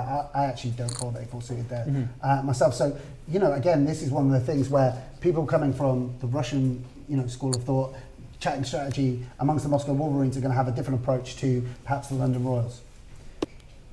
And did Davidi check? No, he bet this flop. Oh, and Chris. With the double gutter, decided to check call. Yeah, and that's understandable. Yeah, I think this is pretty much the worst hand we'll ever see Chris deciding to call on this flop. This is really interesting as well, that he is betting the turn, taking advantage of the fact, I guess, that he has more kings in his range than Moorman to make a wider than normal value / protection bet. And knowing that Chris is not going to be not really ever going to be check raising was a bluff there, I don't think. I hate to use the word never when you're talking about poker hands, but I think that because he has so many kings in his range, he's going to expect that when he gets check raised by Chris there, that he probably just has it. And he's also trying to get paid from, something we're not considering is the Jack and Queen X spade combos, because there was a turn spade, so he's getting value from those hands when he's putting out a sort of feeler bet like that. So I actually really like the bet. Yeah, really interesting play, and as we expect nothing less from Davidi, excellent play. Just 5 minutes left here at the 400, 800 level. Right now, Daniel Cates looking like he's in good shape to dodge that early exit after he was unfortunately eliminated in the first match, ace king to aces against Urbanovich. And the blinds are creeping up, and we still have six-handed. And he's 3x 10-3 off, which is unconventional, but works well for Raiden Khan. I mean, one of the things about having a short stack, I'm sure all of you who play tournament poker know, is his strategic options are way more limited. The number of hands he can play from early and mid position, the number of hands he can play that aren't an all in is very limited. Yeah, and I think that this is going to be, these first two matches are going to be a learning experience for the Hong Kong Stars. I think that, obviously after the draft, there were some questions about, should Selena Lin had drafted so, Hong Kong heavy, getting all these guys from the APPT, and I think that that's showing a little bit in these matches, but I also think that these guys are obviously so smart and so committed to their craft that they're gonna review this. They're gonna be like, okay, what are we not doing enough of? What are we doing wrong? Certain plays are working really well against the guys that we're used to playing on the APBT. What do we need to change in order to improve? And I think that that's what made Selena's drafting style questionable for sure, but obviously she has a great deal of faith in her players to make those adjustments, and I can only imagine they're going to get better as time goes on. For sure, I agree. And Walter, a little bit in no man's land with this bet, probably unsure whether it's for value or as a bluff, more likely for value and protection. Yeah, it's just one of those spots where a deuce, jack flop, Cates knows that when he makes that bet a lot of the time that he doesn't really have a strong hand a lot of the time, but he can't really do anything about it. What is he going to do? Rep a 2, rep a jack? It's very, very difficult. So even though you could see him kind of tanking there, being like, I know what this is. Like, I wish I could do something about it. You kind of just have to play along the rules of like, okay, we both know what's going on here. Like, are you really going to try to blow me off the deuce jack board? It's No. just when Walter opens, he's just got the stronger range overall, the strong jack X's and what have you. And Dzmitry's flopped a flush. Yeah, deciding to limp in here, Daniel Cates. Really interesting raise here by Urbanovich. Recognizing that Cates is going to be betting here a lot with hands that he might be willing to sort of 3-bet shove, but instead of just flatting there, I think it's a little bit of a strange play. I mean, given that that board, the ace-queen board, when Dzmitry doesn't raise. Should expect an all-in here from Raiden Khan with the 14 or 15 big blinds, and the side fold from Urbanovich in particular. Urbanovich fuming, by the way. Oh, it's just such a beautiful hand, Queen Jack suited. Do you wish you were playing, Griff, a little bit? Yeah, kind of. Yeah, I'm like itching. Like I'm just like, give me the needle. Like. Marie ain't drafted yet. Let's go on the blower. I mean, I'm sure we can make her an offer. For sure. We got a little bit of shrapnel on our stars account. We just ship it over. Yeah, just there you go. I mean, a little bit of shrapnel. That's good. Well, I've got some shrapnel. I don't know if you've got anything left at all. And Volta with another playable hand. Yep. And the blinds are going to go up to. Does it go straight to 612? I think. I don't think there's a 1K level. So that's going to make things dicey for the shorter stacks, especially Raiden Khan. Yeah, and things have swung away from Davidi Kitai. Obviously, that like only 30 big blinds now as well. No one really running away with it except for Daniel Cates, who's got that somewhat of a cushion over the other players. This will be a fun flop to take for Walter and Urbanovich. Very evenly matched hands here.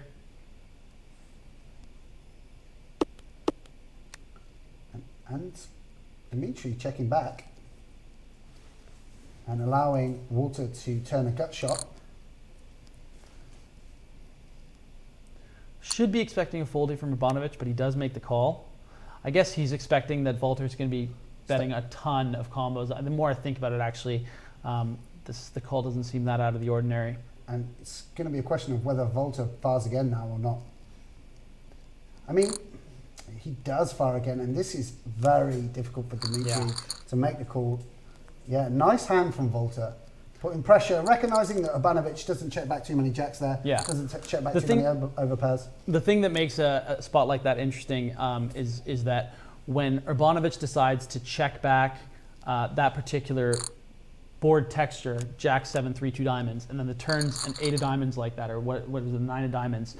A lot of the time, Walter is going to see that as, okay, he has a hand like ace queen that he's just not going to be able to call here, unless he has a 1 diamond hand, which is why he decided to fire the river, be like, okay, I still don't think he has a pair, and even if he does, it's a really difficult call, so I'm going to bet again. Really nice bluff there from Walter, he's really come to play in this second match. It's only been a couple hands where we've seen what he can kind of splash around with. We saw the 10 deuce, we saw the nice 2-barrel bluff there, so he's again someone you cannot underestimate being from the Rome Emperors. I think Moorman might like to 3-bet this hand. Not everyone would, but I think Moorman, oh my days, he's folding. Do you think that's because he's covered by Cates, or just extra respect for Cates? That's a pretty I think that fold, he's well, I mean, it was a 2.5x. He's someone who's obviously going to respect Daniel's post-flop game a lot. This is going to really play itself and see 2 folds, so Urbanovich is going to chip up a little bit here. Again, we're still 6-handed in the second match of the first season of the Global Poker League. If you're just tuning in the first match, we had Davidi Kitai playing some excellent poker, made one of the better folds I'm sure we'll see all week, maybe even all season in that first heads-up match. Second place went to Igor Kurganov. Chris Moorman subbing in for him here today, and we are still 6-handed on the 600-1200 level, which is pretty unexpected given the 25 starting But we might be losing stack. someone here because Raiden's going to shove, and it's going to be a question of whether Davidi Kitai makes the calls. The call Absolutely, with he will. pocket threes here. It's only a small edge, and oh wow. Davidi Kitai live program. Yeah, I mean, I He's a certainly live get it. program. Yeah, no, I would have expected him to fold for sort of anything over, I guess, 11 or 12K, but I guess he just thinks his edge is too big, and the way that the points are distributed, that he doesn't need to go for that flip, because of course the only hand that he's dominating are pocket twos, ace deuce. So in my head, tournaments wise, just all the tournaments I've played, I'm thinking, okay, if the guy's shoving 9,300 at 612, I'm going to go for it with the threes.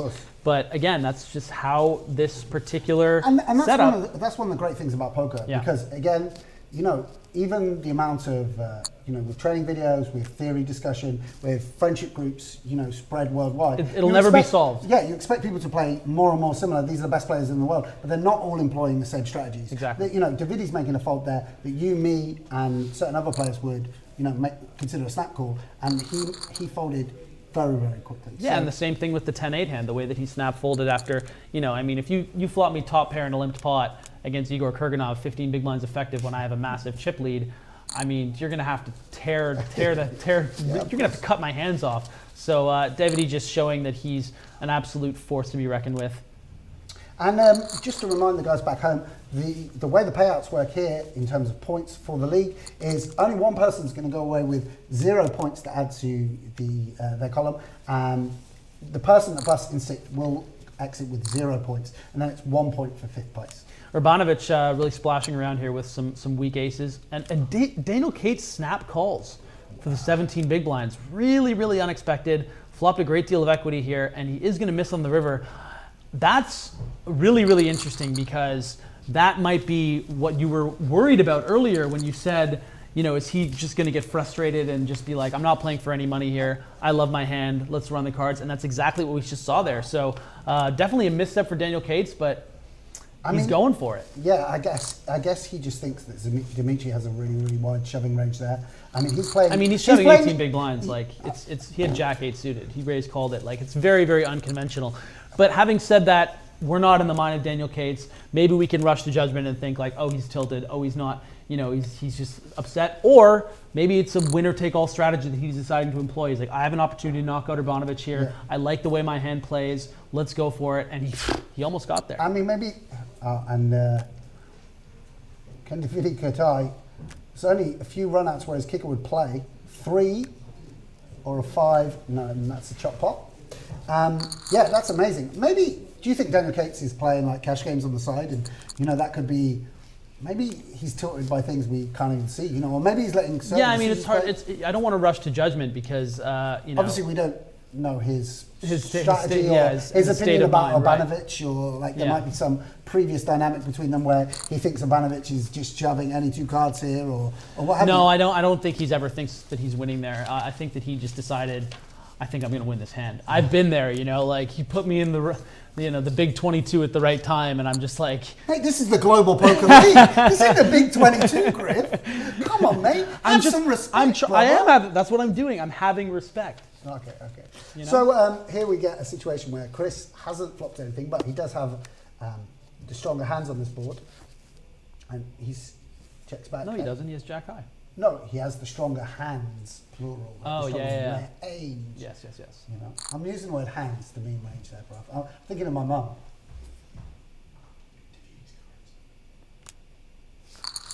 Davidi had pocket 8s here. Wow. And I missed the action. Wow. So Chris Moorman opened and he just folded. Oh, whoa! And he would have made quads. Wow. I can't believe I missed that, first of all. Yeah. That's so... we were clowning around. We should have been paying attention. Yeah. We didn't expect that from Davidi either. That's pretty remarkable. Jeez. Some really... Makes you think. Yeah, some really unorthodox. And he just thinks has such an edge in so many different spots that he's just... this also might just be a sort of trying to lock up points kind of strategy where he sees so much value in playing really careful ICM, recognizing that Daniel Cates is almost out the door, wanting to secure an additional... Sure, but versus a Moorman Open. Yeah, really interesting anyway. Yeah. So Dan Cates is going to be all in here and called. And we're going to have a flip, ladies and gentlemen. Justus never loses, except here. No, there's 2 left in the deck. Go on, Dzmitry, my Polish brother. No good. And Dan Cates doubling up to 15k, which leaves Raiden's the short stack.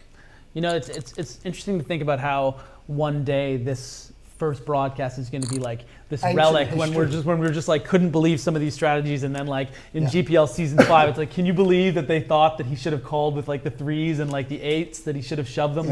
Oh my god, like it's GPL. What you're saying is Davidi Kitai could revolutionize the game and completely alter I mean, I'm going to give him the benefit of the doubt. strategies. I mean, for any of Survivor fans out there, if you watch the first season of Survivor compared to season we're gonna miss 32, another hand the here. strategy, I'm a Survivor guy. A flat from Moorman here in the small blind. What do you think about this? Does he hate the Kings so much that he just didn't want to get it in? I think he knows that his main. I think Volta's not gonna fall for this. I think Moorman only flats very strong hands here, probably pretty unbalanced. He's falled for it. And this is an interesting card for both players. I think it's going to be enough for Volta to try and check down and win its showdown. Obviously, he's gone ahead of a variety of Moorman's combinations. But not the trap combination, which includes kings and aces a fair bit. Yeah. And now Moorman's got a dilemma. He's going to just check and really hope to just win a showdown. And he does. So there you go. The ace magnets, they used to call them at the club I played, and proved again. Yeah, I wasn't crazy about that. This is going to be action packed. Now this will be interesting to see if Daniel Cates does decide to shove here. Will Chris Moorman go for the spot that Davidi Kitai didn't? And then of course Raiden Khan will overcall. So he's in, and Raiden's in. And our first, so many firsts. Is there an argument to fold here? Do you think for Raiden? No. Didn't think so. An ace, and we would lose Raiden, and if it bricks off, Daniel Cates eliminated in the first elimination, 2 donuts back to back. Obviously not the way he wanted to start things for his franchise, but and great for Raiden Khan. Treble up goes from the shortest stack to to second in chips. Second in chips, amazing turn of events. Moorman's got to consider himself very unlucky with a player waking up with such a strong hand behind him. Yeah, that was a perfectly fine reshow, I think, on the part of Chris. And do you expect a shove and a call here pretty much every time from Urbanovich? I don't think even Davidi does something different here. Mm-hmm. He's shoving so many worse queen and king Dimitri's obviously combos. seeing what we're seeing and has seen that Davidi's significantly tightened up. I think that's going to be playing to his mind, but he has made the call. And nothing. That drawing dead. Davidi Kitai doubles through, and and it shows how tight these stacks are, because now Davidi Kitai one double up and he becomes the chip leader. And I think this is one of the things about, as you said, there was no big callers early on. Chips passed pretty evenly between players. And what it's meant is that there's a lot of players short, and we're going to see a lot of all-in situations until chips even out, maybe at three-handed or heads up. And Chris Moorman doing what he does best, the pre-flop all-in. Raiden Khan go for a very loose open as well. It looks like he's altered his strategy. He was wasn't he in the, he did open under the gun there. Yeah, he did open under the gun with 6-10 suited. Well, I guess that's an adjustment he's making because no one wants to bust for just 1 point.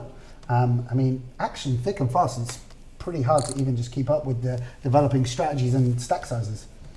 Will Moorman go for again? No, he doesn't. And this might even be raise and take it. Davidi might be tempted to defend. Well, Raiden does like his offsuit aces from the small blind. Yeah, he chose ace-3 before, and he's picked the right time because absolutely. Valter's made a lightish open, and there's nothing he can do about it. And this is great stuff. People really going after each other. Be interesting to see if Raiden were to fold his button here, if whether or Davidi not limps or jams. Well, whether or not Volter will even call for. I mean, there are a lot of people that come from the school of you don't want to just call off 17 big blinds. Yeah, but Davidi's not a jammer in the limp fold or raise fold. Wow. Now Volter's going to be all in, and this is one of the minuses of Davidi's. Oh no, he hasn't. He's just called. What do we know? Not much. I'm on the first flight home. Can you kick me if I try and predict anyone's? I should just be saying what they're doing. Hey man, this is a learning experience. It's great. And Davidi's obviously flopped super strong, both in terms of range and hand. His bet sizing is so fascinating, don't you find? just like the way that he manipulates his opponents into doing what he really wants.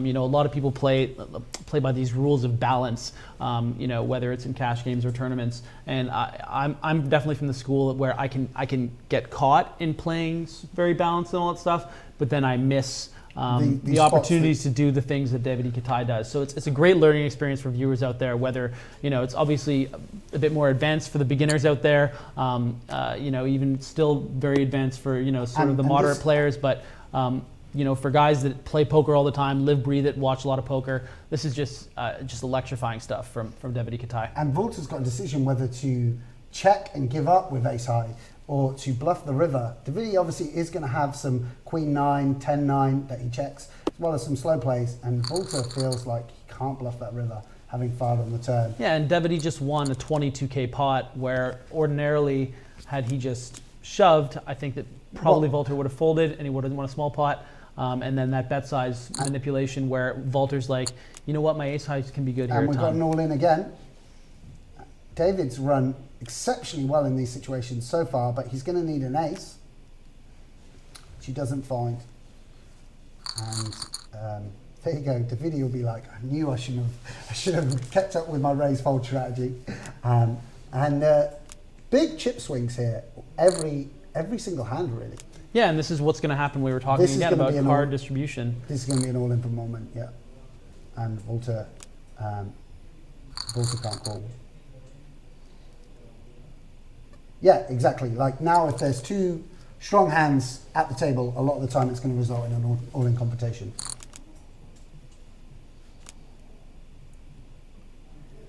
So I want to put you on the spot. Who are we going to lose next?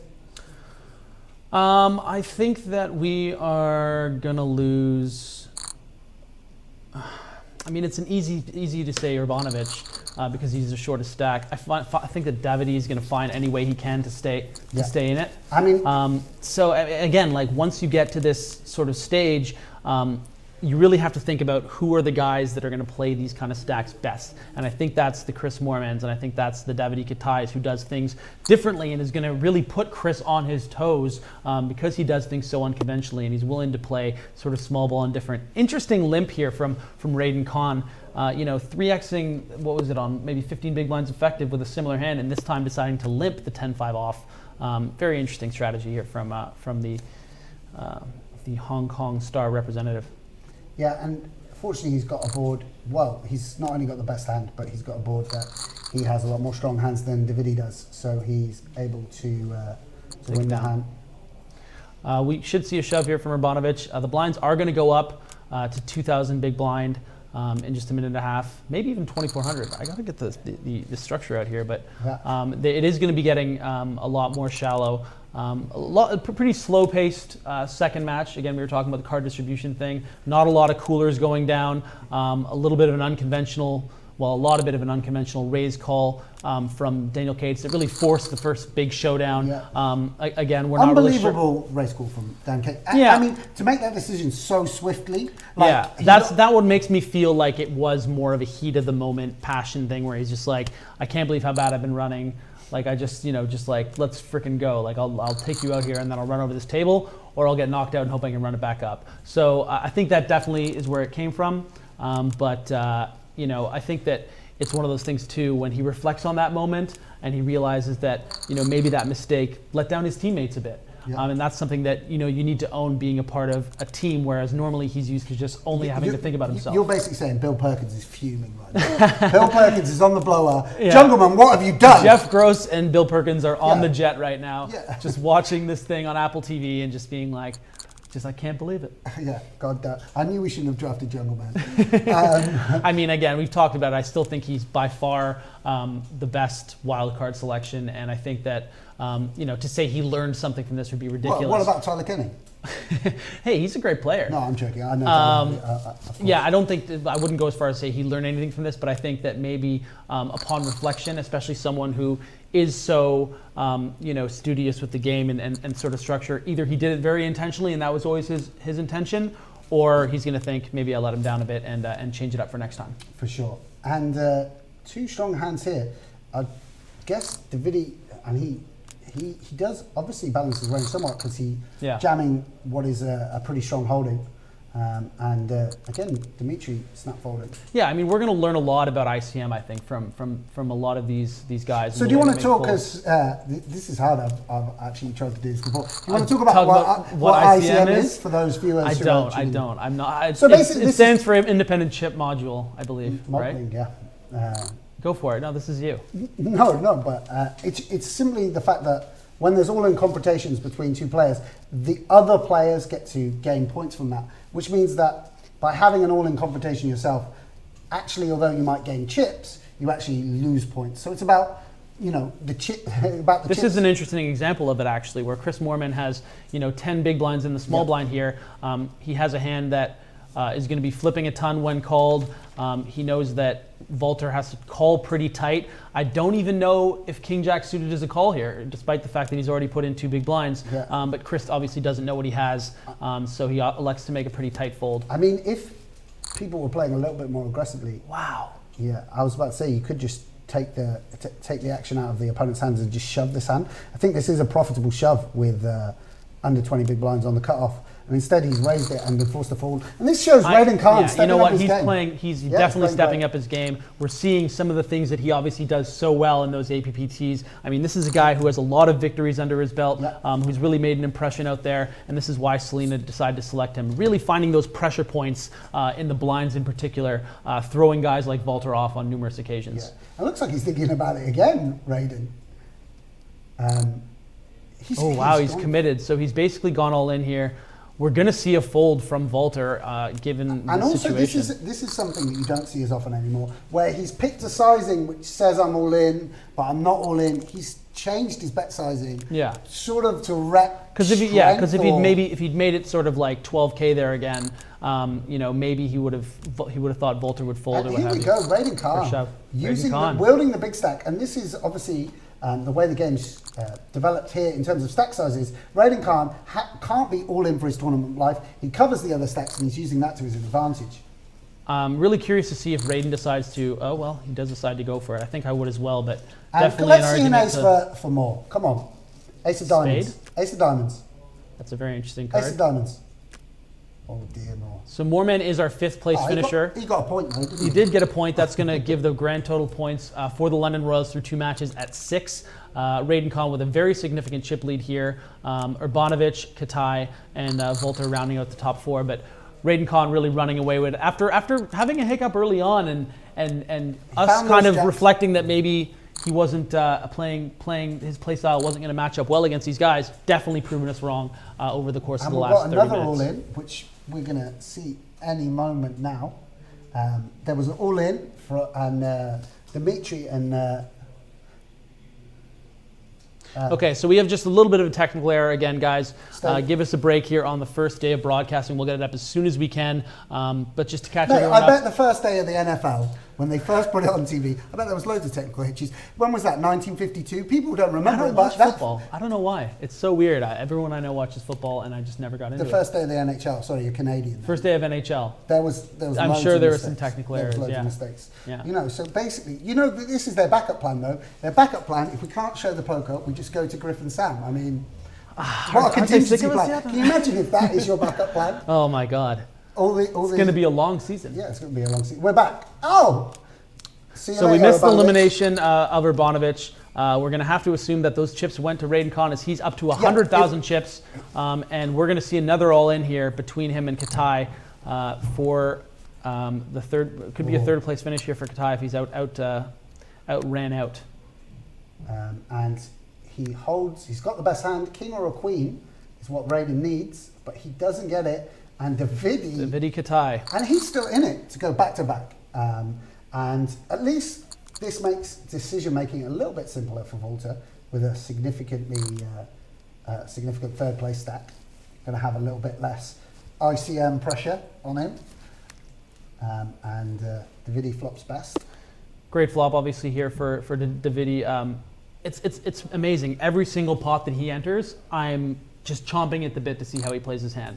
In this particular hand, obviously, he's flopped absolutely huge, but I wouldn't be surprised if he bet a single big blind or checked back. It's just so much to learn from a guy of that caliber. And interesting whether Raiden sticks with his raising strategy or limps. Yeah, he does stick with the 3xing strategy. And with combos like this, with ace-5, where ace-high is going to be ahead, but the hand isn't playable, it does make things difficult. Just a call here from Davidi, outflop by Raiden. Interesting to see how Raiden decides to play this hand. Don't really see Davidi continuing here, even though ace-high is going to be good. When Raiden is just stabbing with, your 6-8 offs and what have you. Well, there you go. Griffin Benger calling things correctly. Yeah, I mean, obviously I don't think this amazing. is gonna work in this particular situation, given what Raiden has. But again, you just never know what to expect with Davidi Kitai, and that's he's really establishing himself early. Giving himself a great price on the bluff. Absolutely. As well. But I think normally you would expect someone, tell me if I'm wrong, to have. He clicked back. He actually clicked it back to 25K. Wow. Pretty interesting decision.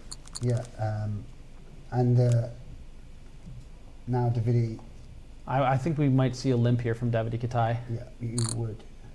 But he's just decided to balance his range and shove. Surprising. So for those who, again, at home, balancing his range is that because the majority of his hands, in fact, his strategy might just be all in or fold in that spot. So he keeps the very strongest hands in his range and shoves, as well as shoving, let's say, a 9-7 suited, he's also shoving queens. That's what interesting. Interesting to see Raiden snap fold there. I don't know if you saw that, but Volter shoved just 10 big blinds, blind on blind, and with ace-3 off, and Raiden snap folded queen jack off. No way. Yeah. So it's. I mean, again, that's something in tournaments a lot of the time. Queen jack off necessarily not to snap a lot of the time, but again, there's no real right way to play poker, especially tournament poker, especially in the GPL format. So we're going to see a lot of little intricacies and a lot of also, almost little ticks that it's just like, well, that seems wrong, but there's so many other things that these players do better than everyone else. Yeah, of course. And so, a few situations where it's like, of course, we're the experts with like seeing their whole cards, like shoving the queens, what have you. They're doing other things so much better than the average for sure. player. And Raiden has a commanding chip position. Both the other guys are really, really under the cosh in terms of not wanting to bust before each other because there's a significant points jump between third and second. So, perhaps he also feels that there's no point, bringing Volter back into the match. At the moment, he's got 10 big blinds. His strategic options are incredibly limited. The ICM factor is also limiting. And so, I presume he'll fold the king 4. If he's folding the queen jack, he has to fold the king 4, certainly. Yeah, and so he's obviously conserving his chip lead. I mean, the other interesting thing, of course, is that they can, 10 minutes from now, they'll be seeing people's strategies and can change their shoving ranges accordingly. For instance, if Raiden Khan isn't calling with queen jack offsuit, their 10 big blinds, you can pretty much shove any 2 cards. And the other thing too is that you have to imagine that most, if not all, of the GPL players are watching a fair bit of the broadcast and certainly the first show. So the things that Raiden Khan in particular is doing really well. We have an all-in and a call here. Huge flop for Davidi, the way that he's been running. Let's see a club. Wow. Huge fade from Volter there. Wow. Any ace, king, queen, 9 or club would have given Davidi the pot there. Yeah, and Davidi Kitai looks like will be our third place finisher unless we're go back to back. I wonder. Yeah, he's put it in, and Raiden will give him a spin with Jack 3. Again, he's flopped strongly. Again, he bricks the turn, and we lose Davidi Kitai. Very, very respectable though. First place, followed up by a third place finish. I mean, that's a really, really strong showing. Day 1 of the GPL. Absolutely, and he's he's going to lock up 10 total points to get 2 digits worth of points there in 2 matches. That's an average of finishing second place in both matches. So obviously, and I think one of the great things about this is we talked about the first event. We were the big names: Igor Kurganov, Davidi Kitai, huge resumes. Heads up. Here we've got lesser known players, Volter, Treccarichi, and Raiden Khan, 2 players perhaps there wasn't as much fanfare about when they were drafted, as much fanfare coming into today, and they've shown their worth, and now they're heads up, Raiden Khan with a significant chip lead, playing for the W. Yeah, and the thing that I was going to say before the all-in sort of interrupted it was that, as much as Raiden has played a few pots unconventionally and really, really taken these pros off their game. Like I said, almost everyone, another all in here for Volter. This is going to be for the chip lead. He's going to need a 10 or an ace here, Raiden, or a 9 for a split, and a huge double up. Yeah, and now Volta is in the chip position and could take it down for the Rome Emperors. And that'll be a great sort of redemption story for him, given the way that he fell out of the first match. You know, with the big move he made with Ace-3 against Davidi. And he's proving his worth. So how do you expect these guys to be playing heads up? You think Raiden obviously showed he was willing to raise out of position from the small blind, so you expect him to be raising a lot rather than limping? Yeah, I mean, to be honest, it's such a small sample size at this point with these players. For sure. We've seen Raiden limp the small blind with 10-5 off against the best player in the field. We've seen him 3x on 15 big blinds with 10-4 off. We've seen him commit guys with ace-3 off. So again, I think that we haven't seen enough from these players, and that's really what I've been trying to say about how, you know, everyone watching this, all the players, they're seeing all the tricks he's employing. They're not going to fall for that in the future, and he has to be prepared to battle back with that perception. It's just, there's so many different levels to it. The more matches we play.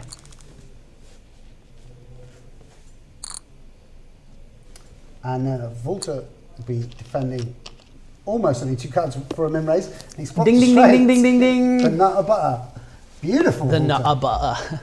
I like that. And that's going to slow things down a little bit.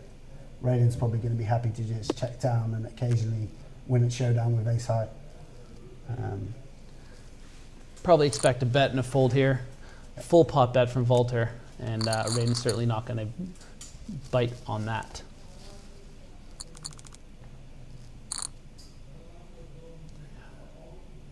About 60 big blinds in play, 40 for the chip leader Volta. Obviously a way deeper heads-up battle than it was before. Obviously, Igor went into heads-up with just 14 or 15 big blinds, wasn't it? Yeah. So this is going to play out for a while. And don't actually know what these guys' kind of cash game background is, whether either of them have got familiarity with playing heads-up. I mean, the bottom line is every single player drafted in the GPL has played hundreds of thousands of hands. So yeah, but heads up, I'm talking about. Yeah, absolutely. Like, I mean, Volta, if he comes from a cash game background, I mean, heads up might be his bread and butter, you know, right. or what have you. I mean, that will, and Raiden has pinged in the gutter ball. Second nuts in a row. It's hard to make the nuts 2 hands in a row, and it's not the same player, but just. Yeah, for sure. And Volta might feel obligated to. Was there a bet on the flop? No, it went check on the flop. So he might feel obligated to take off a card, take this hand to the river, having a pair, but thinks better of it. Good fold. Yeah. Not quite Davidi. Kitai heads up. Good No, fold. come on, but we can't. Hey, this is Volta's. The bar has been set too high, Samuel. Yeah, this is Volta's moment. Don't start comparing him, you know, just because Davidi did some miraculous fold that you'll never ever see again in the history of poker. You know, I'm looking at these two heads up.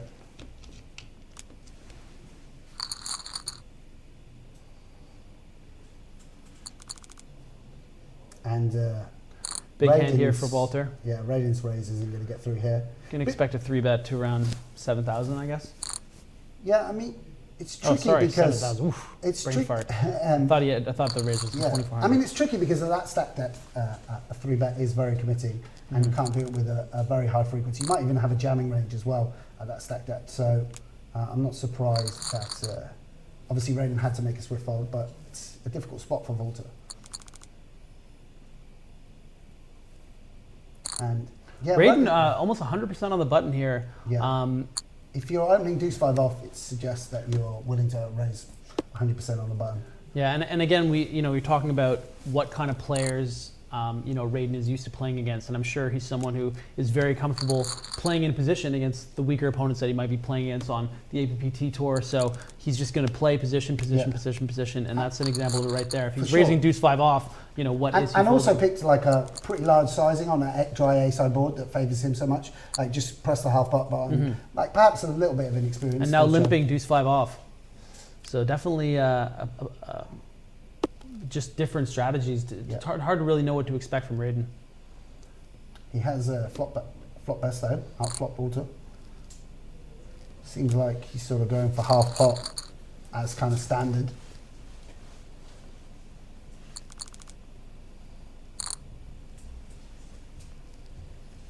I mean, some people, obviously, once you get to under 30 big blinds, do start to mix up limping and raising, or just begin limping.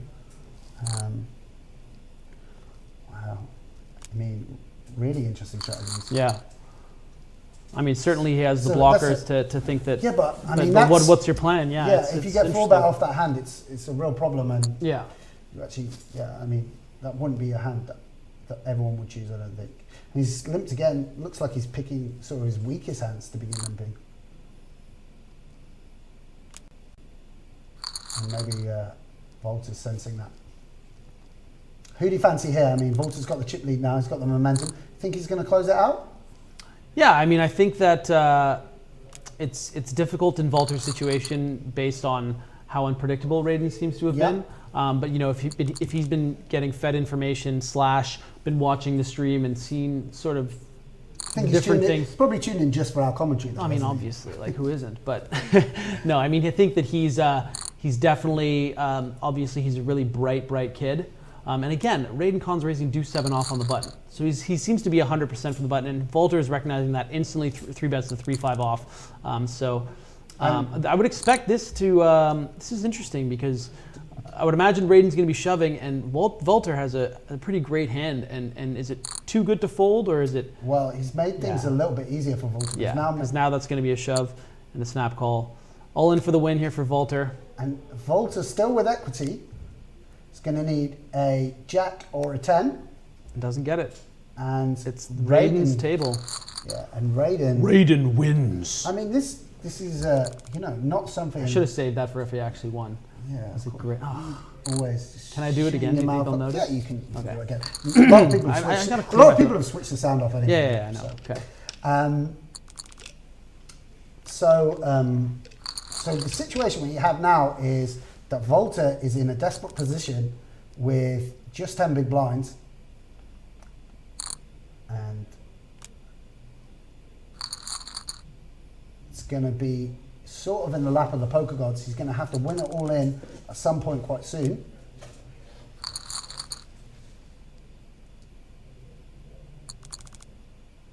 And will the second win go to...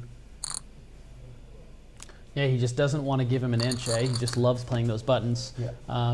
Obviously, an ambitious shove there with the 4-6 off, but you know, calling ranges, it's tough to get a hand to call with in this situation. Yeah. Loving it when you get dealt King Jack and you just got an easy all in. Raiden's going to, the strategy he's using, he's just shoving every single button. And I don't even really hate it against of course. the kind of players he's playing against. This might be a strategy that he decided he was going to do from the onset, just take as many open spots as he can. Yeah, and poor old Walter is getting dealt some trash. I mean, this is, as you say, card distribution in poker. It's a huge thing, and Volter really needs to find a hand, and this is going to be a call. Yeah, and this is where but Raiden recognizing. Wow. Yeah, I mean he's obviously knows that he got away with 2 really marginal shoves and didn't want to push his luck. Queen 6 should be a shove here and a swift fold from Raiden. If you guys are just tuning in, this is the second ever Global Poker League match. In the first 6-max match, we had Davidi Kitai representing the Paris Aviators, taking it home. Second place being Igor Kurganov from the London Royals, and third being Dzmitry Urbanovich from Poland, representing the Moscow Wolverines. So in the second matchup here, we have Raiden Khan is heads up with Volter. And they are going to be all in here. And Raiden has flopped. Oh no, he's huge turn card for him. Can Walter get that? No. Raiden wins. Great impression. I mean, how many times are you going to get a chance to say that? Like, I bet he's never heard it before either. I bet he loves it. But Raiden, when he replays it, I bet he'll be like, wow, that's original. So, fantastic. The Hong Kong Stars taking down the tournament, Raiden winning, 7 points on the board for them. I think 8 overall for those guys. Fantastic performance from Raiden Khan. Yeah, a huge boost of confidence to the Hong Kong Stars. I mean, we were talking about very early in that second match when Raiden was playing a couple of hands unconventionally, getting short stacked. We were thinking, ooh, maybe the strategy of Selena Lin might bite her in the butt a little bit. But it turned out that Raiden, bided his time. He got that nice 3-way all-in cooler with the jacks against the pocket 8s of Moorman and the ace-9 of Daniel Cates to really give him sort of a boost. And we saw why this guy's won so many tournaments. I mean, once he had the big stack, he played an incredibly aggressive strategy. Exactly. Very, very aggressive strategy. Put pressure on other players. Understood that, Volta continued to open, but couldn't call all-ins because of the way the points are distributed. They had to make solid folds and play a solid strategy. I mean, he took advantage of that and sort of ran over the table, Yeah, and what we talked about, just the different play styles that people employ from different parts of the world. Obviously a great representative for China there, just taking it to these really established pros. I mean, he was coming in, replacing his teammate from the first match, Zhang, and coming in there, a little bit of a slow start, started to get his feet wet, won the big three-way all-in, and it was all uphill from there. Yeah. And I thought he played excellently. And of course, in general, we're talking about the Global Poker League being strong. How many good players are there? Have we identified our first real big fish out of Daniel Cates? Is he just, how's he won all this money online? Yeah, is he just a punter? For the uninitiated, Sam is being completely sarcastic. Daniel Cates, obviously one of the biggest legends in poker history. Obviously getting cooler in the first match. Maybe it threw him off a little bit coming to that second match. Maybe a little frustration showing. Mainly an indication based off how quickly he snapped off the Jack-8 suited. Like we talked about during the broadcast, I think that maybe he'll rethink things going forward. But of course, we really hope that all the players that have been drafted sort of embrace the league format, embrace playing for teams, playing for points. But obviously it is a transition for a lot of professional poker players to go from playing for large sums of money to be playing for what is, especially on day one, a quite abstract idea of winning the GPL title. Now, some players are going to immediately be energized by playing for points and playing for pride and playing for teammates. Other players, it might affect negatively, and perhaps we're seeing without wanting to judge down too early, perhaps we're seeing the first example of that, a player who didn't really come into it, with the correct adaptation to this new format. Yeah, and I think he really, if you think about it going into this, we talked about it a little earlier, I think maybe even off camera, that he could end up being the poster boy for someone who might not take it as seriously as someone else that's coming in used to playing it for such huge sums of money, because this is a guy that goes through swings of $250,000 a day sometimes. So I definitely think that it's you don't want to be too judgmental over one hand. I'm sure there's an argument that he could even make to say, I was going for it in this spot. If I win that pot, I can run over the table. I can knock out Urbanovich. So again, you don't want to be too judgmental based off what happened. I thought that he played really well in all of their spots. Yeah. Poker is such a game of these ebbs and flows where you see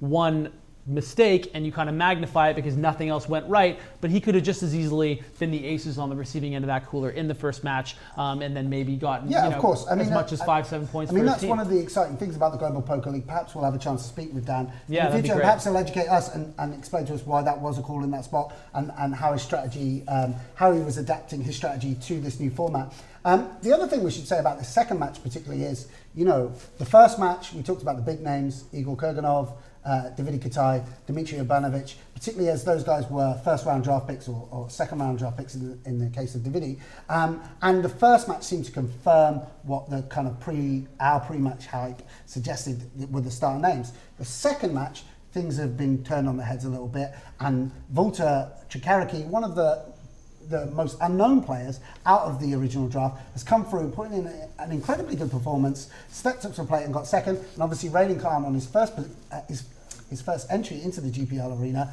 he's taken down the wing for Hong Kong Stars. That's a bit of a turner. Yeah, I mean, to be perfectly honest with you, Volta played next to perfect in the first match were it not for that ace-3 slip-up, which again, we talked about how, the margins are. Yeah, I mean, it's just such a small sample size and variance is so high in spots like that where it's just like, yeah, we talk about that hand because Davidi Kitai had pocket jacks, because he held. We might not even have been talking about the hand if he'd shoved the ace-3 and won the hand. We definitely wouldn't be talking about it had Davidi Kitai just had jack shit. You know what I mean? So it's really interesting how a mistake can be magnified. But he came back in that second match, played with a lot of confidence, got 5 points for the Rome Emperors, and I'm sure they're excited that the whole team is excited that people were able to see this young gun and how well that he can play. Yeah, really exciting stuff all round. I think over the two matches. I mean, I think the evident thing is we're gonna learn so much about what it takes to be a great poker player with these guys exposing the whole cards. The thing that I couldn't get over, Griffin, is how contrasting the strategies were. How many decisions? I really thought there would be, a unity to how great players play. And what it shows is that, we're 15 years into the poker boom now, and there's still a huge diversity of winning strategies being deployed by these top professionals. Yeah, I mean, we saw it over the course of the two matches, and it was nice to see a bit of a change going into that second match, not just with the two different players, but just the positions and how that affects things and how that affects the different strategies for certain players. We saw Davidi Kitai extremely active in the first match, and that might have been a reflection of the fact that he thought that the players to his left weren't going to be attacking as much. In this particular match, he was taking a lot of early position opens. Perhaps it was his read that he wasn't going to get attacked by Daniel Cates in those early positions. There's so many different things that you can analyze over the course of a match, and I mean, Davidi is obviously the superstar coming out of these two matches, getting a total of 10 points for the Paris Aviators. It's a huge start for them. Yeah, and let's go back to Laura and Eric in the studio, and they're going to talk about where these two matches leave us in the standings. Thank you so much to our commentary team there of Sam Grafton and Griffin Benja. Well, we've had both of our Eurasian Conference 6-max games this evening already. We have 2 more to go. They are the Americas Conference coming up very shortly. 3:30 p.m. Eastern Time, that first Americas Conference game coming up. We're going to look now, though, at the standings and see how we're doing after those first 2 Eurasian Conference games. So this is just from the second match of today. That's right, second match. Huge points here for Raiden Khan and the Hong Kong Stars, who, like Davidi Kitai in the first match, pick up the full 7 points. Walter, who had a great chip lead at one point, that lead changed. It's only 5 points for the team, for the Rome Emperors. Davidi Kitai picking up another 3 points. That's 10 total points for Paris. That's quite a good start to their season. Dmitry Urbanovich, we've talked about before, 2 points, and really a solid matchup here. Christopher Moorman from the London Royals, 1 point. And unfortunately, the talk of the town, the Rome Emperors, standing at 0 points through 2 matches. It's a long season, Laura. The Berlin Bears, but it's not for Berlin Bears, of course. It's a long season, Laura, but it's not the way you want to start, right? It's just a tough way to start your year. It's a very tough way, and I'm sure Jungle Man Dan is not going to be a happy bunny about that. Probably not. No.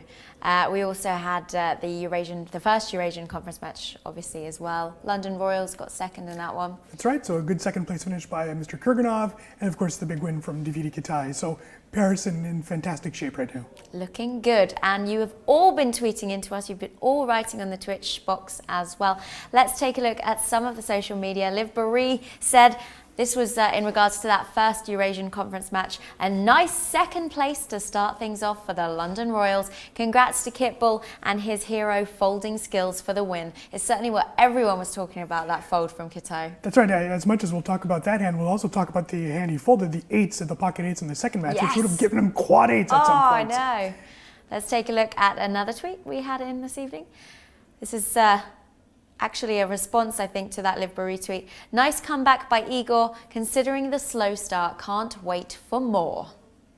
Take two is our friend Kevin from USA Today. We've also got Chris Moneymaker, who is the manager for the Las Vegas Moneymakers, tweeting, the GPL is live today and Ant Zinno is first player stepping up for the Las Vegas Moneymakers match on Twitch at 3:15. So that one is coming soon.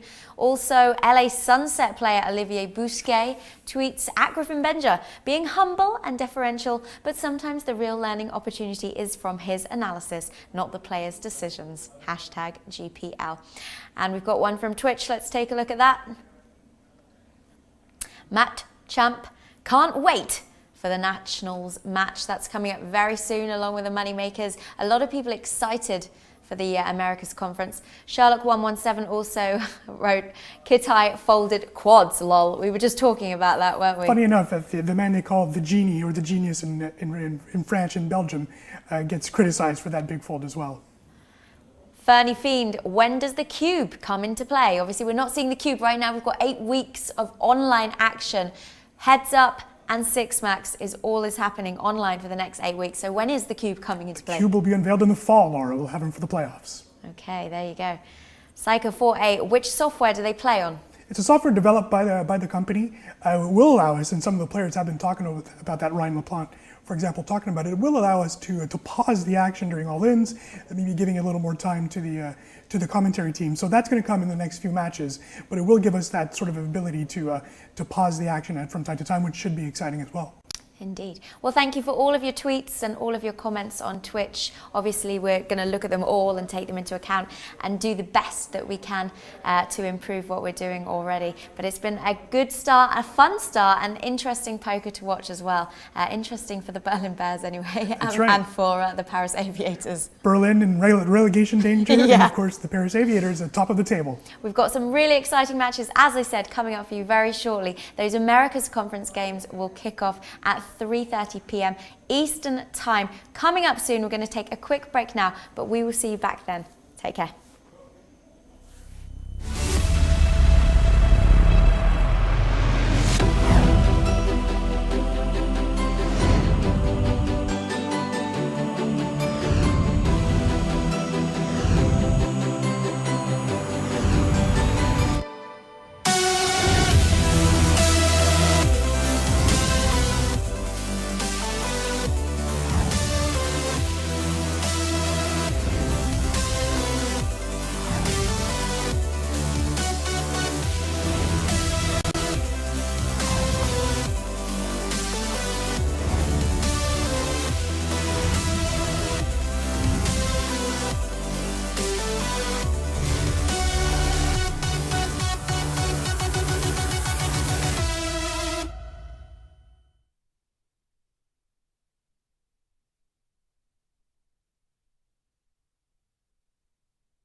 Our backs against the wall. It seems impossible,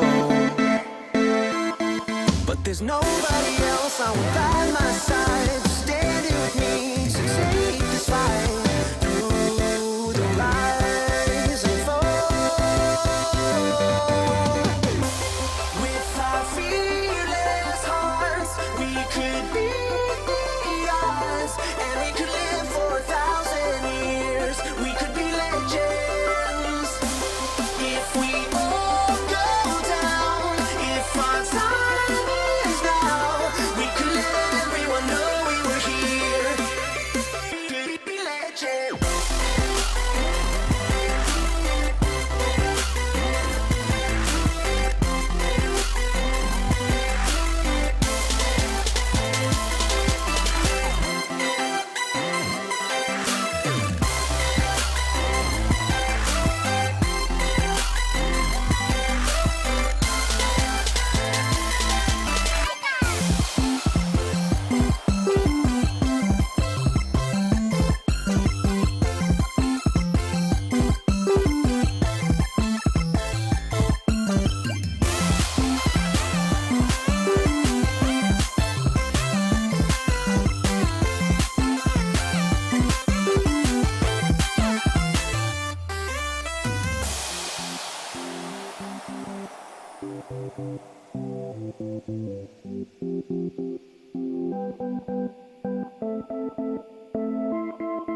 We dream so colorful. Oh, we love so strong. The world is relentless, the city won't sleep. It hardens your soul, brings you to your knees. We can face it all.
12 teams representing some of the biggest cities around the world. 72 of the world's most talented poker players with over $350 million in combined lifetime earnings will put everything on the line over 8 months to compete for the title of the first ever GPL World Champions. Which team has what it takes? The Global Poker League starts now.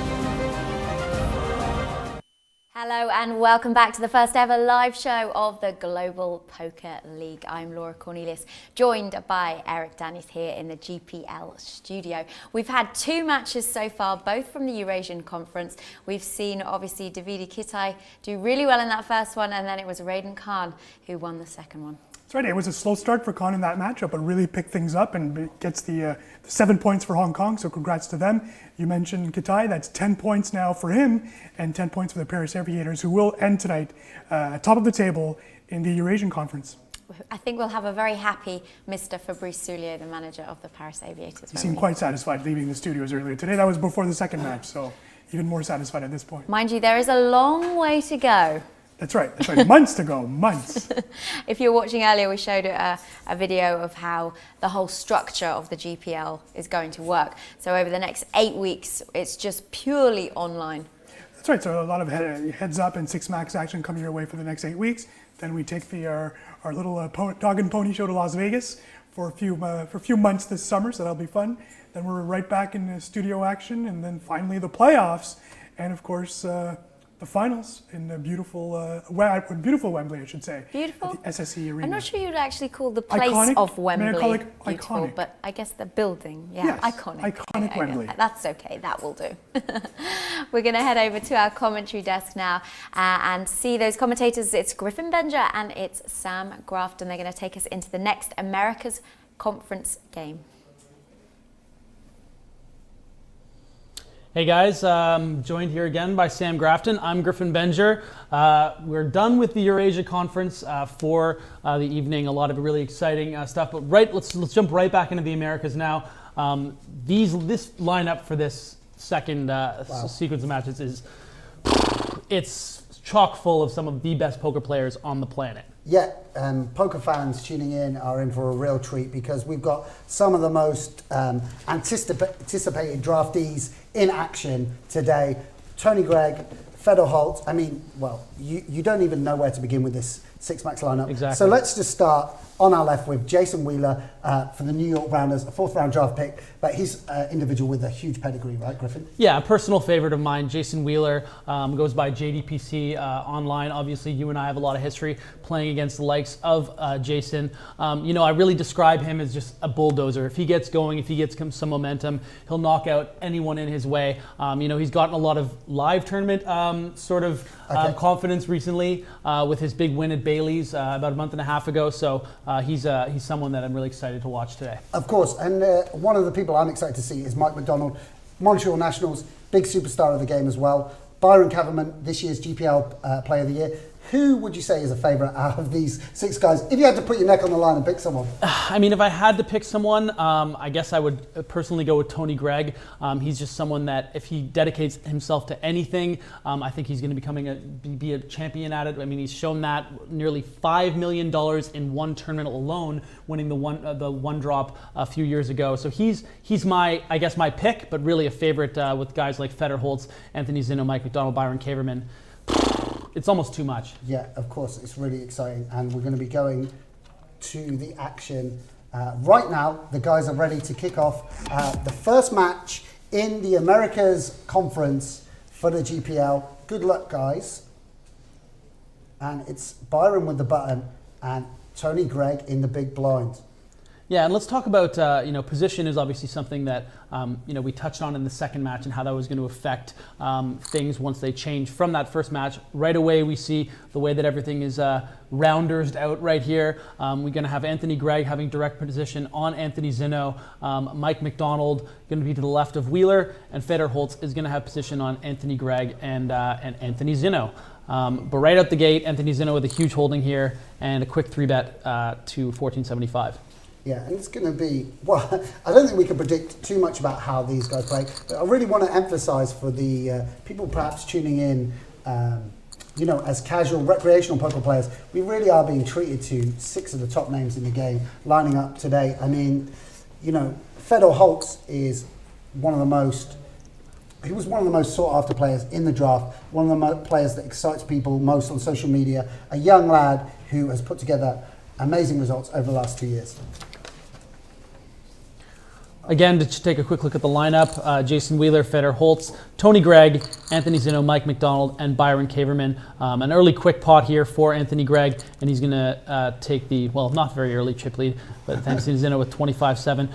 I think Jason Wheeler is going to be a really interesting guy to watch in this particular match because so the same way we kind of talked about Volter in the first match for the Rome Emperors is that not to say that expectations are necessarily low for Wheeler, but you can't blame him for finishing in the bottom 3 against a lineup like this. So he's going to come in, I think, with nothing really to lose and everything to prove. So I think he's going to be someone that we can see splashing around and really willing to take it to these superstars of the game. Well, one of the things it speaks of is Bryn Kenny, the manager of the New York Rounders. One of the things this speaks of is his confidence in Jason Wheeler. Yeah, like I mean, people have put in general, their Fedor was first round draft pick, Anthony Zinno was first round draft pick, Mike McDonald first round. They put in, you know, their top guys to start things off with a bang.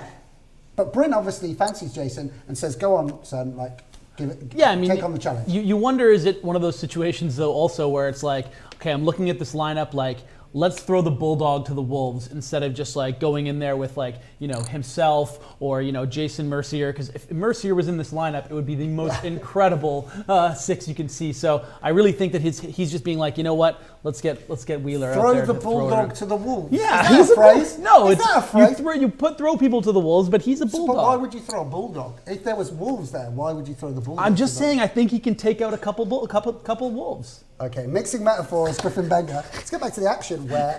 Benger. Sorry. Mixing pronunciation. I thought you pronounced it banger. No. No, it's no. Bender sometimes. Griffin Banger? After a few too many. But okay, so Jason deciding whether to, I presume this is a bluff on the river. Yeah, an interesting bet here. Obviously, you know, putting Mike on Jack X a fair bit here, and that's exactly what I'm talking about. You know, Wheeler recognizes that okay, Mike probably has a weak Jack in this situation, and he's someone who will make big folds with the right sizing in certain spots. The bulldog literally attacking one of the wolves there. Yeah, he's been catching on. The bulldog's in there with the wolves, and he's dude, that's his new. That's going to be his new nickname. Look at him; he's just steamrolling. Yeah, loving it. So one of the interesting things, Sao Paulo Metropolitans, a very Brazilian-based team, but they picked Byron Kaverman, who was #1 ranked player on the GPI index last year. What do you know about Byron? I know he's an incredibly talented poker player and one that takes far too much time in the normal live arena. So it'll be interesting to see what kind of timing tells we can expect from Byron, if he's just going to take things you know, as slow as he can with the shot clock, or if he's going to keep the pace of the play moving forward.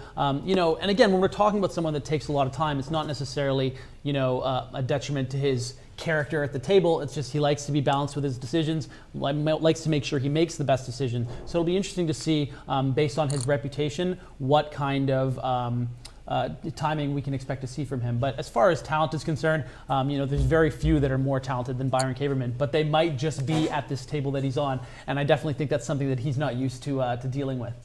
Yeah, I mean, although it's got to be said that him, Fedor, Mike, they do have a background playing these high rollers, whereas perhaps Anthony Zinno, obviously he has torn things up in 2015, putting together a string of results which is otherworldly in a lot of ways, but he's probably the player out of the 6 that is least familiar with these short-handed elite fields. He's not someone that's necessarily playing the 10K, the 25K 6 max events, the 50K high rollers. Well, I mean, actually, after all his success this summer, he did end up playing a lot more high rollers. I think that he played, I'm not sure about a 50K, but I'm pretty sure he did play a 100K buy-in at some point. So Zinno's definitely felt confident enough with all that money that he made this past year with the WPT championships, and of course, all that success in the summer. So I really don't think he's someone that is going to shy away from the challenge at all against this table of superstars. Yeah, for sure. Very, very exciting to see these guys in action. Obviously. Oh, the weapons of mass destruction for Tony Gregg. Yeah, and Zinno's going to probably be opening the button with 10-9 off. Yeah, and for the uninitiated, if you don't know who Tony Gregg is, he's definitely one of the most successful poker players ever. Whether it's underground cash games, online tournament success, and especially live tournament success. He final tabled the PCA main event 3 times, 2 second place finishes, and I believe a 4th or 5th place finish for the other time. So he's someone who just, in particular, loves the Bahamas, but he certainly loves his online arena as well. Underground cash games? What, are you trying to get the IRS after? You can't be careful about that. I mean, any cash games. He plays in illegal cash games in the New York State area. I don't want, well, with all the rounders out there, I mean, he's got to get used to the opponents. There we go. On that bombshell, let's get back to Jason Wheeler, who has 3 bet fight. Jason came to play. This is what I'm talking about. I mean, I think Jason is really going to come after these guys. He's going to take a lot of spots where he's just like, you know what? Screw, this is the kind of challenge that a guy like Jason Wheeler just thrives on. Yeah, I've got to say, I mean, I know Jason a little bit, and I've played many hands with him. I've got the greatest respect for him, and he is no respecter of reputations. Like, he is very, very confident in his game. He's putting together, I mean, Bryn and all the people that surround him, many of whom have been drafted for the New York Rounders, been putting together incredible results. And yeah, he's going to come onto this stage. It's a big stage. Jason's a big personality, and he's going to be looking to make a name for himself. He has that respect within the community. Now this could be his breakout, to the wider poker fans. Yeah, I think that he thinks that he's the best player at any table he sits on. He probably has too much presence of mind to really think that he's necessarily the best player at this table, but he's certainly going to come in with that mentality and take it to these guys. And right away we see an interesting hand here. We're 3-handed to the ace-8, 4-2 club flop. Only 2 people really have a piece, but Byron Kaverman obviously repping that texture. And this is something we talked about earlier. People flatting in late position in these sort of situations, their hands are often going to be something like suited Broadway. So the reason that we see Byron, even though Mike McDonald does have top pair, and we see that Fedor flopped a flush draw, a lot of the time this bet is going to get through because Mike McDonald won't have an ace a lot of the time, and neither will Fedor. And it's also obviously, one of the things players look for when constructing a c-betting range is what turn cards can come, what back doors can open up. Here we can see that if, as it happened, an offsuit ace came, if a 7 had come, if a spade comes, if a jack comes, there's turn cards that can come, which Byron can continue to bet and rep that ace on and make nut hands. So he's also constructing his c-betting range around the flop texture and how his actual hand interacts. How do we feel about this bet here by Fedor? Obviously, when he sees Byron check on this turn card, he's thinking that he probably is check folding. Does he think that Mike has worse flush draws here and he's just taking the lead to make sure that he wins the hand, or does he just? It's kind of an interesting bet, right? Because you assume that one of them probably has an ace. Yeah. So it's an interesting bet there by Fedor, one that he may end up regretting. But again, it's hard to really tell in situations of course. like that. I mean, I think someone like Fedor's going to think about, when this checks through, who has the strongest range, and him having called pre-flop and called in position with a player to act behind him, he actually has the strongest range out of the 3 when Byron elects to check the turn. So I guess he's playing his range of hands, and he can, he can river a queen or a jack and win, or he can make his flush. Do you think that he puts? Do you think he ever thinks that Mike McDonald will call the flop with an 8, like especially sort of a suited 8 combo of spades, where he might think he still has the best hand, and Mike kind of has to fold that turn? Yeah, I guess that's what Fedor's thinking, and I guess it leaves it open to bluff the river on occasions. I mean, perhaps not on a dry run out, but on a high card, where Mike McDonald's going to have worse trips. Seems unlikely to me that he's going to try and bluff Mike McDonald when he's so defined towards having 3 aces. But he keeps his range wide at least. Interesting check back here from Mike McDonald, flopping absolutely huge with the 9-3 suited. What do you think about this check back? Do you like it because Zinno is going to stab on a lot of turns, given that it looks like Mike is giving up on this texture? Yeah, I mean, this is a texture that's better for the big blind than for the button. So you need to check behind a lot of hands here, a lot of weak hands. You can't stab as much because you fear getting check raised. So I guess Mike balances that by having a strong flush draw combo with a pair to go with it. And do you think that we would see maybe a second barrel from a lot of players, just thinking like, okay, Mike's probably turned a flush draw here and he might find a fold in the river, but Zinno just doesn't fall for it right away. Well, I mean, the king's such a better card for Mike than it is for Anthony. It's the King X club combos. Yeah, that's a good point. King Queen and such like. It's hard for Anthony to fire again. So a good start here for Mike McDonald and of course Jason Wheeler, who's really shown that he's come to play. A couple nice pots early on for him. A nice bluff, a nice 3-bet with 7 high, and Mike McDonald playing that flush draw pair combo very sneakily here. To get up to 27,000. And at this stack depth, some people do like to 3-bet ace queen, but Byron just flats the button. And for this very reason, he's going to dominate a portion of Fedor's opening range. How do we feel about Anthony Gregg's fold there in the big blind for just sort of not even 1.5 more big blinds? I think if Tony Gregg did it, it must be correct. Yeah, that's how I feel. Yeah. Tony, tell us what you're thinking, bro. How much do you think Tony Gregg charges for coaching? How much do you think you'd have to pay him an hour? Nothing, 0 right now. This is our coaching session. Are you kidding me? True. We are literally being coached by 6 of probably the top 50 to 100 tournament players in the world. I'm Mate, they only drafted I'm 72 players. It's definitely 50 to 100. Yeah, definitely top 50 to 100. Yeah, that's a good point. Come on, I'm tired. That's true. Some jet lag for my good friend. Well, I didn't want to be like 6 of the top 10 in the world, and then everyone's just like, what about this guy? All the trolls are British in my mind, apparently. I'm just like, what about this guy? We are known for our trolling.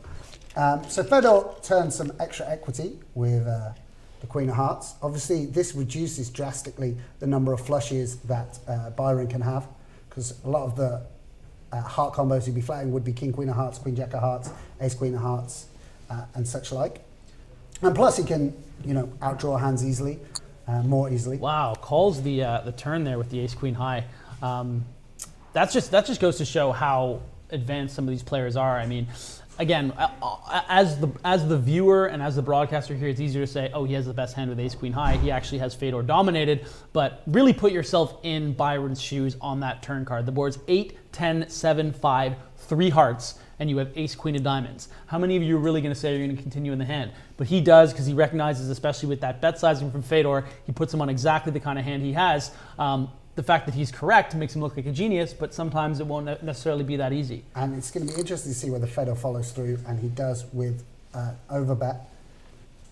And this is the brilliant metagame of the whole thing. It's just like a lot of players, getting their hand caught in the cookie jar there, as Fedor was. It didn't really seem to matter, and he still fired another bullet. And that's what makes him so exceptional. Really well-played hand there from Fedor. Holz says the blinds are now at 150, 300 for just another 2.5 minutes. Tony Gregg, obviously, 3-bet in this spot with aces before. And now he mixes it in with Queen 10. Kind of interesting. I wonder if this is an adaptation to the fact that Fedor is in the big blind. This is a much tougher field than even someone of the caliber of Tony Gregg normally plays in those illegal underground cash games you mentioned earlier. But sometimes you become 4-bet here from Anthony Zinno. Oh wow! And this is really the first first 2-level 4-bet that we've seen. It's extremely hard to really ever have a 4-betting value hand there in that particular spot, but it's one of those like meta games sort of flow things where Zinno's just like, okay, like I just know that he has this kind of like blocker type hand so often. What are the odds of me having an ace blocker? Is he just have like queens plus and get it in? Super unlikely. So he takes advantage of that and takes down that pot. The action comes so thick and fast. Now Mike McDonald raising under the gun, and Jason flatting. Pretty strong holding here in 2 9s, and gets what is a good flop for the big blind and a good flop for his particular hand.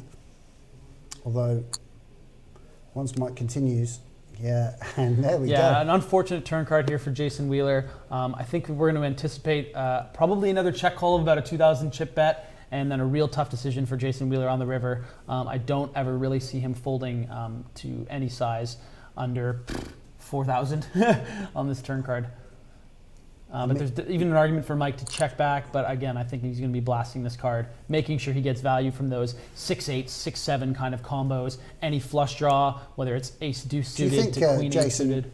Yeah, he does cool. Yeah, I know him pretty well, and I think that he's he's definitely going to be sticky in a spot like this. But just really an unfortunate run out. He's played great so far in the early goings of this Really match. helps Mike McDonald that he's got the jack of hearts in his hand. He's going to feel even more confident about value betting this river. And that's what we talk about when we talk about blockers. Just for those the uninitiated who aren't familiar with what that term means, Mike McDonald is going to feel more comfortable value betting his 2-pair because he has the jack of hearts in his hand, which eliminates some of the flush possibilities. He did decide to check back. Again, it's so easy to say like, oh, he should have bet there because he had 2-pair, but the way he analyzes the hand, Wheeler's going to have so many heart combos that he's going to continue with and then check the river with, so he doesn't want to end up betting and just have him fold hands like pocket nines, which he's probably going to fold. I mean, I guess it's also a situation where the hands, once the hearts come in, now it's very, very difficult for Jason to call with his 6x, his pocket nines, because that's part of Mike's rage that is now made of, his bluffs are going to be constructed around his flush draw combinations. Absolutely. Very exciting stuff, very technical stuff. For sure. Of course, and we will, hopefully alongside the GPL be trying to keep you guys informed of the strategies these guys are employing. I'm really interested to see how Jason Wheeler decided to play this particular hand. Obviously, Jack 9 suited is a favorite among a lot of poker players. There's an argument to fold, there's an argument to flat, and there's an argument to 3-bet. I think Jason's going to lean towards 3-bet a lot more as we see him make it 2,300. And the reason for that, as we've talked to over the first 2.5 matches now, or 2 matches, I guess, about playing your hand face up. When he calls in the small blind here, that is basically the bottom of his range, and the top of his range being something like, ace queen. Okay, so here we go. A really, really interesting flop in the 3-bet pot. Jason's actually really liking this board because he has a straight draw, he has backdoors, he's drawing to the nuts, but he's just ran right into the triple threat here. Here's Anthony Zinno. This is how you win 2 WPT titles, mate. Peel 3-bets and flop sets. 3 of a kind there, telling you underneath. And that's an unfortunate card for Zinno because this is going to slow Jason right down. Exactly, yeah. So when you see that turn card, obviously you see that Jason's percentage is now 0. But the reason that the thing that makes it a good card is that he's 13%. The thing that makes it a good card is the fact that Wheeler is just never going to continue on this particular turn card because Zinno, of course, has a lot of ace combos when he calls the flop, even though 2 ace blockers are out there. A check back from Zinno, which I kind of like because, it's hard to say. I mean, I guess you would have loved to have had him river a 10. And now Jason has got to decide whether to give up or try and bluff Anthony off a hand like pocket 10s, pocket 9s, or 8x, and he's going to have an easy check fold when Anthony bets. What sort of sizing do you like here from Anthony? He's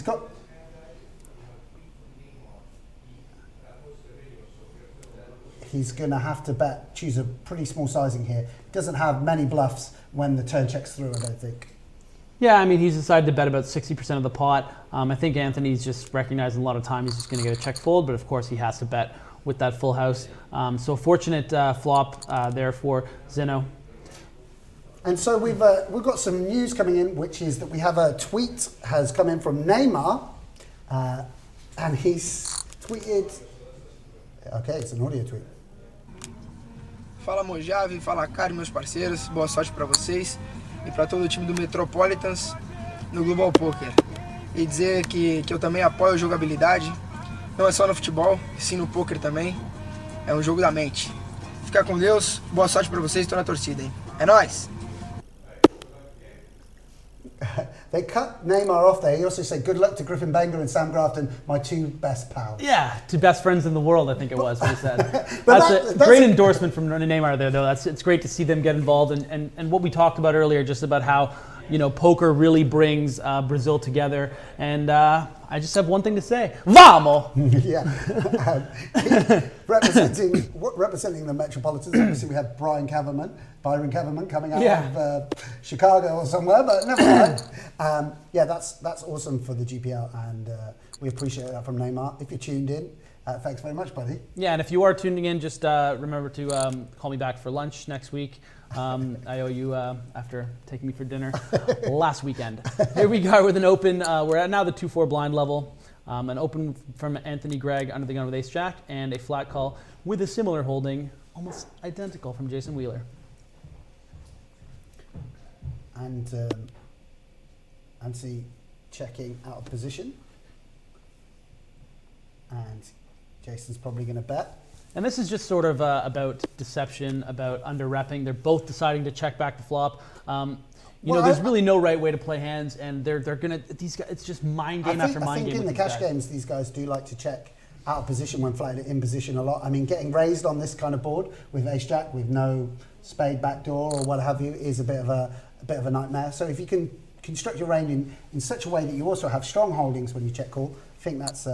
I mean, obviously Anthony Gregg's playing it the right way anyway, but I think that makes sense. And I think Anthony Gregg, who bet the tournament? Anthony Gregg bets about 1,700 in the 27 year. I'm going to expect a bet of about, I would say 3,500. Not to try to be too prophetic. I think he can go quite big now. The draws have missed. I mean, the only thing is he has a reasonably strong range opening under the gun. Yeah, he has. Yeah, he makes a bigger bet here and a snap call from Wheeler to chop it up. Hand really played itself. And also another thing we should just reiterate for the guys, this isn't for cash, this is for GPL points. This is the first match of the Americas conference.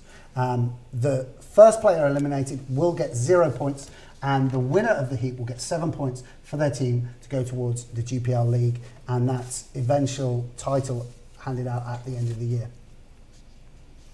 And do you think this is... Yeah, it's interesting there. A lot of players would flat the fours on the button, but I think that against Fedor, he doesn't think it's enough to just kind of go set mining against his range. It's not a hand that flops well enough to peel on the button. And that's a tendency that I've noticed in my experience sort of playing with some of the best tournament players in the world, is that they're not necessarily that interested in set mining under like as much as 70, 80 big blinds against really, really strong players, because just a lot of the time you're not going to hit, you're going to be dealing with a lot of barrels. I definitely think there was an argument to call their 60 big blinds effective, but he's decided to take a bit of a more passive route, and you can't hate him for it. Yeah, of course. And this is one of the things about being in a tough lineup. There are players, obviously, in live tournaments or online that you could flat there and know when I flop a set, I'm going to get paid off if they've got a big hand. Whereas Fedor Holz obviously plays so well that you can't be guaranteed of getting paid even on the occasions you do make a third fall. And just to follow up what you were saying, for those tuning in and wondering what you are watching, if they're playing for money, this is, again, for GPI points, but the players at this table are some of the best poker players in the world, bar none. Combined, just the 6 of them here at this table have combined for over $45 million in tournament cashes, led the way by Mike McDonald's $13 million alone.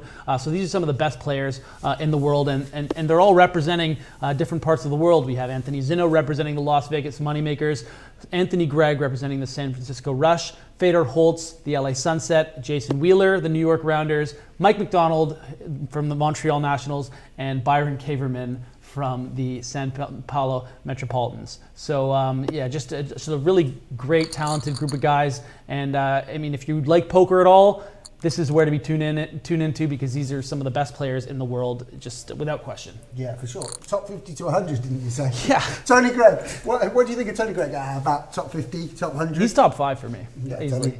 We're all big Tony Gregg fans. I mean, it's weird because he's top 5 for me, and Fedor's top 5 for me. There's about 10 people in your top 5, is what you're saying. No, I don't think so. It's hard to say. Who would be in your top 5? Top 5. Yeah. Jake this Cody, is like Chris that Chris Moorman, Rock movie. Toby Lewis and say again. McCall. They're all just all your British contingency. Mate, I'm picking my team like BK. I want to know, what's your top 5? I don't know. You can't put me on the spot, but I know what you're saying. Is Tony Gregg in your top 5? Tony Gregg bought me. Okay, you know what? Forget you. Stop it.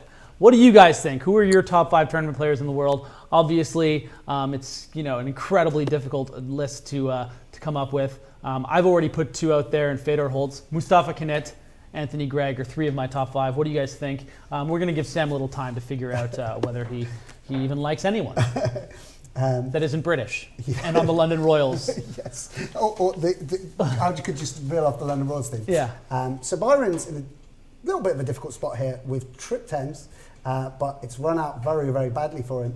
And Tony Gregg just elects to show down the Queen Jack suited.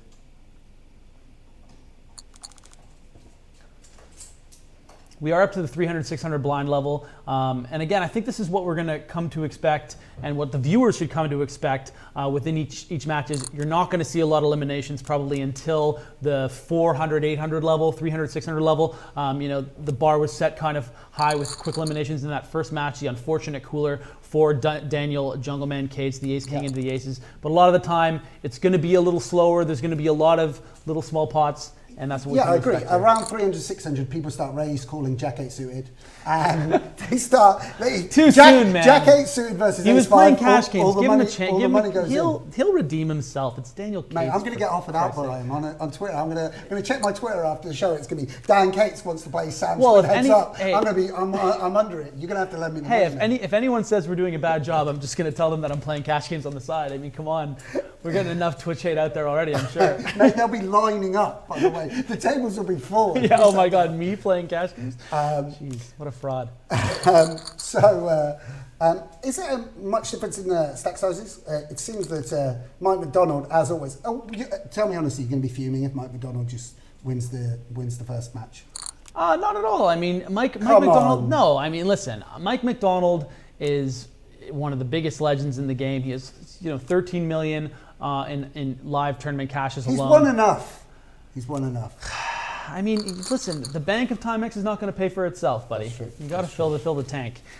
Raise and take there from Fedor Holz. So again, a little slow going here. Not the start Jason Wheeler would have liked, but really nothing he could have done with those pocket nines and then a board texture situation with that Jack 9 suited. And again, different players are going to play hands different ways, but I think we both could have said that anyone in the situation with the Jack 9 suited, the hand probably would have gone the exact same way. So it's a cooler in that context. But and he's also not Davidi Kitai, because Davidi Kitai obviously would have just pinged in the somehow won the pot.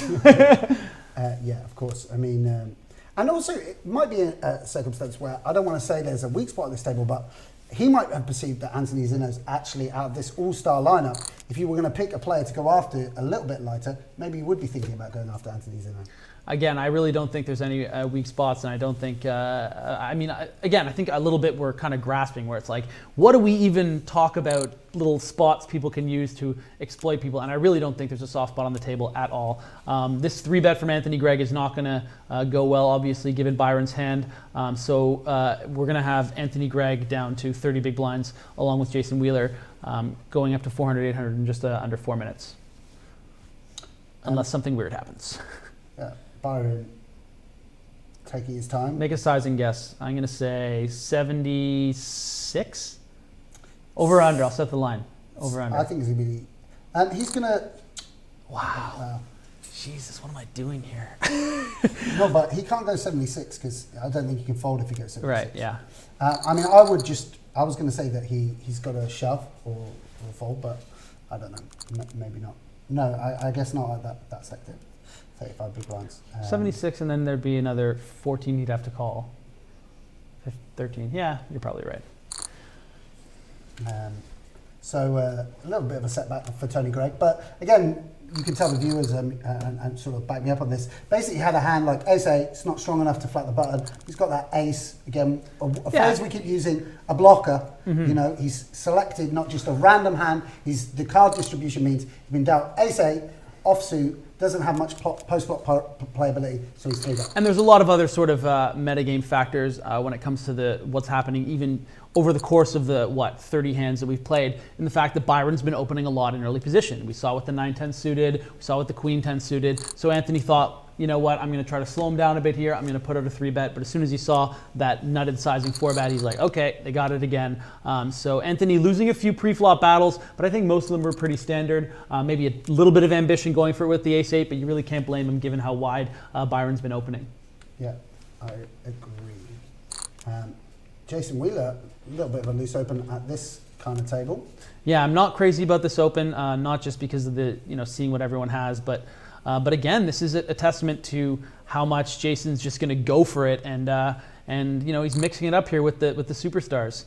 And but there you go, seeing how right away it's just they don't let anything get by them, these guys.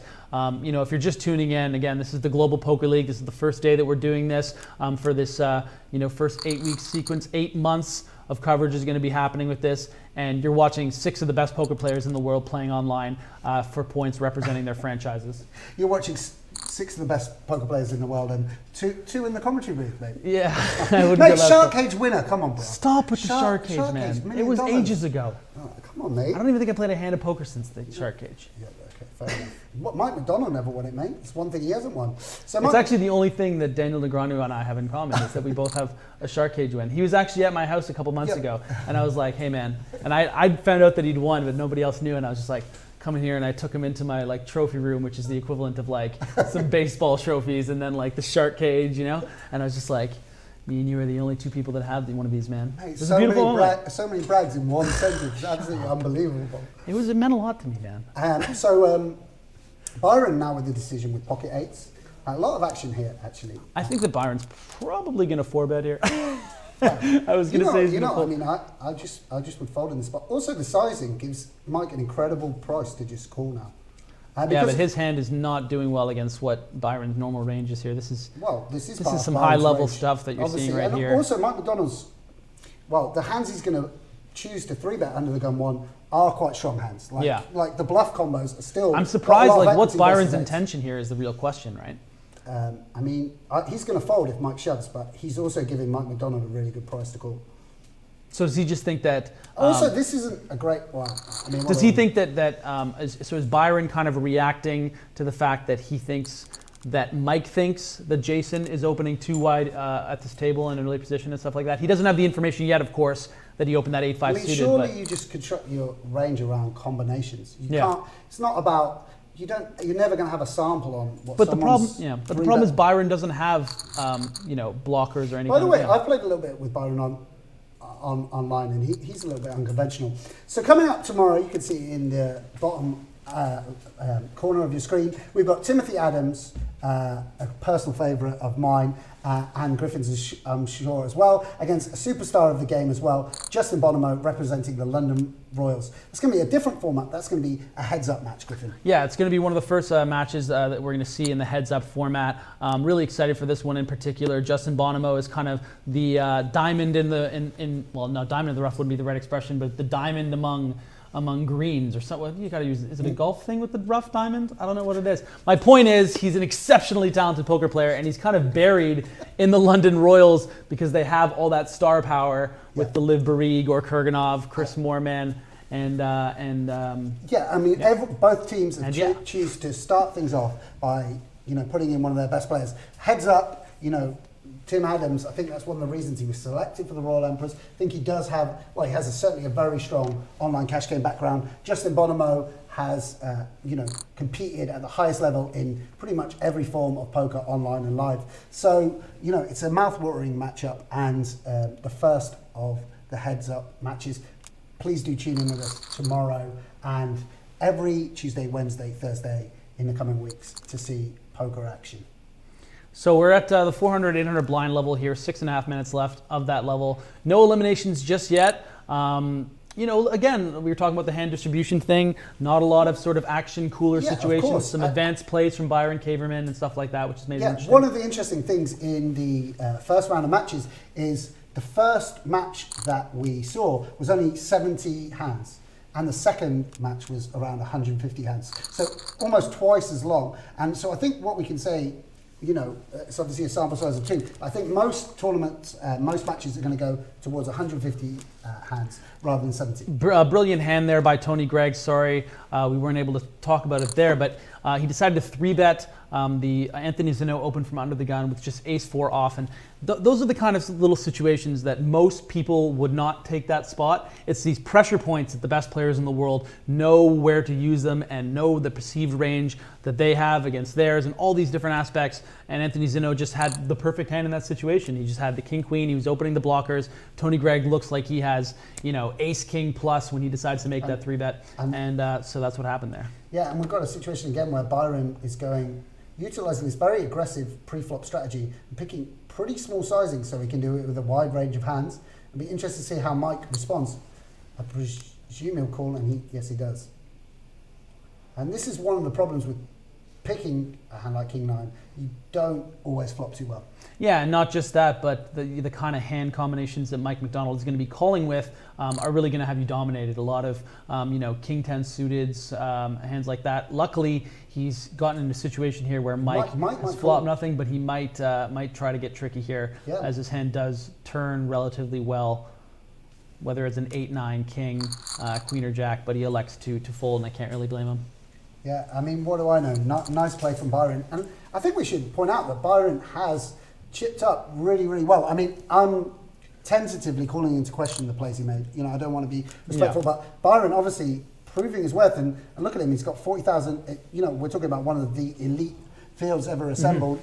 Certainly one of the elite fields ever assembled on Twitch. And, he's doing great. And you know what's interesting is actually one of the only hands that Byron's lost, he played amazingly well. He flatted the ace-queen suited on the button, and he called a bet on the turn on, what was it, a 10-8-7-5-3 heart board with ace-queen high, no heart. Just an incredible hand reader, an incredible, game flow master. So he's someone who's taken the early lead against these round of superstars, and I'm not really that surprised. Yeah. But I wouldn't have been surprised if anyone had done it, to be honest, on this table. Yeah, of course. I mean, really interested to see the dynamic between these great players.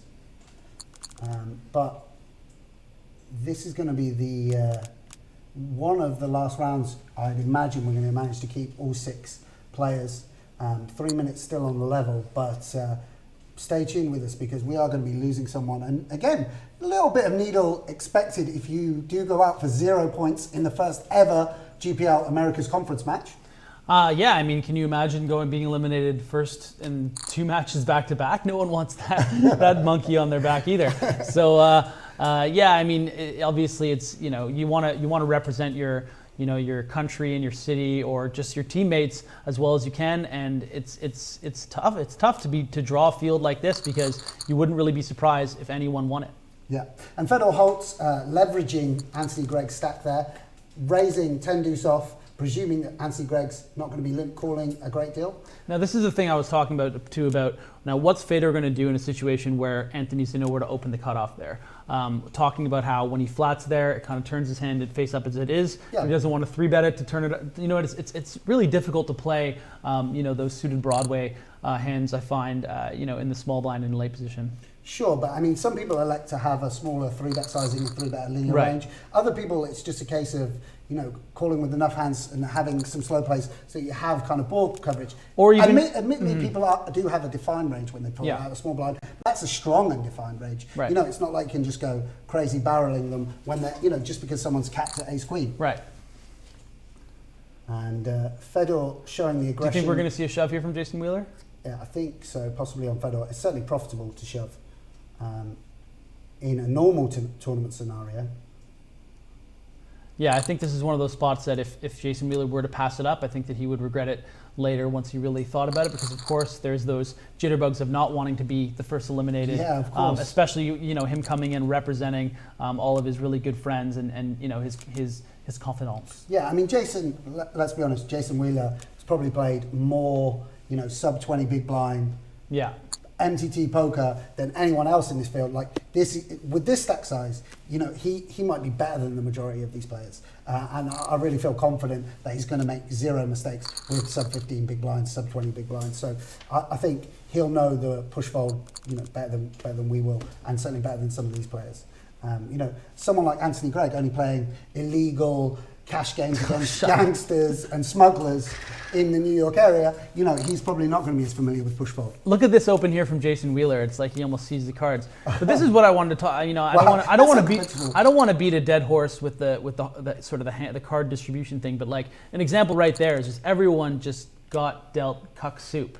You know what I mean? And it's just like nothing's going to happen. Soup of cuck soup. But we're not allowed to swear on the stream. No, cuck. Keep it clean. Like a cuckold. It's going out on Poker Central. Why are you using language like that? I apologise to the viewers and my mum who's watching. Look at what he's opening with. I don't know what he's doing. This can't be correct strategy. I don't know.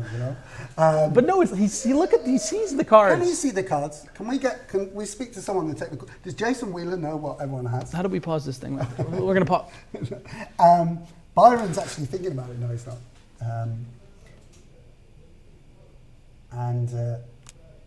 Tony. Just the Jack 4, Queen 7. And he's just pumped up right now, just being like, let's do this. What? Jason Wheeler. I'm rooting for Jason. He's actually so am I. the person. If he does this, then I'm putting it away. Yeah. Anthony Zinno's played quite a loose strategy. I mean, hopefully as the GPL develops, we're going to start to have statistics on these players. But I would imagine most button opens, and he's gone for some loose 3-bets, and he's coming in for a raise. I think Fedor are defend king high here. For the latest info about the GPL, visit globalpokerleague.com. That's me being an ad. But seriously, guys, check out this. Again, if you're just tuning in or if you haven't been paying attention, listen to my voice now. This is the first set of matches for the first season of the Global Poker League. Making history, trying to sportify poker. And please check out the website for any and all info. It'll be updated, daily with all the different results. And yeah, we have a big pot here, don't we? Yeah, well, I mean, Fedor is probably going to call here. I assume he's not going to. Yeah, he's just going to call. I assume he's not going to jam. That wouldn't. No, he's going to call there for sure. Ooh, Hansi Zinno. Ding ding ding ding ding. Yeah. Kind of deceptive turn. It wouldn't necessarily. You would expect that to be a good card for Fedor and not Anthony. Interesting to see whether Fedor leads here. No, I guess he's just going to check.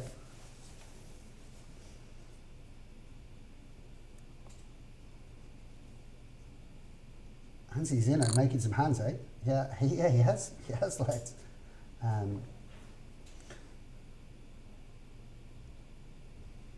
What do you do if you're Anthony here? Just call, yeah? Yeah, I think that there's no real point in shoving. Fedor is obviously doing a sort of freeze bet with a 5 here a lot. He also has way more 4s. But you never know. Maybe Zinno would shove here to get him to call with like maybe a 7, but it's very, very doubtful. I think that we're probably going to see a check, a shove, and a fold here, or Fedor might decide to bet kind of. No, he wouldn't. Not with that stack size with what's in the pot. So I expect this to go check, shove, fold. Yeah. Maybe a hero from Fedor, but I think that he's just far too good. I think he recognizes that Zinno is going to shove all his diamond and club combos on the turn when he's facing that lead. Yeah. So he's probably not going to think that he has much of a bluff range. I mean, 2 draws did yeah, I mean, 6-8 obviously got there on the flop. 8-9, rivered the 9. Any combo that includes diamonds or clubs could have hit a 9 on the river, but I think Fedor is a bit too good to make this call. But again, it's so much easier being in the booth. Interesting strategy having a leading range on the turn, and Anthony Zinno's gone really, really small, offering Fedor incredible pot odds. It's beautiful. I love it. It's such a frustrating bet, a quarter pot here, and these are some of the things that make these players so good. We're just thinking like, oh, what's the balance play here? To shove, and then you go through the hum and haw and hope that the guy calls, and and then he folds most of the time. No, I'm going to bet a quarter pot. Let's see if you think that I could ever be bluffing here. And again, I think Fedor is too good to make the call here. But it's certainly a frustrating bet to be faced in a situation like this, isn't it? Yeah, for sure. I mean, you're getting unbelievable. So obviously, pot odds. He's getting 5-1 on a call here. So that's going to entice him. He needs to, as a result, call with more hands. He needs to be correct less of the time than he would had Anthony made a larger sizing here on the river.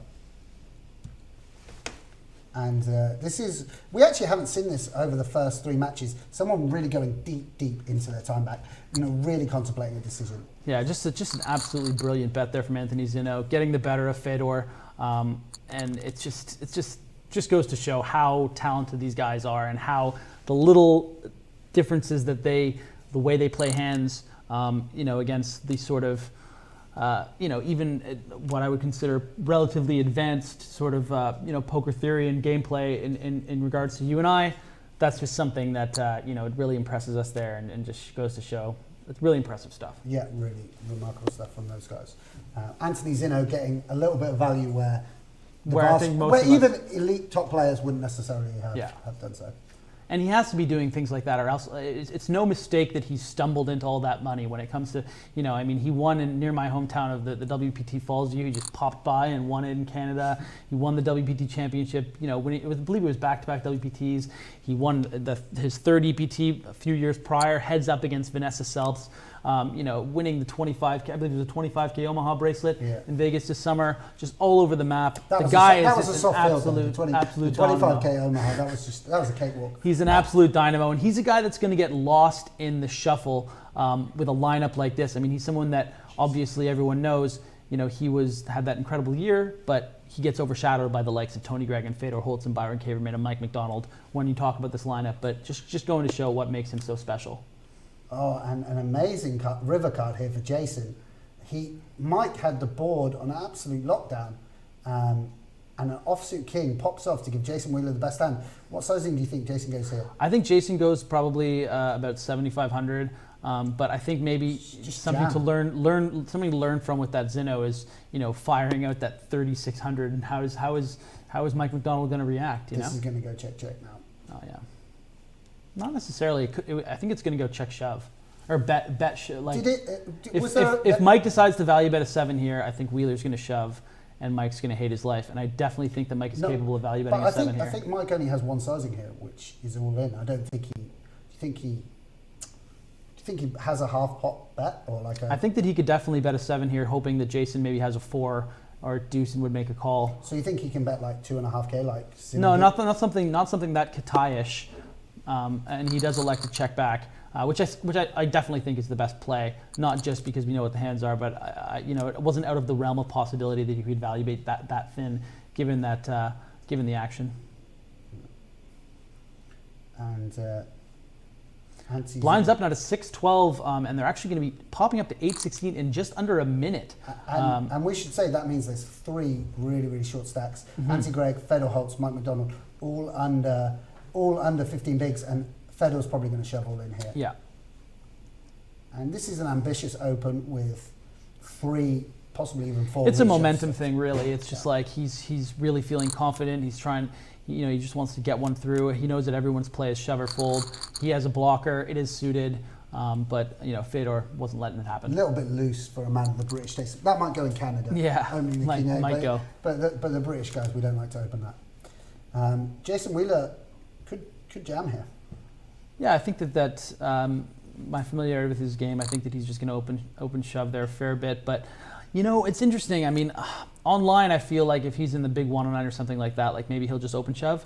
But in this, with the way that the points work and everything too, I think that he's not interested in turning his hand sort of like face up. I think maybe if he had 18K, he would shove. Okay. Maybe even as much as 20. But the 24 is too much. But on the other hand, in the big 109, you're not going to be facing someone who's going to play 10-7 from the big blind and play it as well as Byron Kaverman. Admittedly, here he's flat. Yeah, it's almost like he's using his hand for value, where he's like, I know that I'm going to be ahead of the range that Byron's going to be calling in the big blind a ton, so let's just go see a flop. It's not like I have ace 6 off. Ace 3 suited plays a lot better than a hand like that. And do you think Jason's going to open again? No, he's flopped it. I think this will probably go limp fold or limp call, but Byron might also just decide to pop it up to. But I don't really think he will pop it up here, but just because of the way the stacks are. Oh wow, he pops it up huge. Come on, Byron. It does put Anthony in a bind here. Yeah, you don't want to just stuff into pocket 10s here. Yeah, I mean, well, he's gonna. It's easy to play pocket 6s. He is gonna shove. But what I'm saying is it drastically reduces the number of hands Anthony Zinno can play when he goes for such a massive opening size. But on the con side, you lose more. I think I've got to be perfectly honest here. Please be perfectly honest. Be candid with us. I actually am amazed at the strategies I've seen people employ. People have played so differently from what I expected. I feel like, are you learning anything? Yeah, I'm learning a ton. I feel like I'm learning so much. If you're learning something at home, please leave a comment at globalpokerleague.com or tweet us at Sam Squid Poker. Getting doubled up here by Jason Wheeler. I'm really not crazy about this open by Jason. I understand that he has a pocket pair, but it's just he's going to have to call this and hope for the best, and definitely not a spot he wants to be in here. Oh dear, Jason. He can bink the 3 of clubs though on the flop. Ooh. Chop it up. So yeah, maybe a bit too of a gun-ho strategy from Jason Wheeler over the course of this. You know, I mean, he's, you know, it's a cooler once he opens. Yeah, absolutely. Like I said that he would. I mean, you saw the Queen 7, you saw the Jack 4. I would anticipate that Jason, this is a pretty close spot for Jason, but a very, very disciplined fold. I love that. But we are going to see an all-in, I would imagine, between Zinno and Anthony Gregg. Be interesting to see whether Anthony Zinno's balanced here and just jams, or if he... And if that forces a fold from Tony Gregg. I shouldn't say balance, but if he has a raising strategy and a shoving strategy. Let us know what you guys think about some of the plays that are happening. Follow the conversation at GPL. We're very active on Twitter. I know I got it popped up right here. I'll be happy to answer any questions that I can, and I'm sure hashtag GPL to get things going. And we've got an all in. Anthony Gregg needs a king or queen, or he is out first for 0 points. Anthony Gregg eliminated. My top 5, man. Anthony Zinno. Running over this table, 60,000 chips nearly he's accumulated, wins the flip. Sadly, we lose Anthony Gregg out for the donut. What we're calling the Jungle Man spot. Yeah, so he's out for a Jungle Man here in 6th. Pretty unfortunate. This should end up being a pretty interesting hand. I could see Zinno just shoving into the 3 effective stacks. Obviously, I could see Holz shoving. His style. I mean, yeah. Yeah, wow. Electing to fold there, not wanting to double up. Yeah, Holz is not going to have any of Byron's banana business. And this is not an enviable spot for Byron. It's not an enviable spot. See, another thing you can do is just fold this pre-flop, because it's just such a difficult it's just a blocker open, really. Hand to play, especially if Jason defends with a high frequency. And you can see Byron, it's also really interesting that these spots aren't standard for anyone. Byron taking his time to think it through. Yeah. Even though the guy's played so much poker at the very, very highest level, he still takes his time to think about everything. Follow the conversation at GPL. Or how do you think Fedor? How do you think Fedor and Mike are going to react to the kind of inevitability of this shove? And do you think Mike is going to call here? Do you think this is more of like an ICM? We talked a bit about ICM in the previous match, that he's going to find a fold here. Yeah, because it's only very small profitability in terms of chips. And so what I should say for the guys back home is when Fedor and Mike are all in, actually Jason Wheeler benefits so much. And in terms of points, his expectation goes up greatly. So where does this increased expectation in points come from? It comes from the stacks of Mike and Fedor. Right, but it's still definitely a thought. Do you think that he calls with ace-9? Well, he's already done it with ace-7. Gutter straight draw flop here for Fedor. Great turn card for McDonald. And we lose the Wonder Kid, Fedor Holz. 2 of my top 5 in the world are just burning down. There we go. I condemn them. Toby Lewis wouldn't have shoved there, I'm just saying. So unlucky to Fedor, he does pick up a point for the LA Sunset. And now Mike McDonald. Look at the turnaround in chip stack. I mean, because also one of the things that let's just see it, he shoved. So one of the things that I'm saying is because of points distribution, he's going to fold. But actually, what did we say? A lot of the points are up top in those top 2 positions. That's where the jumps really begin. So maybe another thing Mike McDonald is looking at is saying, hey, going out for 1 point or laddering up to 2 points doesn't make that much of a difference. Let's win a big pot and then play for the top 2 spots. So in fact, the way the ICM, to use that problematic term again, the way that affects it is going to mean that for Mike McDonald, who's probably done more thinking about this spot than I have, it's going to be more of a call. I think that the way this match has gone too, for the viewers at home just watching this, and for us definitely just picking up on how small the edges are in a field like this. I mean, you looked at the matches in the EurAsia, a lot of different contrasting styles, weird things like, this is going to be an all-in call, obviously. So let's just pause that Team Byron and Jason. And Byron's flopped strong, turns a gut shot to go with his first, too many outs, man. Drama. Too many outs. This is it.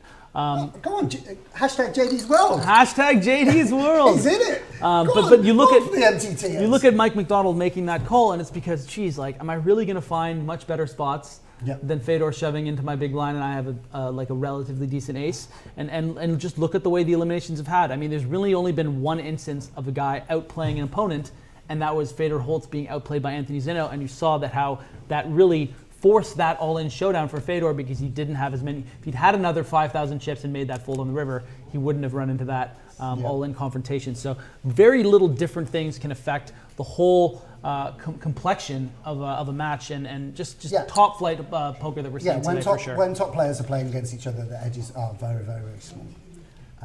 And Mike's gonna, I assume, just make a raise here with the Ace King. Probably has a raising range as well as a jamming range here. How do you think Jason Wheeler's going to react?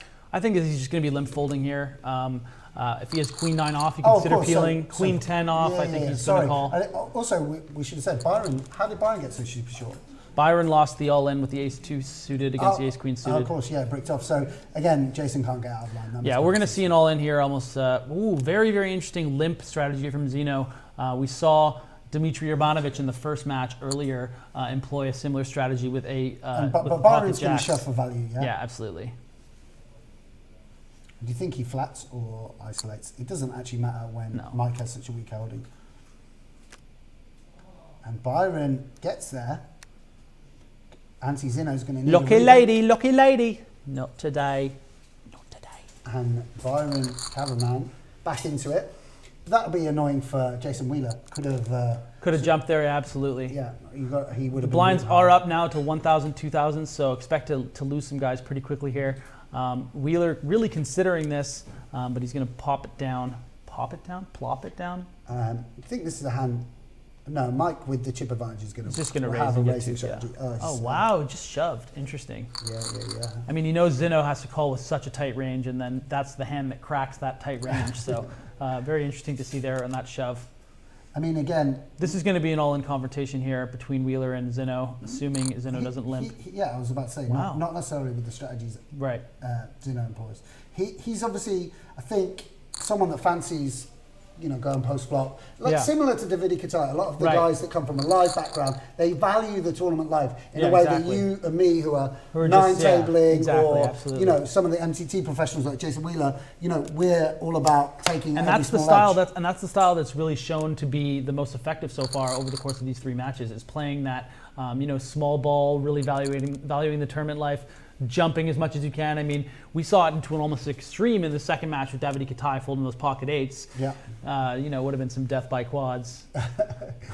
And Mike only having a shoving and folding range here, I think, is pretty good against Byron. Do you think that Jason Wheeler's going to be satisfied with anything better than third place? Or do you think he's just going for the gold? I mean, again, with this lineup, he should really I think he should be happy with how things are going right now, just having about a starting stack in the fight to get into the top three. What do you think? Well, as I said, I think once the game is push fold, I think Jason has the most experience in so that he's going to be happy to be honest, I don't think Anti-Zinno has probably done the work on how to play. This is going to be bad news for our boy Jason here. Well, Mike might open, and that might save Jason. Wow, and Zinno has the hand. And so this is a very mathematical, theoretical strategy that Mike McDonald's employing here. Just hoping that he dodges the big hand from Zinno, but this time he can't do it. But he does have a cracker. Cracker Jacker. Here we go. 7 from heaven. By the way, Mike McDonald always gets a 3 for a spree. I really thought. I mean, feels like people to be not all in against Mike McDonald. He's high up there. Yeah. And now Wheeler's going to be the one. It's going to be a huge confrontation here against. It's going to be a huge swing for Mike McDonald because he's probably not going to. Yeah, particularly when Zinno limps, he's not going to be able to fold the ace jack suited. I would love to see Jason over limp here. He's not going to do it, but it would be so boss if he over limped here and then McDonald shoved. Come on, do it, Jason. Oh, you fish. Mike McDonald's going to be calling here for sure. Yeah, and Mike's going to need an ace, or he's gone from chip leader to out in fourth place. And I wonder if that's going to get him to adjust his strategy, or if he's just really playing by the book with how he's exploiting ICM. I mean, Mike McDonald doesn't need to adjust his strategy. And can he ever find a fold here? And we've lost the screen, but we're gonna see it in a moment. Oh, a very exciting hand to lose the screen for. Come on. We're going to see, by the way, I predict Mike McDonald doesn't lose. I don't think he's ever lost 2 all-ins. Does he ever fold here? No. Has he ever lost 2 all-ins in his career, Mike McDonald, you think? It seems unlikely. Yes, he has, for sure. I think it's unlikely. I think he hits an ace there every time, particularly against JDBC. JDBC runs way Is JDBC just already out right now? Like, we're just going to come back and he's gone? Oh no, Mike's all in. Mike has called and lost the pot. So pretty much went according to script. So it's going to fold, and Jason's going to just have shove. Mike McDonald in all in. Sorry, Mike. By the way, I shouldn't say you've never lost 2 all-ins. Come on. That's a bit mean, isn't Grow it? up. This is he's hoping to get Byron. A lot to of do something 8s and stupid. 4s involved in the card distribution here, like everywhere. What? 3 8s, 2 4s. And Bye Queen birdie. for a chop, or we lose Mike McDonald in 4th place. I mean, impressive showing from Mike, even though, you know, perhaps the 5-6 suited. Yeah, it has to be a mistake. I mean, I don't know, and I feel like he's not someone who makes mistakes. So I wonder if that's something that he's going to have a discussion with his, very, very analytical-minded team and find out whether that was necessarily the best strategy to employ. I mean, I think also the question is, does Anthony Zinno fold tight enough? Does Anthony Zinno abide by the rules of ICM, or does Anthony Zinno with all Does the- Anthony Zinno call 9s plus is the question, yeah. Well, it's not a case of 9s plus, but like, does he call with ace-10 suited because he knows it's the best hand? Like some people don't. Some people don't play by the rules of ICM. I think that's the reason why he was shoving that is because he is folding the ace jack off, ace-10 suited hands. Yeah, I mean, we'll see. I mean, obviously he flops. I mean, it shows 5-6 suited, can get there, and so. Is Jason going to walk Byron here? Or, yeah, he is. So now a bit of a free roll moment for Byron. Seems like he can just play a good push fold game here. Any confrontation between Jason and Anthony is a bonus, but the pressure's off for him. And we have an all in here. Ace-8 offsuit against the 10-6 suited of Byron. And he just needs to dodge a 3, 6, or a 10. We will be heads up against Jason Wheeler. And the New York Rounders have to be thrilled with that start from their 4th round selection. Jason Wheeler can win this, by the way. Absolutely. I mean, when it comes to playing these stacks, especially when they get a little more shallow in 2 minutes, he's going to have an edge on. But I agree. Jason's been short from like 5 out. He's been one of the bottom 2 stacks all the way through, and now he finds himself heads up. He's already secured, like you say, a great score for New York Rounders, getting them on the board, and I think he'll fancy it against Anthony Zinno here heads up. Interesting strategy here, 3-betting the ace-2s off. There's really an argument for, picking worse hands than this. flatting, 3-betting. Some he might even say shove for the 30 big blinds. I'm certainly not someone who would recommend that. I mean, I guess he's constructing his range around the fact it's not a very playable ace, but seems like you could probably pick worse hands than that. But absolutely, it depends, obviously, how Zinno's responding and such like. They might have done a little bit of research or indeed played with Zinno before. And this is going to be a card that Jason can barrel if he wishes. Mm-hmm. Now, having the King of Diamonds yourself means you've got that extra ability to get there. Interesting check back there. Not crazy about it, but again, it's a lot easier to analyze the hand, seeing what they have. I mean, sure. I guess he feels that King High is good some of the time against 6-7 high, 6-8 high, and such like 3 deuce or whatever it might be.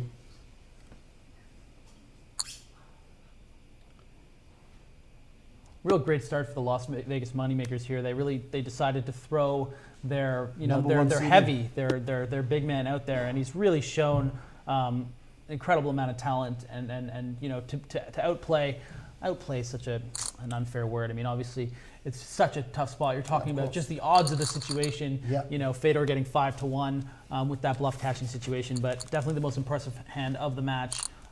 With that sizing, it's just a lot, and anyone can learn from watching it. One of the things that, wow, I mean, has he just done that? Has he just made it 3 big blinds over 2?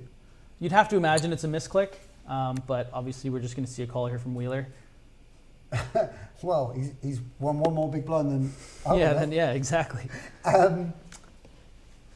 This is a strange spot. Maybe it is a misclick. You're right.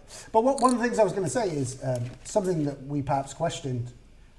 There was so much time for analysis, and we've been talking for a long time since the draft. And Jason's elected to stab at this. Well, I think that he recognizes that Zinno was probably misclicking. There's a really weird sort of misclick metagame thing going on here. Does he think that I did misclick? Did I, and that's why I think it's a great. Whoa. I don't know what's going on.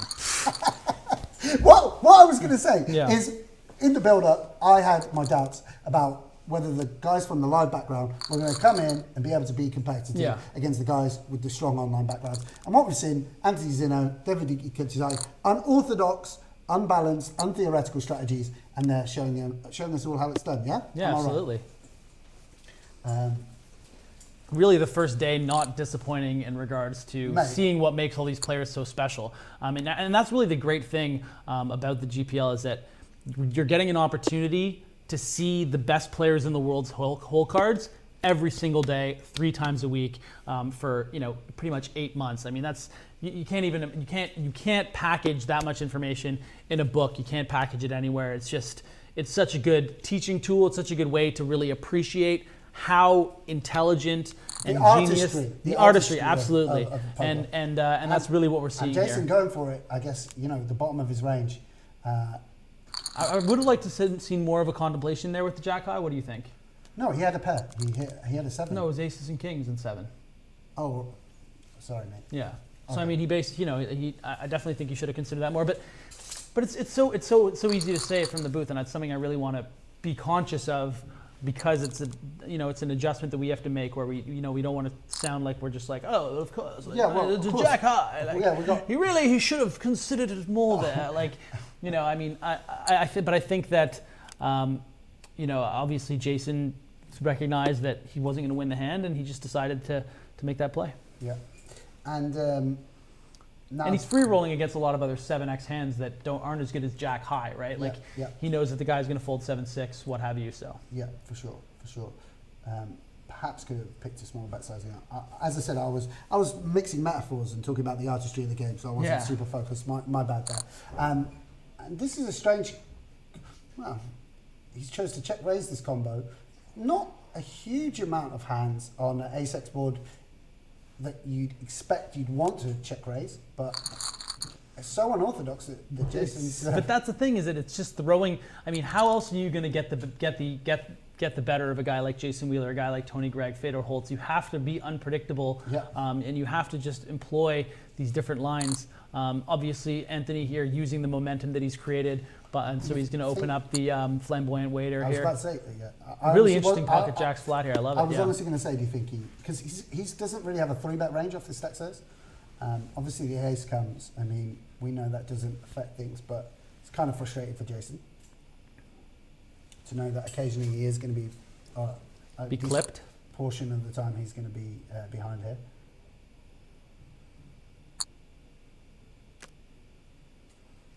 And Jason obviously has the Jack of Diamonds. And yeah, again, even this just hand right here is so interesting for the viewers out there. You think, oh, pocket jacks, 20 big blinds, oh, I'm going to shove here. But no, I mean, given the frequency of how much Zinno's going to be opening, the fact that he has all this game flow edge with all the momentum that he has, Zinno just realized, and now this is going to be very interesting. Zinno's fired again without a diamond. Which is not going to get a fold from Jason. And Zinno rivers a pair, which is pretty much never good. Do you think Anthony ever shoves here trying to get Jason to fold a 9x kind of hand? Well, there's a lot of 9x plus a diamond. Yeah. King X plus a king high plus a diamond. 10 queen with a diamond. But he's elected to give it up, and that really almost evened things up. I mean, Jason Wheeler only has a less than a 10 big blind. Jason's glad he didn't shove. That's for sure. That would have been. Yeah, it would have been a tough That would have spot, been painful. Yeah. See what Anthony, he just folds. See what Anthony does with this 7 deuce off. Mate, it's not Raiden Khan, buddy, okay? I don't know, mate. I don't know. Raiden Khan's a little, I feel like Kitai kind of stole his thunder a bit. He's a bit of the unsung hero. Mate, I'm loving Raiden Khan. Mate, Davidi Raiden Khan's got a 100% record in the GPL. Yeah, who are we kidding? 100%. Yeah. He's like, yeah, I played He's one. He might just retire now. He might be like, don't put me out again. You know? Exactly. So, strong flop for Anthony Zinno, and unfortunately Jason... An unfortunate defend. I'm not crazy about this. He checked back to the 2-pair in position there. No, I know, but the defend pre-flop. I don't know. It's okay. You like the Jack 4? I thought a min race, I mean, maybe a little Motown. Pot odds and all that. And so now Jason... Do you have any cool nicknames for hands? We should invent some. I have one that I really like that's kind of offensive. But it's not. No, it's not like. So is it like the soup that you said earlier? Is it that kind of offensive? No, it's not that. It's not that lazy and bad. Did you ever see the movie? Tropic Thunder? No. Really? I don't think I've seen it. It's the Robert Downey Jr. one. Yeah. I've But seen there's the this character- YouTube clip with Tom Cruise. So but I there's haven't seen there's it. the character. Well, Jason's what's he doing here? He's bluffing. He's bluffing. It's Yeah. a weird hand for sure. I guess he's trying to get him to fold an 8. It's also not good having like, I don't know, or Yeah. This is bad So there's news for this Jason. there's this character in. Think he? Yeah. No, he's not. There's this character in Tropic Thunder, played by Ben Stiller, and his character. He plays this character called Simple Jack, which is this really like offensive, mentally handicapped character. We don't use the word handicapped, but What do we use? I mean, let's not get into this. Let's concentrate on the Griffins. I'm concentrating. I'm just trying to let. Anyways, I'll Jack Deuce is Simple Jack. No, they're all in. Ace 3 against 6-9 suited. I mean, it's 6 or a 9. There we go, straight for Jason Wheeler. You're missing the action, bruv. Sorry, brother. Okay, we're on it. Straight for We don't Anthony wanna Zinno get as well. You know, mate, they're going to have Fabrice Soulier in here taking our job. They're going to call up stakes, and he made such outrageous wage demands they can afford him. But you know, Dreyfus is just going to be like pay. They're going to be like paying? they're going to be like paying. You know, pay stakes what he Yeah, asks for. dude, We don't get done. just shipping gold bullion Just to the him. Simple You know? Jack jokes. Yeah. I mean, any of the viewers who've seen the movie, they know what Simple Jack is. Okay, so Jack Deuce. Jason with the stronger hand, but well, it's all changed now. Anthony Zinno is going to win this hand a lot of the time, but Jason is going to call a bet on the So set. yeah, with these long days, there's going to be some lulls in Mate, concentration. What exactly happened with that Ace 3? Did he just raise call for 20 bigs and snap it off? Mate, hopefully we're going to have the Twitch chat, and then at least we can ask people. I don't want to see the Twitch chat, do you? Yeah, that's true. That's true. And Not to say, I mean, listen, guys, we love you, but you can be unforgiving. Yeah, they're going to be tough. They're going to be tough. Yeah, they're tough cookies. I mean, they even hate on Hartigan and Norman Chad, the legends of the No. game. I mean, yeah, they do. They hate on everyone. So I mean, we're under it, guys. We're basically amateurs. And also, can you imagine when we got to like face up to these guys and I like Byron to say Kaverman's amateurs. like, oh yeah, nice commentary on didn't like my 3-bet with the 8s. I mean, we're losing respect of our peers. It was a 4-bet, actually. Yeah, that's right. Yeah. That's right. I mean, I got a tweet here from Steven Van Zadelhoff, who's been one of the hottest poker players in the online community in the last year. Had fun watching the first GPL and enjoyed at Griffin Bendra at Squid Poker as hosts. Very friendly on some plays I'd consider bad nowadays.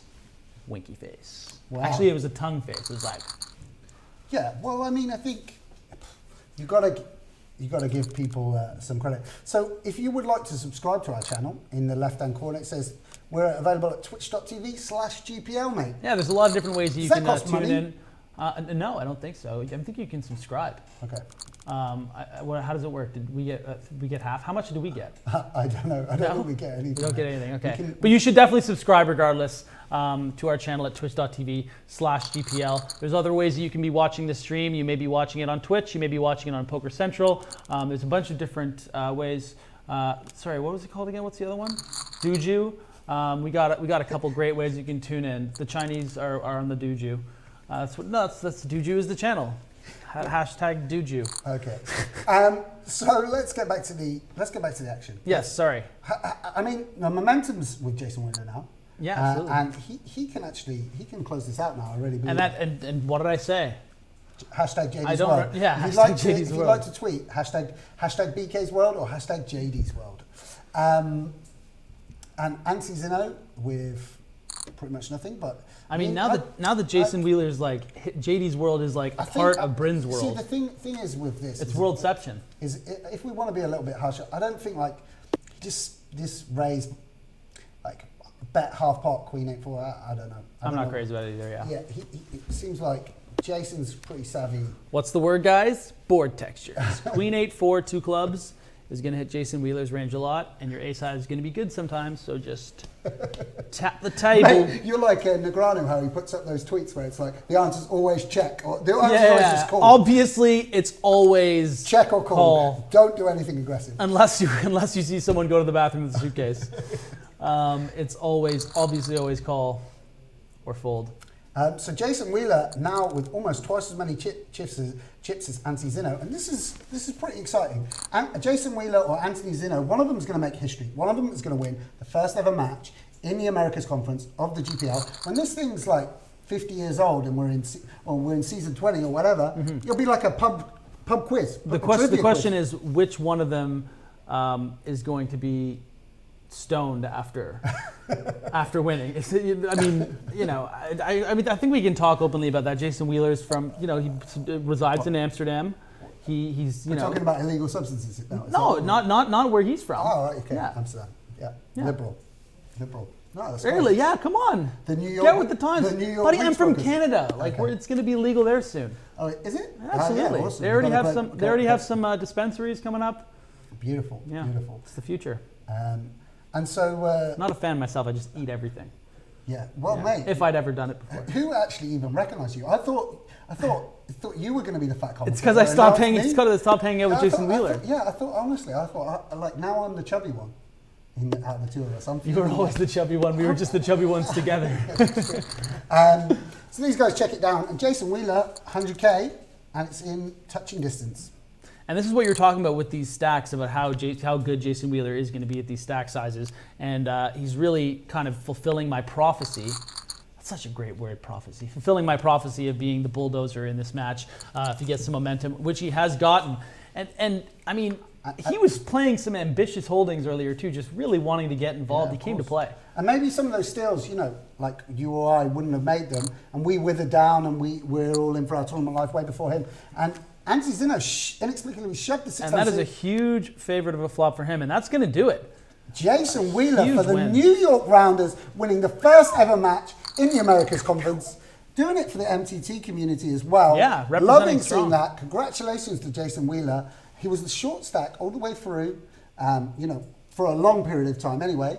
Other players had huge chip leads. Anthony Zinno had a big stack at one point. Obviously, Mike McDonald, something of a meltdown, although perhaps he made the correct strategic choices, went from the big stack to the short stack very, very quickly. Jason was able to capitalise like that, just stayed in there, 4 of 4, 3 of 3, 2 of 2, and then like the fighter or something, on the ropes, and then he's just come out and It was brilliant, taken it yeah. down. And again, we were talking about who our kind of favorite team was from the Americas.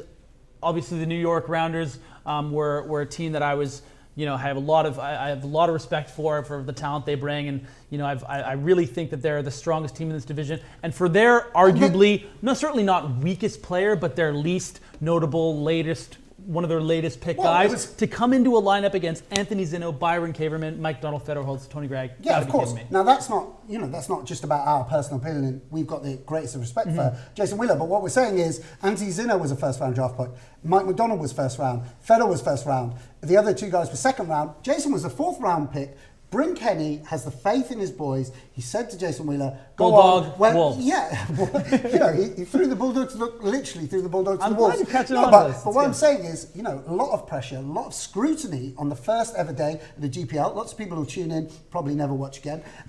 So we got big numbers. He puts in Jason Wheeler, and Jason Wheeler's absolutely delivered for the New York Rounders. Yeah, I'm happy for the guy. I think that you know, he's had a really electrifying couple of months. On the MTT live circuit, winning that big tournament at the Baileys for, I think it was $360,000. You know, he was a final tabling some, or at least cashing pretty big in some 25Ks and 10K high rollers. And we should also EPT. say, really hot right now. Briefly, So hot although right it was now. a great performance from Jason, Yeah. Anthony Zinno also didn't disappoint. He's Not come at all. second, put a big score on the board for the Las Vegas Moneymakers, justifying that first round draft pick of Chris Moneymakers, continuing that stellar year he's had through 2015, you know, proving that, you know, he's no flash in the pan. Yeah, I think Moneymaker is going to be really pleased with Zinno, the way that he performed.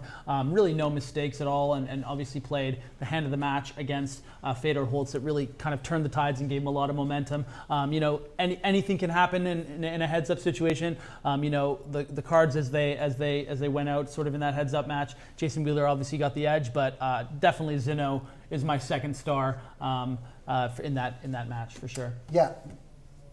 Absolute great stuff. And we're going to go back to the guys in the studio, see Eric and Laura, who are going to wrap things up and tell us the standings. Thank you so much, Sam and Griffin in the commentary booth. Well, congratulations to the New York Rounders. 7 points to you. I thought Zinno was going to do it there, though. Yeah, just not at the end, but Jason Wheeler stuck around like the boys mentioned, and a huge win for the New York Rounders. I'm sure Mr. Bryn Kenny very, very happy with his selection. Rubbing his hands right now, I'm sure. We've had loads of interaction from you over that last game. You know, we had such a sterling lineup there, and it's going to be exactly the same lineup, in fact, coming back for that second Americas conference game just very, very shortly, in around 20 minutes' time, in fact. But let's take a look at some of those tweets we've had in from you and some of the comments that we've had on Twitch. Remco Media, loving the fact we get to watch top-level pros battle with whole cards up at GPL. Great learning experience for almost everyone. Congratulations to Remco, who is a European Poker Award nominee for the second year in a row. He is indeed. Taiki too, really great to see the support for the GPL from a superstar like Neymar Jr. That was insane, wasn't it, having that video clip from Neymar? Never heard of him. What does he do for a living? Chinkster23, who we all know and love as well. Considering it's opening night, I think Squid Poker and Griffin Bencher deserve 2 huge pats on the back tonight for the work today. We mentioned European Poker Awards. Congratulations to our buddy Sam Grafton, who is nominated in the media content category for a blog that he wrote. So congrats to Mr. Grafton, so we'll be getting nominee. Just more than 1 pat on the back. He can have a few. Right. Fabsul, obviously, that's for Bruce Soulier, manager of the Paris Aviators. Great first day for the Paris Aviators. That was going back to the Eurasian matches that we saw earlier. 10 points scored. VGG at Kitbull. #talent. #FB. If you weren't with us earlier, Paris was sitting on 10 points and 9 points for Hong Kong, right behind. Indeed. The real Alex HBK tweeted, 1 out of 2 watching GPL. I'm very impressed with Kitbull. After that 2 rounds, I think about changing from Team London Royals to Team Paris Aviators. Oh. Well, Liv Boré is going to not enjoy loyalties that are tweet. changing. Just because they're doing well, that sounds like me when I'm watching football. That's a bandwagon fan. I support Leicester now. Max Pescatori, great job. Walter Treccarichi on day 1, forever for the league. Make sure to practice the art of winning coin flips for your next matches. That's a ultra veteran telling the youngster, just make sure to win those flops next time. So a little hard love from the manager. He did well though, didn't he, Walter? Certainly did. Yeah. The art of Zen. Are the GPL players playing right now allowed to watch the stream? Eric? Well, I mean, it'd be impossible to guide that, to monitor that. But we are on a 10-minute delay, so the action you are seeing is on a 10-minute delay. So the players, I mean, technically a player could sit on a hand for 10 minutes, but that would be pretty awful strategy just for one hand. You'd lose most of your time bank, so probably not the best of strategies to employ. So yes, the players can watch the stream, but on a 10-minute delay, as is the fact for every one of their teammates and their team manager. Phil Steve says, would be ironic if Timex loses because his time bank runs out. He actually did spend a lot of time. He was low on time. Now he's still in great shape, and the next elimination would have given him a little more time. Fortunately for Timex, the luck ran out today. It did indeed, didn't it? LA to Mex, will you have the players play different variants of the game? It's going to be Hold'em for the first year, 6 max events as well as heads-up play. I don't see that changing in the near future. Unfortunate for those that are mixed games fans, but I do think that No Limit Hold'em is, at least for now, here to stay. So it will be a No Limit Hold'em format. Parsons Grinder, amazing. Thanks for everything you're doing for poker to get it out there to a new audience. Well, thank you, Parsons Grinder. We appreciate the love, and we'll keep her going. Indeed. Another one from Taki2. Really great to see the support for the GPL from a superstar like Neymar Jr. Funny that take 2, we'd actually seen the same tweet twice. Yeah, I think we had quite a lot of retweets that, it was going crazy when Neymar suddenly came out on Twitter. We're going to actually watch that again. Let's take a look at Neymar. Fala Mojave, fala Cari, meus parceiros. Boa sorte para vocês e para todo o time do Metropolitans no Global Poker. E dizer que eu também apoio a jogabilidade. Não é só no futebol, e sim no poker também. É um jogo da mente. Fica com Deus. Boa sorte para vocês. Estou na torcida, hein? É nóis! Great to have Neymar Jr. on board. Although at this moment, Barca leading 2-1 apparently. Yes. So we're getting some updates as well. I think Torres scored and then got sent off, right? Spoilers. I hope we're not spoiling it for people at home. Sorry. Barca playing I think well. that happened a while ago. I think we're all right. But yeah, having Neymar say something like that about the GPL is Pretty cool. absolutely so Brazil, cool. if you don't know, if you haven't been following Brazil, the poker is booming. Yeah. It is their poker boom right now. Just been recognized as a mind sport, an official sport in the country. Andre Akari, the team manager for Sao Paulo Metropolitans, working really hard on that. So congrats to Andre for all of his hard work and all the people in Brazil. We hope to see you soon, Brazil. So we hope to be there one day, of course. Thanks for your comments or your questions. Keep them going. We've got one more game coming up in just over 10 minutes time, something like that. But as it stands so far, New York Rounders are ahead. They have the most points going back into the next game. So it's going to be the same lineup as we said going into this next Americas Conference game. We're going to see you in around 10 minutes.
Representing some of the biggest cities around the world.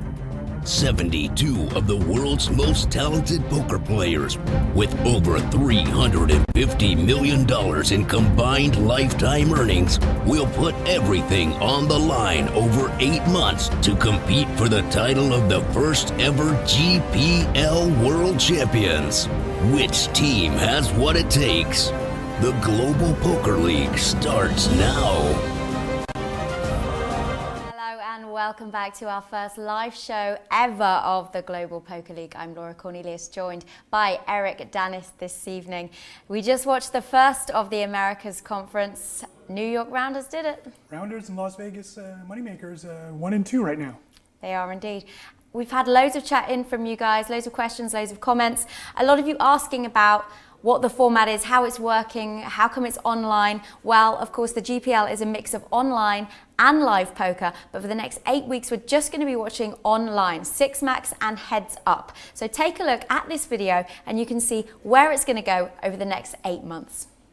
The Global Poker League consists of 12 worldwide teams, 6 in the Eurasian Conference and 6 in the American Conference. Each team has a total of 6 players, and the manager of that team may choose whoever they like to play at any time, provided each player on their team plays a minimum of 6 matches across the season. The GPL starts the regular season with 8 weeks of online arena action, which consists of 6 max and heads-up matches. Every Tuesday, all 6 teams from each conference will face off in 2 6-max sit-and-goes. One team in each conference will play as the home team, while the other 5 are away. Home team managers have the ability to pick their players once they have seen the lineup of the away teams. Points will be awarded to all teams competing except for the 6th place finisher per match. First will get 7 points, second 5 points, third 3 points, fourth 2 points, and 5th will get 1 point. Every Wednesday, each of the 6 Eurasian Conference teams will battle in 3 heads-up games against an opponent from another Eurasian Conference team. And every Thursday, each American Conference team will do the same. For heads-up, one team from each matchup will play at home, while the other away. All 3 games will be played, with 3 points awarded per game won and 0 points awarded per game lost, with a total of 9 points available. After the 8 weeks of online arena, live heads-up play will be introduced in the Global Poker League Summer Series in Las Vegas. teams from GPL's 2 conferences will face off against each other in cross-conference heads-up play in 6 heats across 5 weeks of daily action. Just as in the online arena, during studio heads-up play, they will duel for 3 games, with 9 possible points available per match. After the summer series, the GPL regular season continues, with 6 more weeks of online arena action, after which the 2 teams at the bottom of each conference will be eliminated, and the remaining 8 will advance to the playoffs. The playoffs will see the much-awaited introduction of the Cube, the ultimate poker arena. A 2-day event hosted from an epic venue in North America at the end of September will see 8 teams reduced down to 4 in a completely revolutionary 3v3 format. Finally, the first season of the Global Poker League will conclude its play with the live finals, played from the Cube at the SSE Arena, Wembley, in London, where the champions of each conference will be determined on day 1. And finally, on the grand final on day 2, where the Americas Conference winner will face off against Eurasia's best to determine who will be crowned the Global Poker League champions. So that's what it's looking like over the next 8 months. Obviously, this is day 1. There is a long way to go until there, and there are a lot more sort of intricacies in the game. We mentioned the time bank earlier. Can you explain it a little bit more to everyone watching at home? Sure, a little bit different than the shot block format that we're starting to get used to in many of the high roller events around the world. What we're doing here with the time bank is that basically the team or the player has a certain allotted amount of time to play the whole match. It's not really affected strategy just yet. I think the players are really adjusting to it for the moment. That second European or Eurasian match we saw, 140 hands were played in that match. So that really was a match where it was getting a bit more scary, but nothing, no one affected just yet.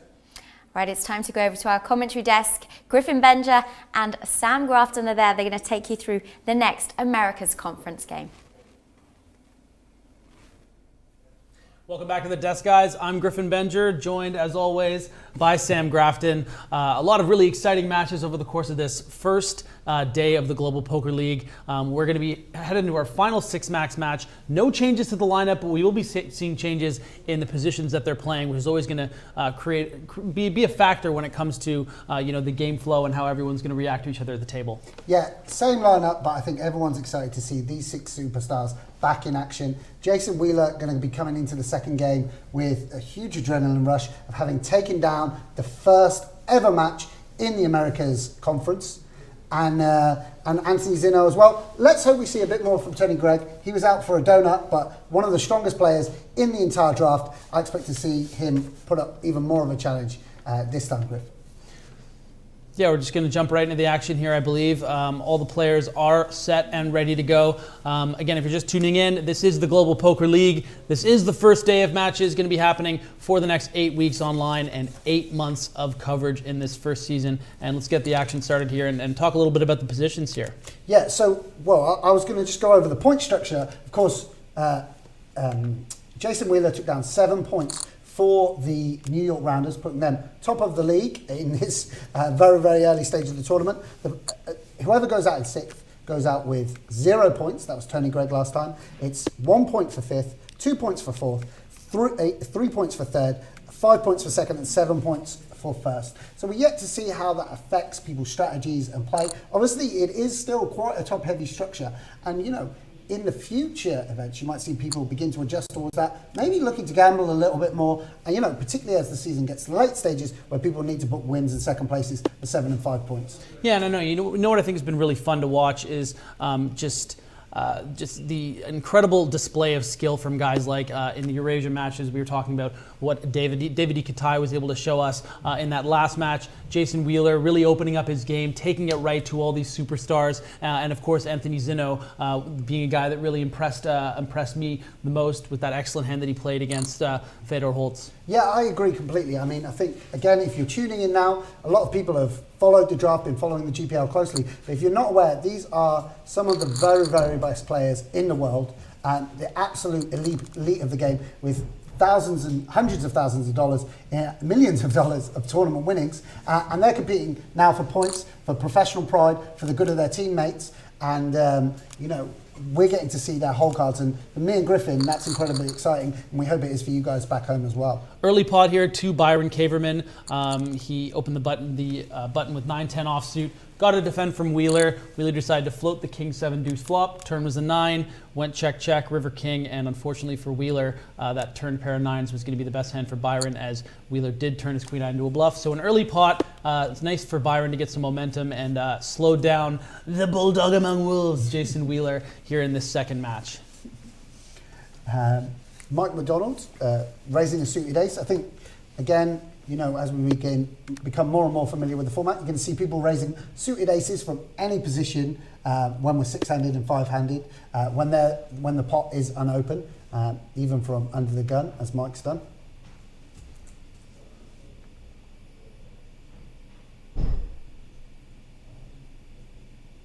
Very considered, always, Mike McDonald. You see, he doesn't elect to turn ace-deuce into a bluff on the flop or on the turn, even though he probably has the stronger kings and stronger queens as part of his opening range. He's going to just check down and hope ace high is good, which isn't going to be the case here against Fedor Holz.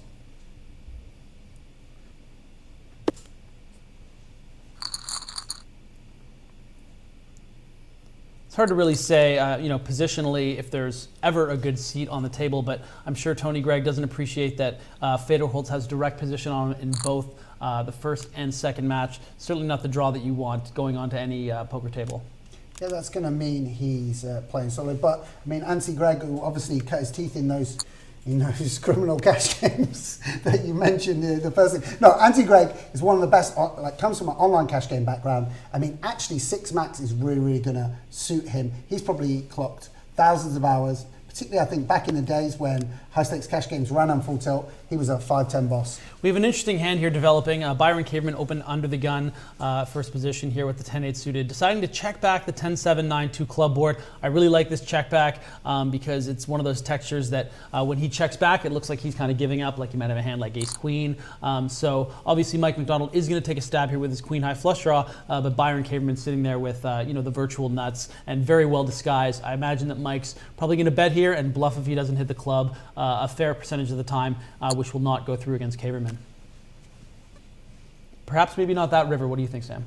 No, I think Mike McDonald's still going to follow through. Obviously, it's not ideal having the flush draw because, you know, as we talked about before, it kind of blocks Byron having the flush draw, which is part of the hands he's going to check back. A hand like ace-queen of clubs makes sense to check back, call turn, and then give up on the river. So it's not an ideal hand to have to bluff, but I think he still is going to go for it versus... And Byron just calls it. Yep, great start here for Byron Kaverman.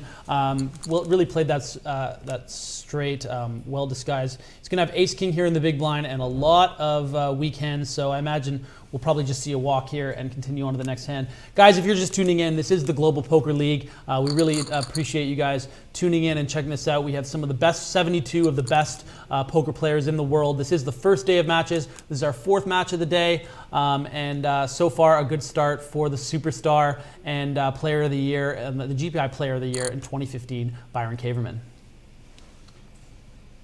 Yeah, table full of superstars for sure.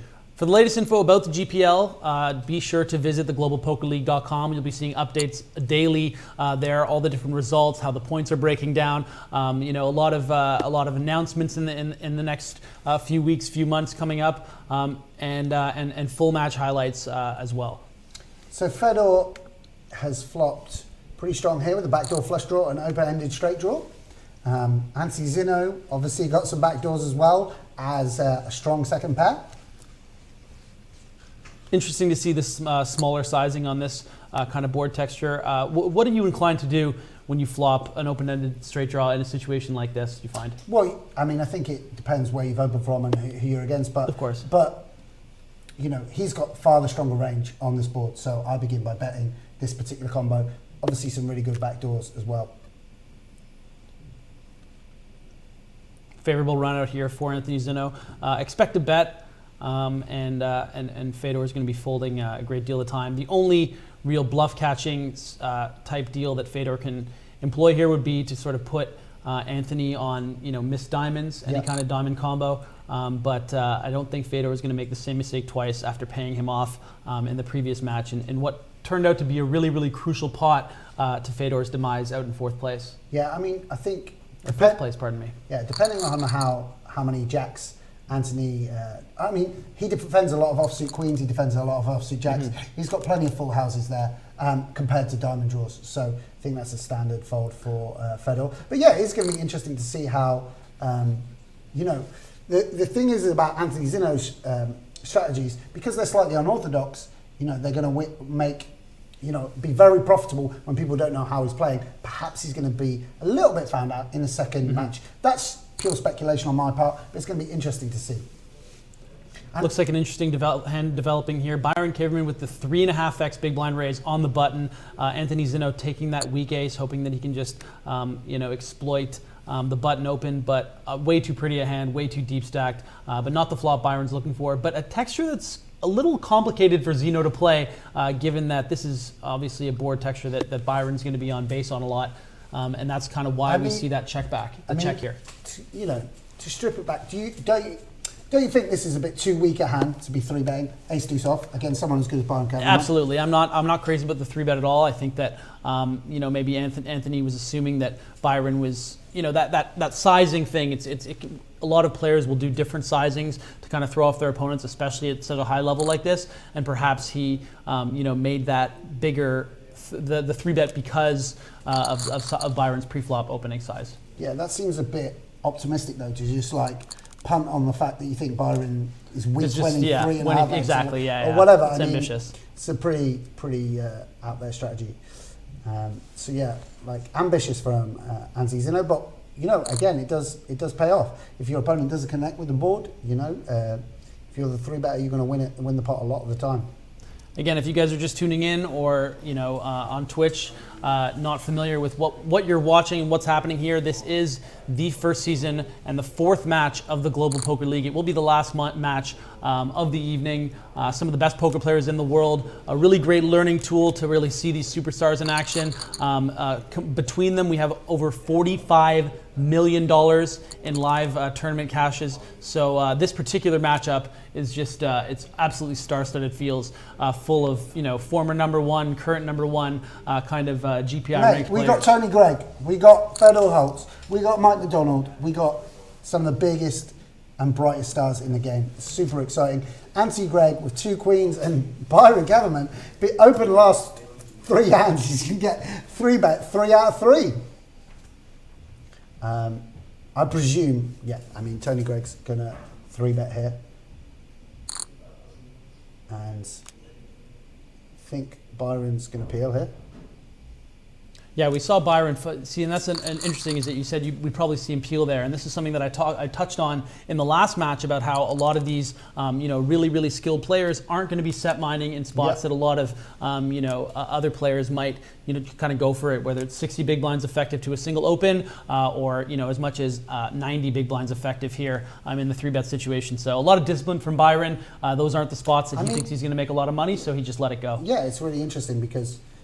Obviously, one of the myths about poker players, that some people have is that they play every single hand, that, they can play any single hand from any position, outplaying people. Actually, Mike McDonald and it seems Byron, and I think I'm right in saying Tony Gregg, although I don't personally have much experience with playing them. Actually, these guys play very, very solid, well thought through strategies. It's not like they're playing 100% of hands and then outplaying people, Griff. It's, they've thought through their strategies and a lot of them are quite solid. Would you say that was correct? Yeah, absolutely. I mean, these are guys that are coming into this particular format too, definitely studying the points breakdown system. We haven't really seen something like this other than, Party Poker Premier League with the way that the points are distributed and stuff like that. It's not all about the shows that you were on. I wasn't even on the show, man. I was on the preliminary thing and I got knocked out. Interesting hand developing here between Fedor Holz and Byron Kaverman. Obviously a huge flop for Byron.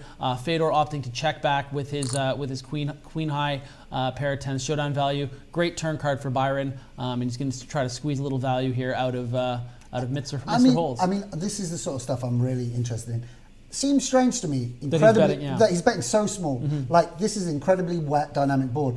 I presume that with your range, you want to be picking a big sizing. Huge river here for Fedor, and I imagine this is going to go bet call a lot. What kind of sizing do you anticipate from Byron on this particular run? Well, Queen Jack's made a pair, Jack Nine's got there, Hearts has got there. So, fortunately, both for his hand and his range, he can pick a smaller sizing than ordinarily he would have had it come, an offsuit queen or whatever. Like, he can definitely pick a smaller sizing here. But it just seems really strange to me, that turn bet size. But the point is my respect for Byron. Obviously, I know he's a far greater poker player than me, so just really interesting to me. I'd love, hopefully, over the coming weeks, to have an opportunity to break down, to chat with these guys about some of the strategies they're employing.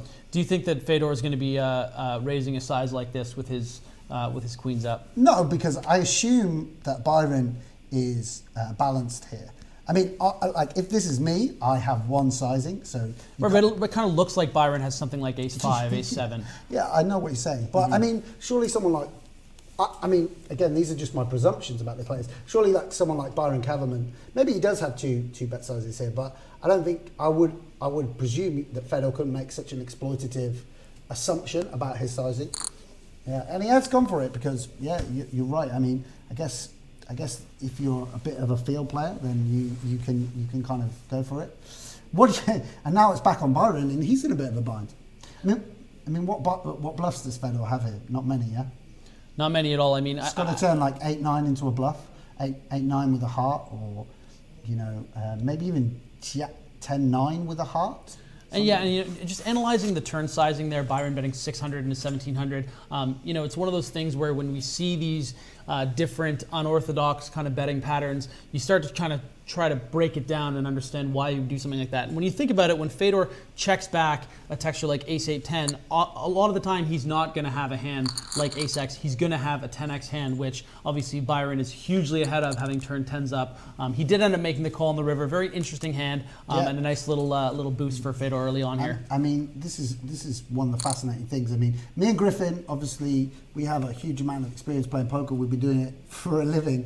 What, 2 decades, 3 decades? It feels like a long time anyway. But between the two of us, a long time. And yet we're seeing amazing, seeing things that we can't fully explain. These guys, the best in the world, making incredibly interesting plays. So if you guys are following at home and don't fully understand the decisions people are making, you're not alone. And the thing that's going to be exciting about the GPL is learning from these great players. Absolutely. And in the interest of staying interactive with you guys, if you do have any questions for us, even during the action, we'd be happy to, if we find the time, take a look at it on Twitter. We're all here. We're both here just to make the experience as good as you guys as possible. Obviously, do you want to go on record saying you love the people of Twitch now? Because I don't know whether you should be abusing. I wasn't abusing them. I just said you love them. You love Twitch. Of course, I love Twitch. I had a great. I streamed on Twitch for a few months. I streamed some online MTTs and very supportive and very friendly bunch at times. Yeah. But I'm the same. I stream on. I've been streaming for a while. But I can imagine, this being the first day, coming into this, seeing, all these viewers watching this poker and getting here and being like, okay, what is this? Obviously, people have a lot of questions. They're coming in and saying, where's Stapes and Harkin? Yeah. They're there. But more than that, they assume Jesse May. Jay Carver. They assume Jesse May. And Grill. And now they're stuck with 2 punters like us. Yeah. Anyway, back to the action. Jason Wheeler. Defending here with the 10-6 suited, calling the flop, obviously, with his 10-high flush draw. I think this is pretty standardly going to be Jason bluffing the river and Mike McDonald folding. But Jason Wheeler did get his hand caught in the wolf jar earlier. So let's see if he Jason's got his strategy. What Jason thinks is lose lots of chips early, get really short, cling on, and then come out firing at the end. That's how Jason Wheeler plays. He likes to run his stack down, making loose opens, and then he's going to run out the winner. How cool would it be if Jason Wheeler took down the first 2 Americas match? That would be awesome. Yeah, I mean, actually, some of the feedback that I got on Twitter was someone saying, let's stop pretending that Jason Wheeler winning this match was like David slaying Goliath. And I absolutely agree. Jason Wheeler is one of the best tournament poker players in the world. This is a guy that's won millions of dollars online and won millions of dollars live now after his big score. So again, with poker in general, you get so much momentum from when things are going well, and Jason's playing with so much confidence right now that even though, to some people they would consider him maybe not the strongest of this group, which is such an insane thing to say about Jason in any player pool. He could be playing a lot better than, say, even a guy like Tony Gregg or Mike McDonald if they haven't been having a lot of success recently. All we're talking about is the strength of this lineup, which includes some of the most amazing players. So in the bottom left, you can see one of the high stakes fish who've been drafted, Daniel Cates, Jungleman, who got two great players.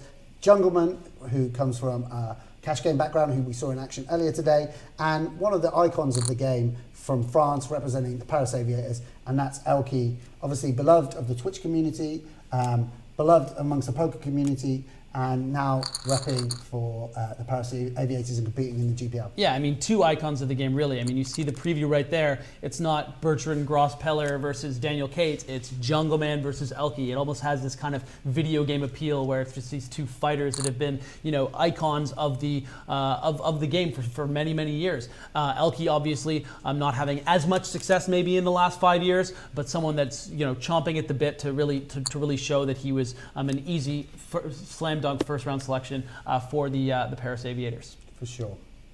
And Anthony Zinno has raised 7-8 suited, which seems more than reasonable. And we get Mike McDonald. Mike McDonald, a man who, was one of the first to start.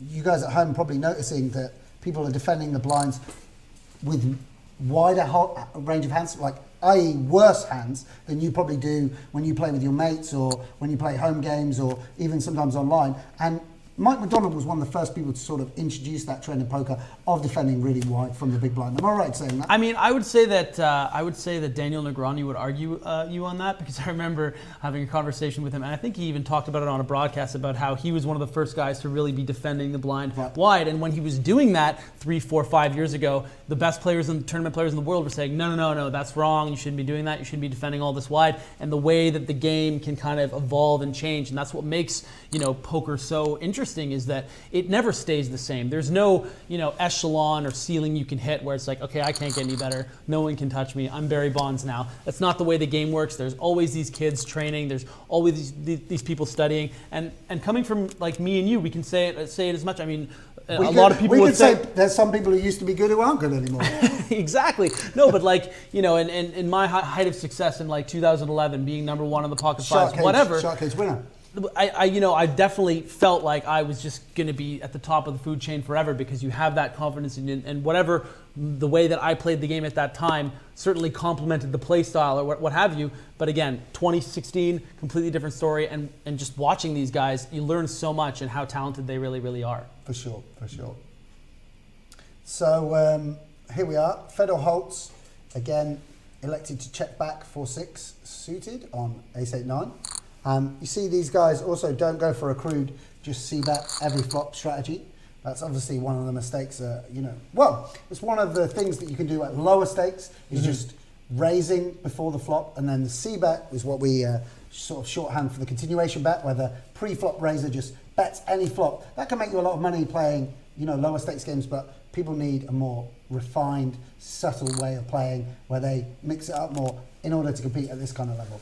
Just to catch you guys up again, what you're seeing here is the Global Poker League. This is the 4th match of the first day. Representatives from the New York Rounders, the San Francisco Rush, LA Sunset, Montreal Nationals, the Sao Paulo Metropolitans, and Anthony Zinno for the Las Vegas Moneymakers. The points breakdown: if you finish 6th place, you get a big donut. For 5th, you get 1 point. 4th, 2 points. 3rd, 3 points. 5 for 2nd place, and the winner of the sit and go gets 7 points. We saw in the EurAsia match, Davidi Kitai getting the most points for the Paris Aviators with 10. And opening things up here, we had Jason Wheeler representing Brooklyn, getting that early 7th spot for the New York Rounders. Yeah, fantastic result for Jason, and obviously shows that we're going to be drawing a lot of attention to who's got short, who's got chip leads, but and if you've still got chips in this format, you're still in it. Jason didn't have a big chip lead at any point.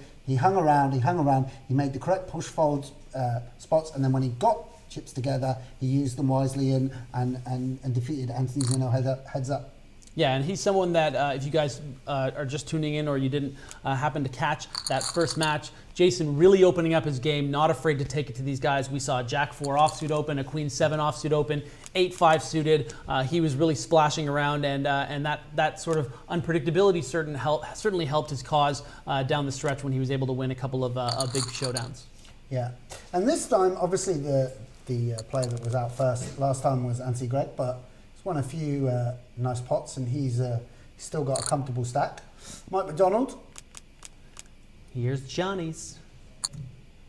And, wow. This is a flop where, obviously, you guys can see Fedor Holz flopping 4 to a straight, up and down, as we like to call it, and Mike McDonald with the current best hand with 2 jacks. I think we're going to see Mike bet here for value and protection. And it's interesting choices with some of the lineups that some of the managers decided to throw out here for the first match. Obviously, this is the first sequence of 6 max matches, and a lot of the managers decided to put out the big heavies, the big guns. You got Byron, Kaverman, the San Paulo Metropolitans, GPI Player of the Year last year. Anthony Zinno, the first round selection of the Las Vegas Moneymakers. Anthony Gregg, one of the biggest tournament players in the world. Fedor Holz, of course, the first round selection for the LA Sunset. And Mike McDonald, the second Do you think people wanted pick. to put on a show early doors and get the points on the board and get momentum rolling? I mean, or do you think this was just an availability question? Yeah, it's really hard to say. I mean, I will say that I think that choosing Jason Wheeler to go against these guys was an inspired choice by Bryn. I think that he knew that Jason would come in there and just completely not be gun shy and just show everyone what he can do. And he's really made that impression on the entire viewing community. And it looks like Fedor is going to be taking that pot with the queen on the turn. So a nice little pot there for Fedor. The short stack right now is going to be Mike McDonald. But again, in these early stages, we don't really see a lot of movement in regards to eliminations. The only elimination before I would believe the 4-8 level even was in the first match. Daniel Cates facing that unfortunate big cooler, ace king to aces. Yeah, and I think the way Fedor plays his range, he'll probably 3-bet here, but some players would. It's pretty close between a call and a 3-bet. He does elect to 3-bet. So 3-bet is obviously short. For the layman, sorry. So for people that there's a wide range of viewers that are going to be tuning in for this sort of thing. A 3-bet is simply just a re-raise. So it just makes it easier over the course of explaining a hand. 3-bet, 4-bet, so instead of just re-raises. And I think that's an important thing to establish for those out there that aren't entirely familiar with all of that lingo. So we do see a fold there from Byron.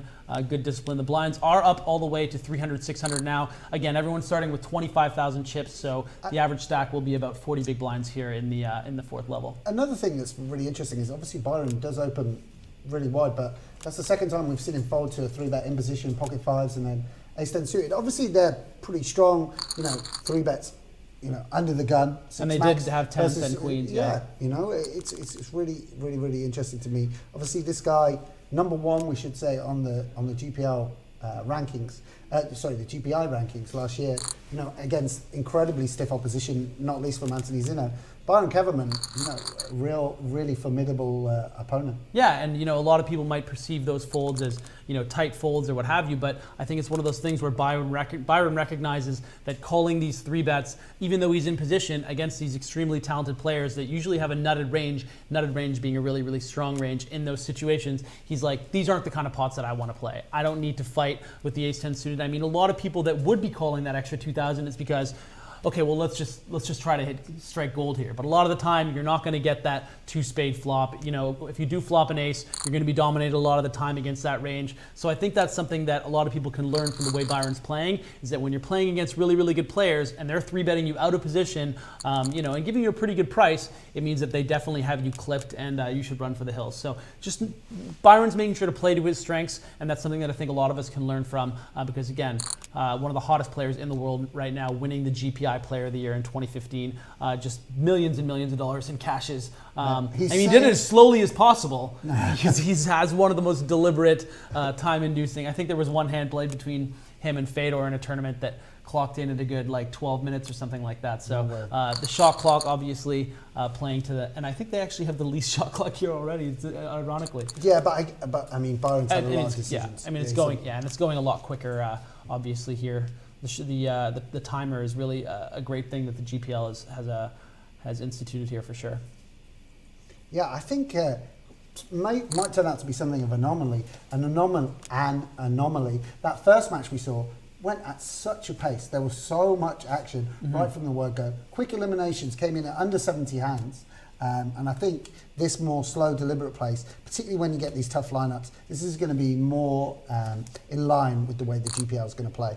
Yeah, I mean, the other thing, too, is that, it was the first time that these guys have ever used this software. It's the first time they've ever played, this particular structure and this particular software. So, yeah, it did play a little more fast and loose, people just trying to get assimilated with it all. But now, definitely, people feeling more comfortable, taking their time with their decisions. And again, that thing we were talking about, just the card distribution and how there haven't really been a lot of coolers. I mean, you look at the matches that we've seen, we haven't seen the big aces versus queens or the kings versus jacks or, outside of that aces versus ace king in the first match, there haven't been a lot of coolers in the stages before it gets to about 30 big blind depth. And I think that's very evident. Yeah, that makes a lot of sense, Griff. Zinno continuing to play a lot of hands, opened the ace-4 off, and now the king-10 suited. Opening Mike McDonald's big blind. Scary stuff. One thing I wonder is, do you think that Jason Wheeler, you talked a bit about how, him at sort of any big blind level past, I guess, 8 to 1200, he's actually going to become one of the favorites because he has so much online experience playing on those shorter stacks. Do you think it's in his best interest to kind of just play a little passively in these early stages, let these superstars kind of battle it out? I mean, I don't envy Jason Wheeler's position opening into Tony Gregg, Fedor Holz, and Mike McDonald. So do you think that he's kind of trying to play back a bit and letting them do the work for him for a little bit? I mean, if Jason, having already locked up 7 points, of course. I agree. I mean, if Jason were going to make an adjustment from his normal start, perhaps let's come back to that question because this is actually going to be an interesting hand because it seems unlikely Anthony Gregg's going to be folding the ace queen, and an unfortunate cooler here for Tony Gregg. Just nothing gone right for him so far in these matches. A jack on the river would be good though. Should I do another Johnny for him? Do it for him. Here's Johnny. No, see, now I've wasted it. 1 from 2 though, Griff. Still batting above expectation. And a double up for Mike McDonald. Those two positions, opening the cutoff. Anthony Gregg, for those of you guys at home, Anthony Gregg's going to be opening a lot of hands from that position. Suited aces, Broadway cards, ace queen. When you have those very, very strongest hands, you can't fold them to a player like Mike McDonald. Yeah, and I mean, Anthony Gregg, as we've talked about, one of the best players in the world, one of the most successful tournament players. And, if he comes out of this with an unfortunate showing of 2 6th place finishes, it just goes to show... He's overrated. That, but also, not only the depth of talent in this pool, but also that the natural variance of the organic thing that is poker. Yeah. I mean, you're going to have a couple of sit and goes where you're just going to finish 6th place, and it doesn't matter how good you are. So that's always something that is this, this almost living, breathing thing, which is just that, it can just it giveth and it taketh away. And anyone who's played poker, whether you're an amateur, whether you're playing for free on Zynga, or whether you're playing the highest stakes tournaments all around the world, knows that firsthand that sometimes just things do not go Anthony Gregg's full bet all in here with the ace-5. Yeah, very surprising. Yeah. And a call from Mike McDonald going for the gusto. Very, very interesting. And that's going to be bad news for Tony Gregg. He needs a 4 for a chop, or we've lost Anthony Gregg once again. 6th place. I mean, no one would have predicted that. Obviously, it's a tough lineup. As you say, card distribution, a huge part of it. But, in terms of day one shocks, Tony Gregg, superstar of the game, 2nd round draft pick, out 6th both matches. Daniel Cates, one of the best 6-max players in the world, out in 6th in both of his matches. So again, just goes to show the unpredictability that online poker can bring. But we have seen that when it gets down to the nitty-gritty and it gets down to the later stages of the tournament and more short stack and a lot of post-flop play, we are seeing the little things that make these guys special. Obviously, we've talked a lot about Davidi, Kitai, the superstar of the Paris Aviators, getting those 10 points for Fabrice Soulier and his team. And of course, Jason Wheeler with that strong showing, and Anthony Zinno with that second place finish last match. Do you think they're going to clock on that Anthony Zinno 3-bets every offsuit ace he gets dealt? I think that Raiden Khan has taken the award for 3-betting the naked ace in the blinds. Maybe Anthony's copied Raiden and it's going to revolutionise poker. Maybe.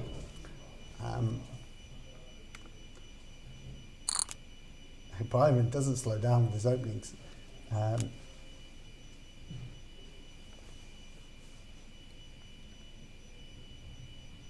You can see Fedor hates the fold. He's thinking. I think this would be a really interesting spot to 3-bet. This is one of those no equity big blind spots. The big blind is often perceived as really the strongest 3-betting spot because a lot of the hands that, either you have a no equity hand or you have a hand that you'd like to see a flop with, or you have a super, super strong hand that you would 3-bet get in. So I like the fact that he's taken some time here and maybe making it something like 4,000. He does make it 4,400. Let's see if Byron falls for it or if he stuffs in the rest. Real tough spot here for Byron for sure. Yeah, I think this has got a lot to do with the fact that Byron's stack size means it's not a very appetizing prospect to ever call. I think what Fedor thinks is Byron's either going all in here or he's folding, and if that's going to be Byron's strategy with the majority of his hands, then he can just 3-bet this kind of junk. I mean, I personally think this is going to make your frequencies pretty out of line, but what do I know? It looks like Byron is pretty suspicious. Yeah, I mean, it is a very bluffy sizing too, right? Like, what kind of hand is Fedor Holz making it, 3.1x here? Is he really trying to protect a big ace, queen, ace, king kind of hand, especially when Byron has a king blocker?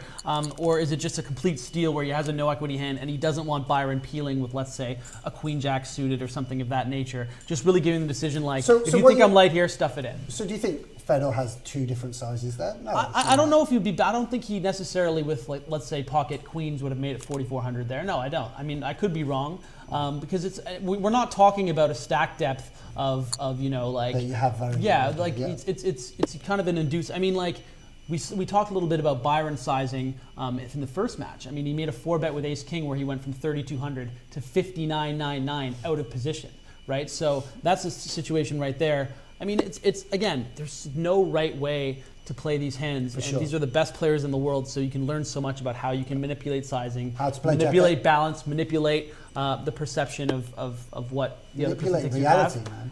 Everything. Did you drop some LSD on the break? You're getting quite abstract. You're getting quite philosophical. Inception. I don't know. There's something there. Tweet in now if you know. Look, TV will turn off automatically. This is what came up before. We need to sort this out. So we just say okay. Okay. Keep it on. Keep it turned on. Good luck with that. There you go. That's not working. So Anthony Zinno is going to bet for value. We're going to. Do you want to tell someone that our TV is going to turn off? Yeah. So we have 38 seconds until our TV is going to turn off. That's too bad. We should certainly get that fixed in a second. We don't want any interruptions. Our producer just saw that and heading right into the thick of things to get it done. Ace Queen offsuit in the big blind here for Byron Kaverman. I don't see what the guy in the small blind has quite yet, but I'm sure that'll be fixed any second on our end. We are at the 400, 800 blind level, and we have fixed our TV, it looks like, maybe. We do have another screen, so that'll be fine in the meantime. Bring it in. So we are 5-handed here. We are at the 400, 800 level, like I said, under 2 minutes to go. If you are just tuning in, guys, this is the Global Poker League Season 1. This is the 4th set of matches here in the Americas. And we're really excited to have you turning in here. Yeah, we're excited to have you. We've got Griffin Benga, Shark Cage winner. Benger. Yeah. What's the heritage? And Sam Grafton. Sam Grafton and Griffin the Banger Benga. And we've even got access to the screens again. So Fedor Holz has gone for a small size 3-bet here versus a very loose open from Jason Wheeler and Mike McDonald in the tank. And my question here is, do you think that Fedor's 3-bet, and even more so Mike McDonald really considering his situation here, has a lot to do with the information they got from the first broadcast, which was that Jason Wheeler was taking a lot of really light opens. I think that's exactly what we're seeing happen here with Mike McDonald deciding to cold 4-bet and a snap fold from Fedor Holz. And I think that's the result. These guys are so good. I mean, yeah. How many people does that go raise and a 3-bet and they just press fold on the ace-10 suited? Yeah, absolutely. Mike Timex McDonald showing, what makes him one of the Showing what best makes of him all. so special, absolutely. Yeah.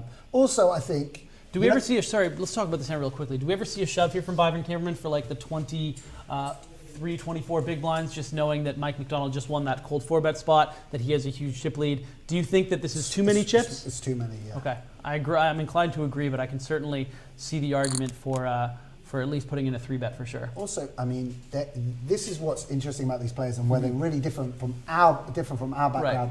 I mean, this kind of they're not going to make that button mistake. clicking really Yeah. well, but this kind of like small 3-bet folds off short stacks. People just don't do this in the games I play. Nearly enough, yeah, exactly. Well, I don't know about nearly enough. I don't think it's very good.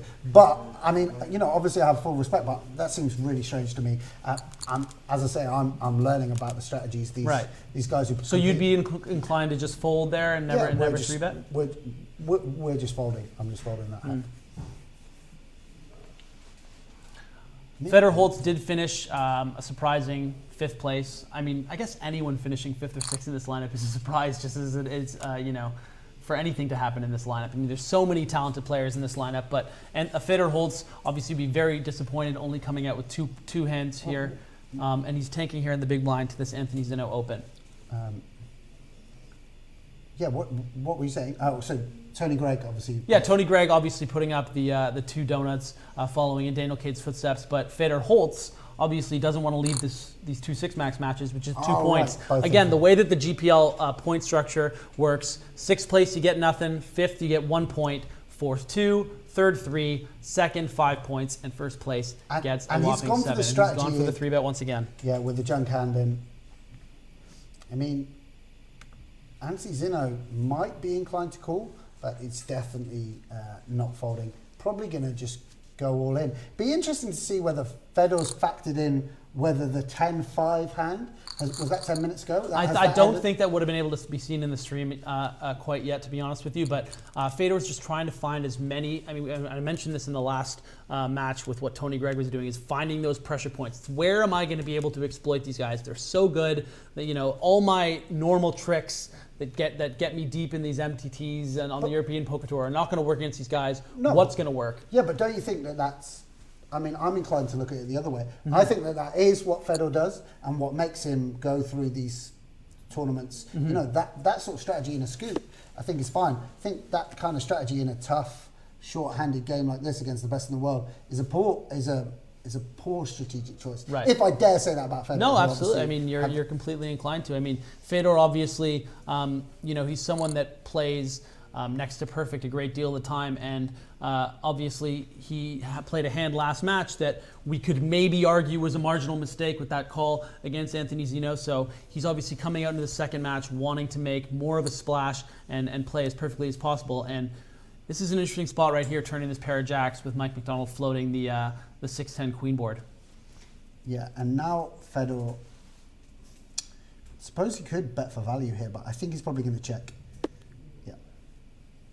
And now Mike is going to be in a position where he's going to have to bluff, even though, to be honest, he doesn't have very many strong hands on this board. Right.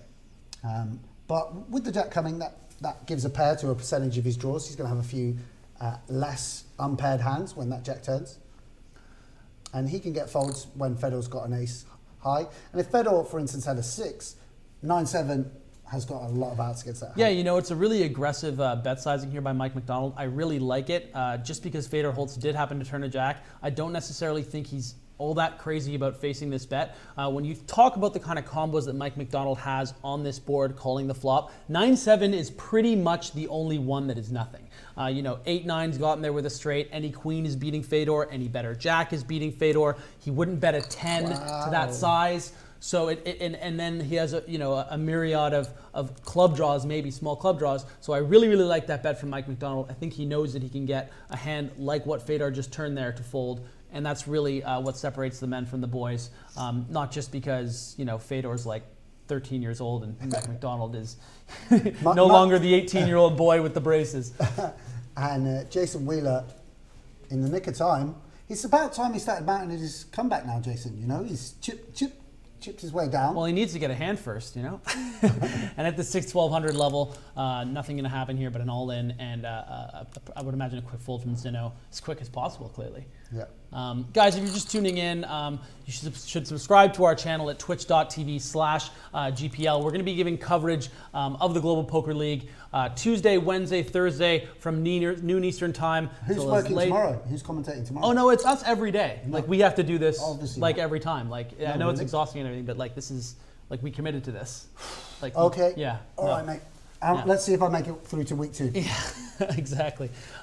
King Jack suited here for Jason Wheeler. Be interesting to see if Mike McDonald employs the same 3-bet call-off strategy that he did with Tony Gregg with the pocket threes. I mean, this is virtually the exact same situation. I think it's a good spot against it, particularly against someone like Jason Wheeler, who has shown he's got a strategy of opening. Right, so he's going to get a lot of folds to the original 3-bet as opposed to, always going to be having him shove. And he's gone for the jamming strategy.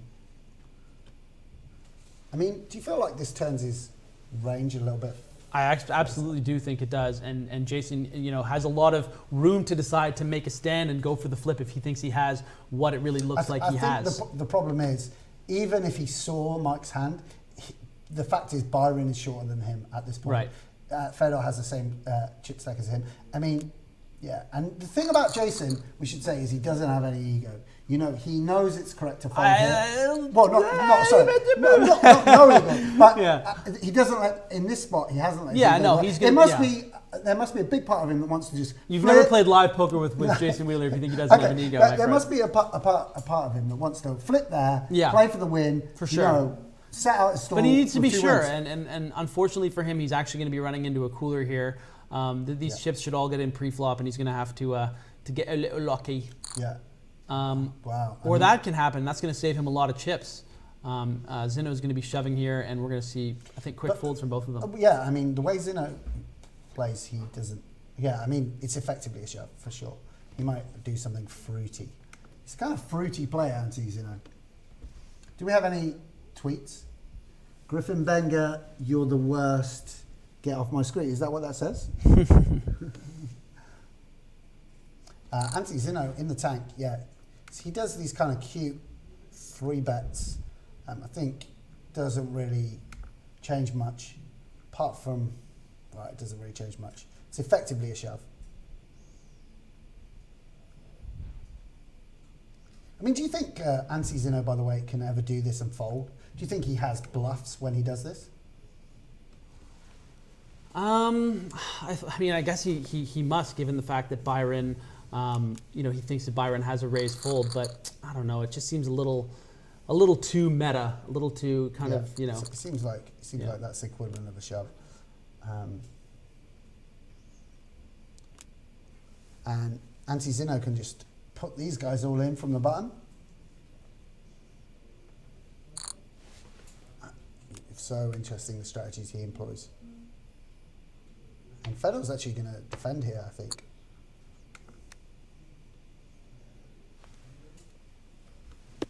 You're typing out a tweet? Yeah. You know they can see you, by the way. Who can? These are the guys. I know, yeah. Well, I'm interacting. You're interacting? Yeah. What are you saying? What are you interacting? What are you telling to the people?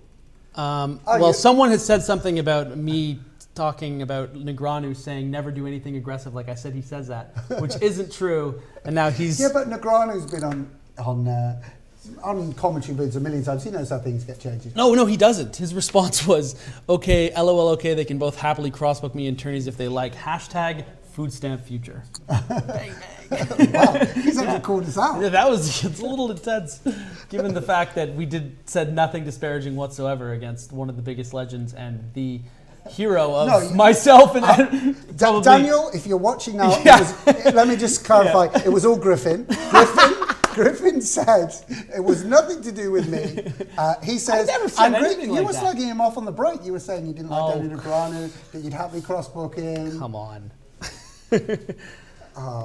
Look at that. By the way, so listen, guys, if you tweet in Griffin Benja, we'll get back to you within like a couple of weeks at some point. If you're a multi-bracelet winning world champion, he will tweet you on air immediately. Oh, look at this. Are you going to suck up to him? No. Of course, what, dude, it's fine. Look at this. Have you ever seen a man grovel live on Twitch as much as this? I didn't mean it, Daniel. Don't know why I'm putting on that voice. Okay, let's get back to the action. Yeah, let's get back to the action. Okay, so Fedor Holz with the pocket nines here. Do we ever see a limp in this situation, or are we just going to see him balance with the shove? Yeah, I think it's fine to have a limping and a shoving range, to split your range in that way. And you can do some work and make sure it's balanced. That's not, I'm sure there's plenty of sit and go guys that do that. And here we go. We're going to have some collisions here. Fire Wizarks. Yeah. We're going to have a three-way all in. Well, it depends whether Zinno calls, but he's just unorthodox is what I'm saying. Obviously, for you guys at home, you can see Mike McDonald's folding a 7. So Fedor Holz, when he's all in here against Byron, is going to have 1 out. Queen for Anthony Zinno. This could be the first double elimination of the GPL. And anything other than a 7 or a 10 is going to mean a huge pot for Anthony Zinno. And a huge boost for Jason Wheeler getting into the top 3 here.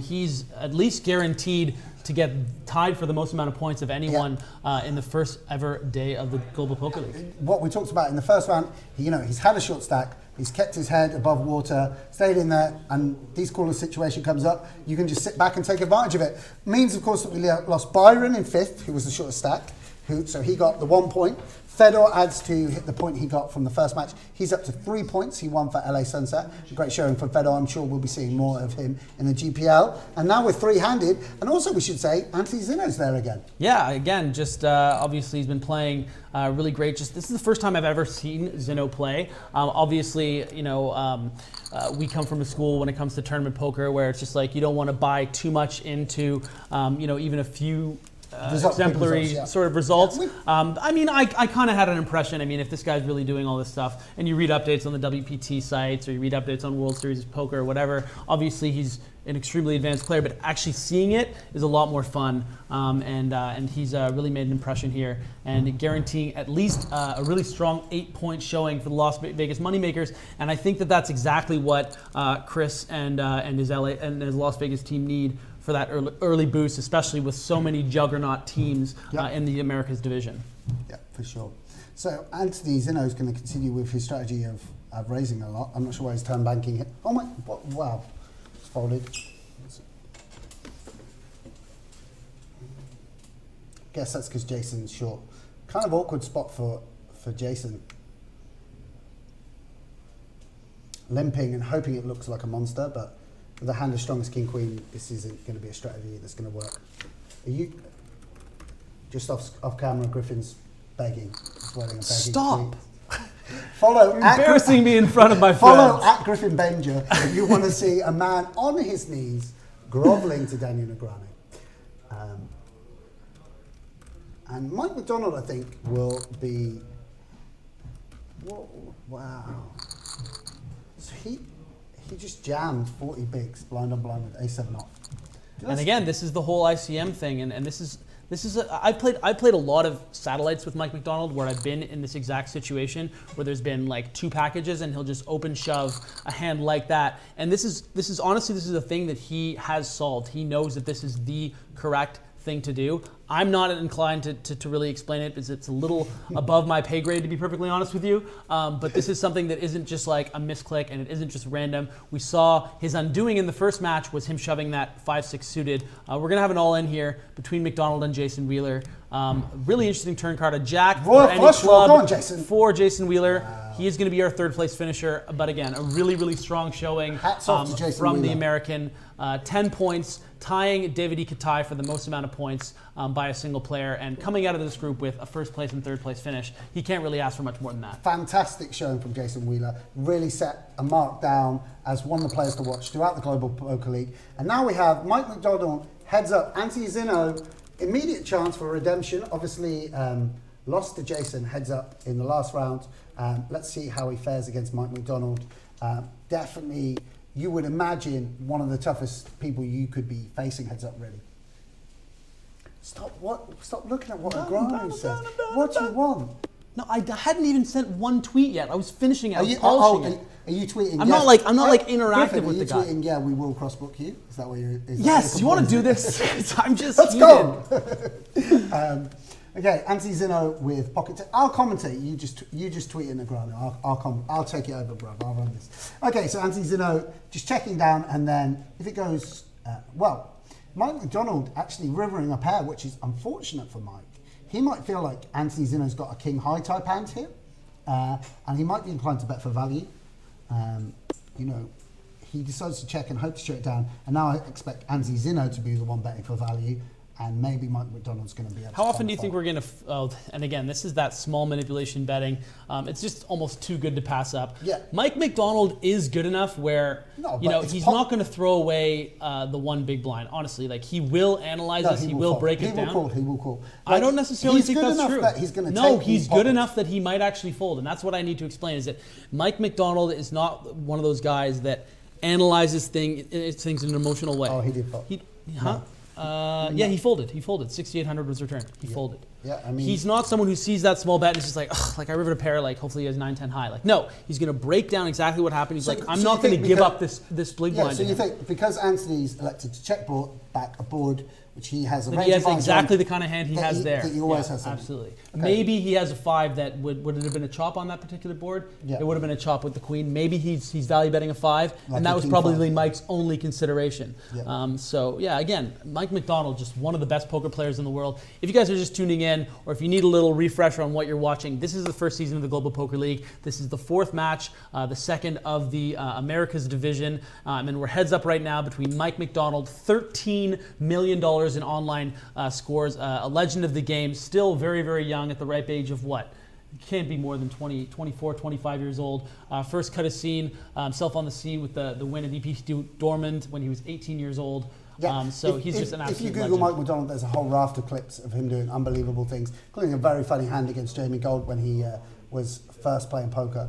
One of the stars of the game. If you're just tuning in, this is Griffin Benja. He's been slagging off Daniel Negreanu, and he looking for a crossbook. If you're looking for any action, just tweet at you directly, Griffin, or get you on Facebook. Stop. And Anthony Zinno, catch me up on the action here, bro. Did this go bet call? Now he's leading the king? Yes. Wow. I mean, Anthony Zinno with a whole host of strategic choices that I just don't have in my arsenal. And don't know that Mike's going to know what to make of this check call lead line. Pretty hard to put him on the King Deuce, that's for sure. And I wonder if Anthony Zinno will pick one of his small bet sizings. It's not a large bet sizing, but now the hearts have come in. Really means that his bluffs are going to be hands like 5-6, 5-7, 6-7. See, Mike has a 5 in his hand, so that's not good for him.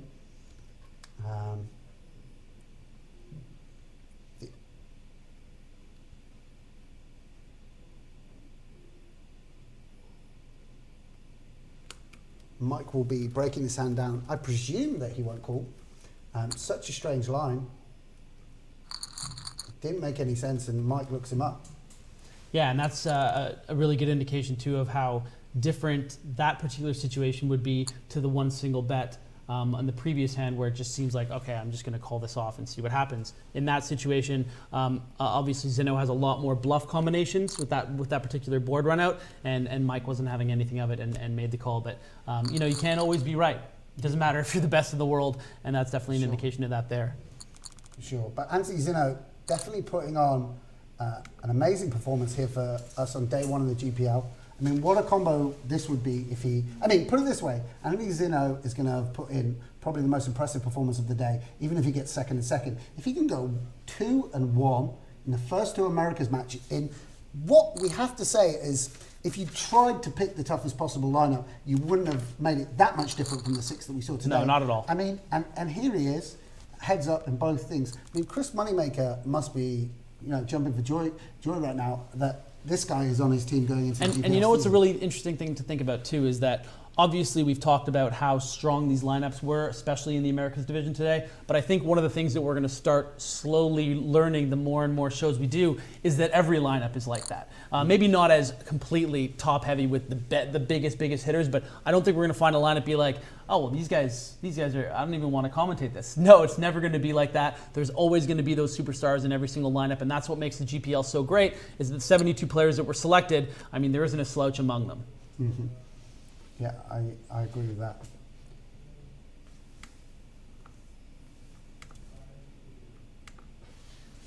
So, I was so enraptured by your monologue there, but now we're facing a 3-bet pot. Is Mike McDonald elected to 3-bet the 5-4 offsuit? No. Is there a different raise sizing? Did Anthony Zinno limp? And I'm pretty sure this was a limp call, yeah, and then a no no equity hand kind of raise here. Yeah.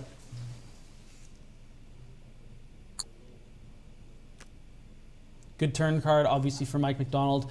It's going to be difficult, I feel like, for him to continue on this particular card, because even though the 6 improves his hand in the context of now he has a double gutter, if Zinno is calling that flop, is he really ever folding the turn? Maybe with 10 jack off. What hand is he folding on the turn? And I think that's going to be what's end up going to be difficult here for Mike McDonald. For sure, but I mean, some people construct their raising ranges around strong hands, and then they pick as their bluffs 8-5, 8-6, 6-5, and such like. So actually, this is quite a good board for Mike, and I think he's just gonna, use this as one of the combos that he trebles off. Yeah, I mean, don't get me wrong. Anthony ended up having one of the few hands that I think he's definitely gonna fold on that turn. I just think that particular texture by the turn, when the board only hits more of Zinno's range, when we're talking about someone who just limp called a raise with ace deuce. I understand what you're saying. We got to hope that he has like a deuce, and he only has one deuce combo. He's never really folding a 9. We don't know how Zinno's constructing his range. He could be limp calling like Jack 10 suited and have like 2 overs and a backdoor flush draw and a backdoor straight draw. He could be, I don't think you want to be second guessing Anthony Zinno's range. Mike knows his own range, and he can just bet according to that. But we definitely should be paying attention on who's limping and raising. Yeah, Stop absolutely. clicking I'm buttons. done with the Twitter. Thank you. I'm done. Come on, Griffin. Get your head in the game, son.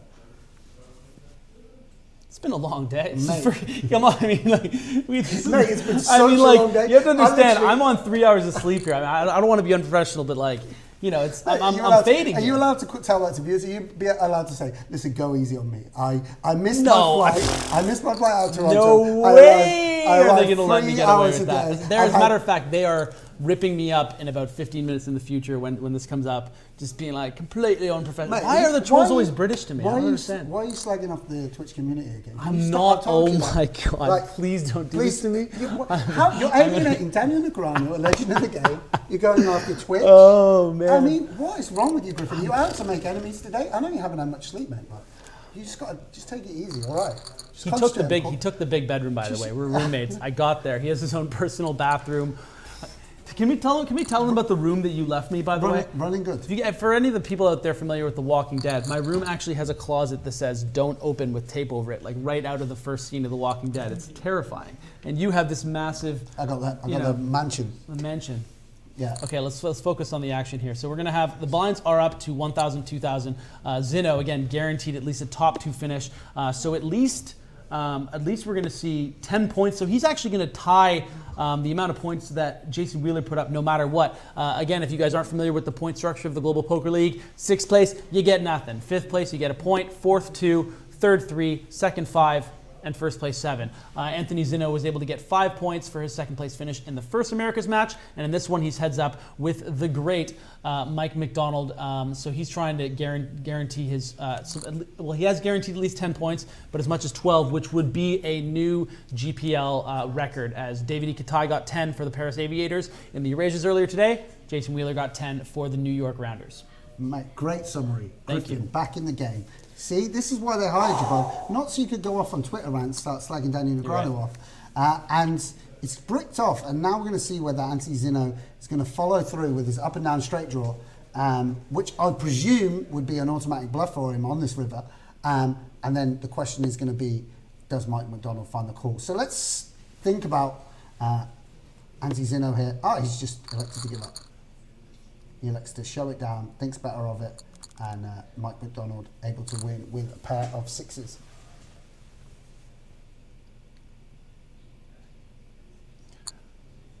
Pre-flop, this is obviously going to play itself. Anthony Zinno is going to flop better here on the 6-3-5-2 club board. Mike McDonald, 2 overcards and a gut shot. We should be expecting a continuation bet, probably around 4,000 here. We'll get a call from Zinno and see the turn. I'm doing the predicting thing again. You're doing seeing the future. Sorry. I already know exactly what's going to. Oh, what did I say? How much was he going to bet? You're too good. You should be out there, Greg. This is a waste. It's 2016. It's 2016. I thought you were buddy. boys with Marc Andre. Huh? I thought you were boys with We are Marc. boys. Mate, they signed Jason Leverley, like stand-up The comedian guy, yeah. You know, like, could you not have snuck in there? You're not good looking enough, that's why. You know. And Anthony Zinno, It's sad because I know. See, this is what I'm saying. Right. Anthony Zinno's gone for a check raise there. Yeah, because he's willing to get it in. Mate, he's for 30 effective. What I'm saying is you can't be predicting Anthony Zinno. Because you can There's be wrong. players you can predict. Yeah. Anthony Zinno, he's not playing. I'm done. Yeah, so let's just call the action. I think Mike's going to... Yes, this is going to be a 3-bet, I would imagine. Yeah. Somewhere around 11 to 12,000. And I would imagine a quick fold from Zinno. Mike McDonald. Mike McDonald, who obviously... He kind of moans sometimes that he's got a lot of seconds in his career actually. Obviously accumulated huge wins. He came second at PCA. Yeah. He's got to Dominic Panko, one of my favorite poker players in the world. Mate, my Polish brother, and he's got a lot of stellar results. He made the EPT Deauville final that Jake Cody won. Won EPT Dortmund back in the day. A whole host of results. Doesn't play the World Series so much. Doesn't play as many events there as some, but on the he's obviously a big staple of the European Poker Tour.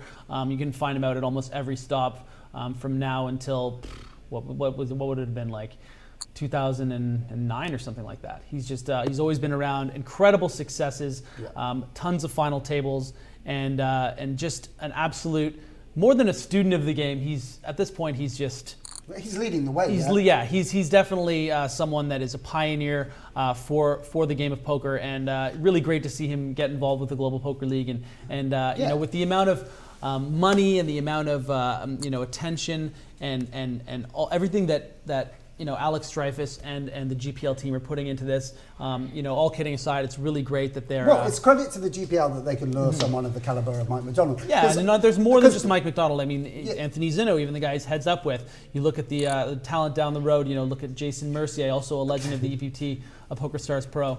So Mike leading what's normally a better card for the pre-flop check caller than the pre-flop raiser with the ace high. I really like this bet from Mike McDonald. Obviously, he's drawing dead, and we can see that. But it's one of those situations where he thinks that he has the best hand a lot of the time when he defends the ace-6 and the board pairs on the turn there, and he doesn't want to give a free card to the 7-8 offsuits and the whatever it may be, king-7. He wants to say, here, I think I have the best hand. And now he's going to be faced with a pretty difficult decision with that ace-high, simply because how many jacks does Anthony Zinno check back? He certainly checks back a fair bit of 10s. If he happened to have had a pocket pair, he has been counterfeit. So it's going to be a difficult decision for Mike McDonald, but after he did make that call with the 4-5 earlier, I feel like he's going to really make the best decision here, and I'm really curious to see what kind of bet we're going to see from Anthony Zinno, because it's one of those situations too where, well, what do I perceive Mike McDonald's bet as on the turn when he bets 5,000 into 15K? Is it ace high? Am I going to get him to call? And again, a really, really interesting small bet. I like it. Yeah. And a quick call. And these are the value bets that a lot of people, if you're tuning in here, whether you're a pro, whether you're an amateur, whether you play free poker, these are the kind of little intricate bet sizings that make these guys so special. And it's just an incredible tool to be able to watch this, for free every single day, all week. Every week for the next 8 weeks. I mean, we'll be here. I would just, if I had to just talk about this all day just to be able to watch it, it's just an incredible tool. And it's just been so much fun to watch. Yeah, I agree. I mean, we've got, and it hasn't disappointed. That's what's been brilliant about it. Apart from Jungleman, everyone's taking it really seriously. Yeah. Well, fair play to Jungleman. We've got to be careful because it's one thing cross-booking with Negreanu. We don't want to have to cross-book with Jungleman as well, do we? You know? I already booked it with Daniel. Oh, we booked it. Okay, yeah, but I'm just saying it's going to stretch our bankrolls, you know. Yeah, I understand. Cross-booking everyone that we slag off on this show. If any of you happen to miss the EurAsia matches earlier, Daniel, the legend Jungleman Cates, had an unfortunate cooler in the first one, ace-king, 2 aces in a really unavoidable cooler spot. And then in the second match, happened to misclick, thinking that he had a different hand, calling on a 17 big blind all-in shove with Jack 8 suited, and then remarking on Twitter later that day that he was playing cash games on the side and was very frustrated and disappointed despite the fact that he wasn't playing for real money. Yeah, I mean, very, very surprising to see him go out in 6th place in both of his matches, but it really had to be a perfect storm. I mean, a huge cooler in the first match, a huge misclick in the second match, but like we talked about, the person that got the 2 donuts in this one, Tony Gregg, really didn't do anything wrong, and that's just the nature of poker. Any one tournament, it can just go like that. It doesn't matter how good you are. Yeah, and so it seems that Mike McDonald, now he's gone to under 25 big blinds, he's going to start limping a part of his range. And Anthony Zinno, perceiving that as weakness and immediately attacking it. And obviously, you know, there is even, if there's luck involved in 6-max poker, it's perhaps even more luck involved in, you know, a short stacked heads-up match. Anthony Zinno must be feeling like, he's got a chip lead. Oh, and here we go. This is going to be end up all in for sure. This could be it. Yeah, this could be it for Mike McDonald, but it also could just turn the tables. And these are just kind of the unavoidable coolers that we see in poker. Yeah. I imagine we'll see a 3-bet to around 14,000 from Zinno, a shove from Mike McDonald, and off to the races. Yeah, 2 very, very strong that's holdings. That's not going to be my thing. Did you just create that off to the race? Off to the races. Why was it races? Like, what accent is that? I don't know, mate. Wow, 11-7. I like it. Because the Mike size is so much bigger. By the way, Mike McDonald's hating it now. He was loving it if it was 15K, but now he's fuming. And here we go. Strong flop fancy Zinno. Ace 7 from heaven. Wow. Huge turn card from Mike McDonald. Our biggest sort of intense run out. Huge swing there. Zinno thought he had it all locked out. And you know all of his teammates. And you know Chris Moneymaker was watching that, just fist pumping on that flop because that would have been the best start of any of the franchises here at the GPL had he held there. But now the tables have turned. Yeah. Zinno was on just 20 big blinds here. We are 70 hands into this match. In 4 minutes, the blinds will go up to 1,500, 3,000. And that's usually been the level that we found a lot of these matches ending at, the 3,000 big blind level. And with what? 25 times 6, what's that? Carried to 150,000 chips in play. At the 3,000 level, we're only looking at 50 big blinds in play. So that's where I think we should expect matches to end for sure. Yeah, and again, this is a situation where Mike McDonald is going to be limp calling it all in here. Yeah, well, or limp jamming himself if Zinno just raises. But with Anthony's particular holding, he will be shoving, and Mike McDonald will be snapping off, or he's just going to raise call. I told you, bro. I'm sorry, I shouldn't talk in absolutes. Listen, you can predict other people. Anthony Zinno's playing his own game, mate. He's not, he's not this. Please excuse Griffin. Do you think this is helping? And Mike McDonald outflopped Anthony Zinno here, and it looks like Michael McDonald is going to win the second match for the Montreal Nationals. A really strong showing from Mike there in that second match. Anthony Zinno, though, him and Wheeler really were the stories. He was just 2 cards away from taking a 12-point 12-point hold for the Las Vegas Moneymakers, but he will have to settle for second place, a result that he would definitely take at the beginning of the day if he found out that he was up against these guys. Yeah, of course. I mean, on this side of the pond, obviously people in North America follow the WPT tour so closely, and he's a superstar over there.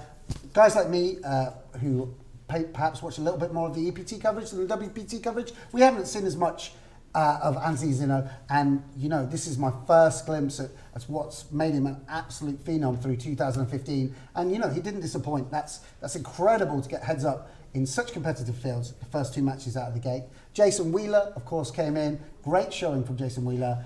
winning the first event, having been a short stack nearly all the way through, and then squeezing his way into third. There was Yeah, that three-way exactly. all-in with 5 remaining that really helped Jason sneak in there. And a lot to look forward to. For the rest of the week coverage, we have a really exciting game early tomorrow, and that's going to be between Jungle Man, Elki. Jungle Man's going to be coming out, trying to make a big impression.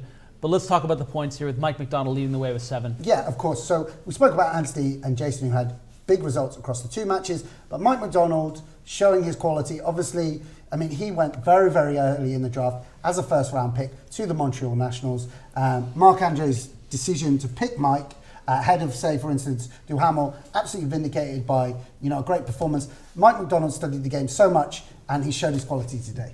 Absolutely. Now, why don't we head to the couch, the lounge area, where the wonderful, enchanting Laura Cornelius is waiting with the incredibly handsome Eric Danis. Sorry, buddy.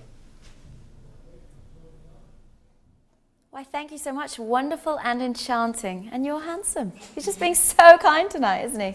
Griffin is the king of compliments. He is indeed. What a great match that was, though. Well played, Anthony Zinno. Second in 2 of those American Conference games. That's right. You don't have to win them all, of course. 2 second-place finishes puts Las Vegas in great shape to start off the league. So great performance by Zinno. He was getting... a lot of people were doubting his abilities online since he's such a monster on the live scene. But no, a great performance by Zinno in both matches. In fact, that puts them up to 10 points, the Moneymakers, which means... Are they level pegging? I think with the New York. They're matched up with New York. Yeah, so that's both correct. teams on 10 points. So we can see it hotting up already. The rivalry sticking there, dueling. There it is. There is the table. 10 points for both the New York Rounders and the Las Vegas Moneymakers. Montreal Nationals not very far behind at all either. 9 points for them. Mike McDonald winning that second game there from the Americans Conference 6 max. Sao Paulo Mets are on 4 points. We've got LA Sunset on 3 points and San Francisco Rush all the way down there at the bottom, 0 points. Interestingly enough, it was funny that Tony Gregg obviously finished last in both his matches, and also before Jungle Man finished last in both his matches too. And 2 legends of poker. Yeah. Let's not forget that. 2 of the most successful poker players, one online, one live. So quite surprising to see that. Also interesting to see that both Los Angeles and Moscow on 5 points, Los Angeles on 2, they were the home teams in these setups. Try to use that strategy to their advantage, but at some point it just didn't seem to work out for either one of them today. But I'm sure that both Anatoly and our friend Maria will get it back down. Let's take a look at the Eurasia Conference table now. These were the games played earlier. So we had 2 Eurasian Conference games, followed by 2 Americas Conference games. So we've got Paris Aviators at the top there with 10 points after. Davidi, of course, a fantastic performance in both of his matches, especially the first one, making what seems to have become the fold of a century. Everyone talking about that fold, so great job by him. Paris in great position after the first few matches.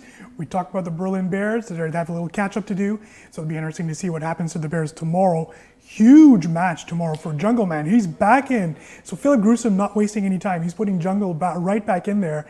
And I think he's going to have to win that match, because if they sit or win at least one of those 3 matches, it's probably 3 best. But if they sit at 0 points after 5 matches, which will be at that point, it's going to be some serious. There'll be some serious troubles for the Berlin Bears early. It's still early, Laura. There's still a lot of time left, but you don't want to be sitting at 0 or 2 points after the first week.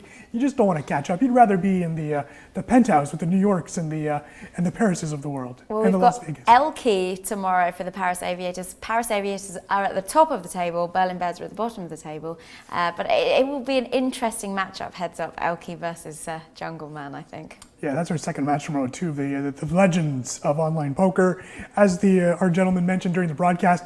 Not everyone can go by a nickname, and these 2 certainly do. For the most part, if you ask someone who Daniel Cates or Bertrand Cropelier are, they might not know. But if you tell them Elki or Daniel Cates, they definitely register at that point. We're going to take a look at the first matches of tomorrow as well. We've got really good heads-up games tomorrow, actually. Randy Liu is playing, who is the wild card for the Hong Kong Stars. Nanonoko, he's going to be playing the Moscow Wolverines player, Lebedev. Sergei Lebedev, yes, it's the first match for both of those players.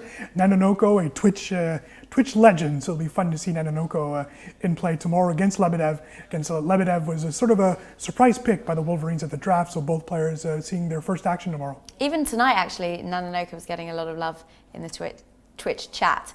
Everyone was like, where is he? Where is he? And, well, he's going to be here. He's going to be here tomorrow, people. See him tomorrow. You can see him live. And that is the final one. It's London Royals. That's coming up after the Paris versus Berlin match. We've got the London Royals versus...